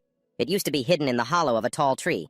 I lent it to that girl." Fenrir suspected that the master had recognized the stone, but showed no interest because he can't use magical tools like them. Shinpi asked, "Was it worth it?" Giving it up, Fenrir said that he had nothing left to protect, but she does. Arya gripped her sword hilt and rushed forward. She frowned, thinking that he just kept throwing daggers at her, keeping his distance. She didn't mind a long-range fight, but at this rate, she released her mana and thought Wind Tunnel. It was aimed at the MC, and he thought, this is the spell they used when escaping the castle. Wind magic. It's too obvious, even without my magic eye. Arya thought she would settle this before Inori. Recovers his eye.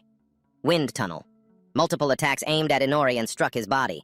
He released mana from his hands and used dark magic leg shadow space. He shielded himself with a tree trunk. But Arya's attacks were able to pierce through it.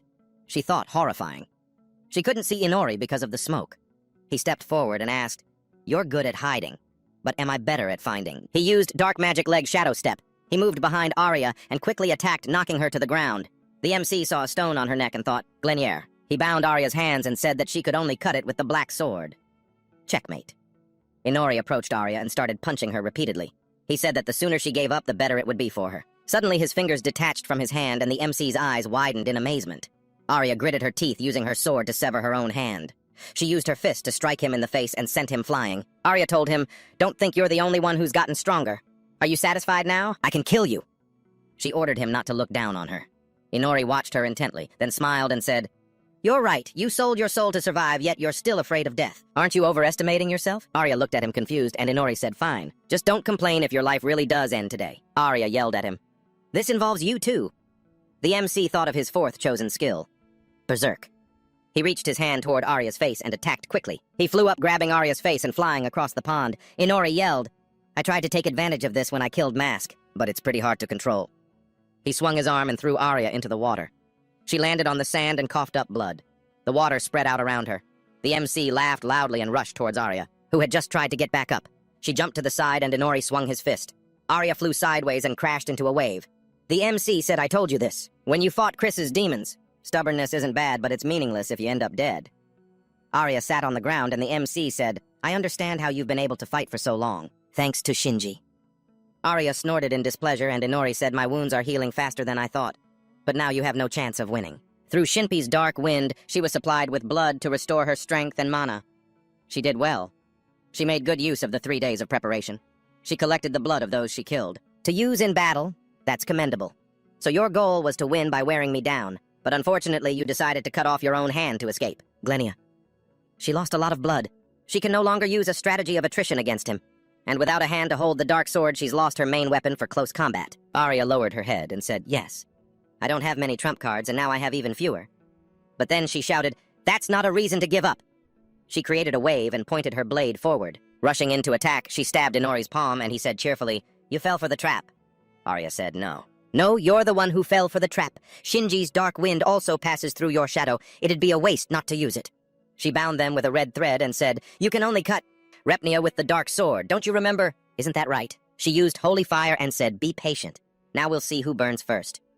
I wondered. Light magic. How does she know vampires are vulnerable to light magic? Is it because she's also a vampire? No. Unlike me, she's fine in the sun and can use magic. Did she notice when Master used light magic? Right on me during training? Or did she realize it from the wound on my mask? Inori asked, when did you realize I couldn't handle light magic?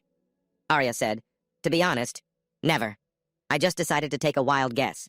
After all, I have nothing left to fight with. Although, wasn't there a moment you were scared when you touched my flame? She laughed and said, that doesn't look like you at all. You look ridiculous.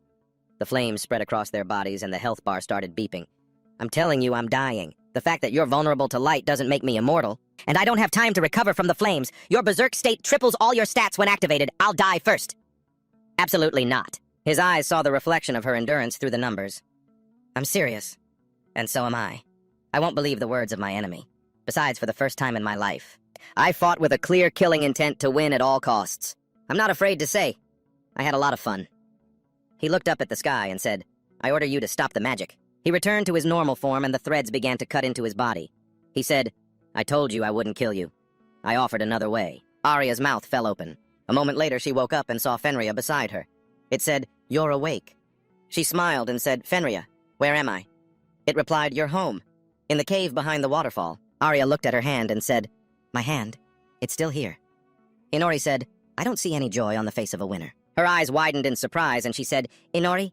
She asked him to wait and then said, Did I win? He replied, you forced me to give you an order. That automatically means I lost. Don't you want to drink some blood? I went monster hunting for a bit. Otherwise you would have drained me completely dry. Arya cried out a little embarrassed. What do you mean by that? Inori replied, I literally collapsed from exhaustion. Fenrir looked at them confused and Arya blushed beet red, her hands in her lap. He said, you were ready to risk your life to kill me. I need to set you straight and quickly. All right then, let her ask whatever she wants. He will answer every one of her questions.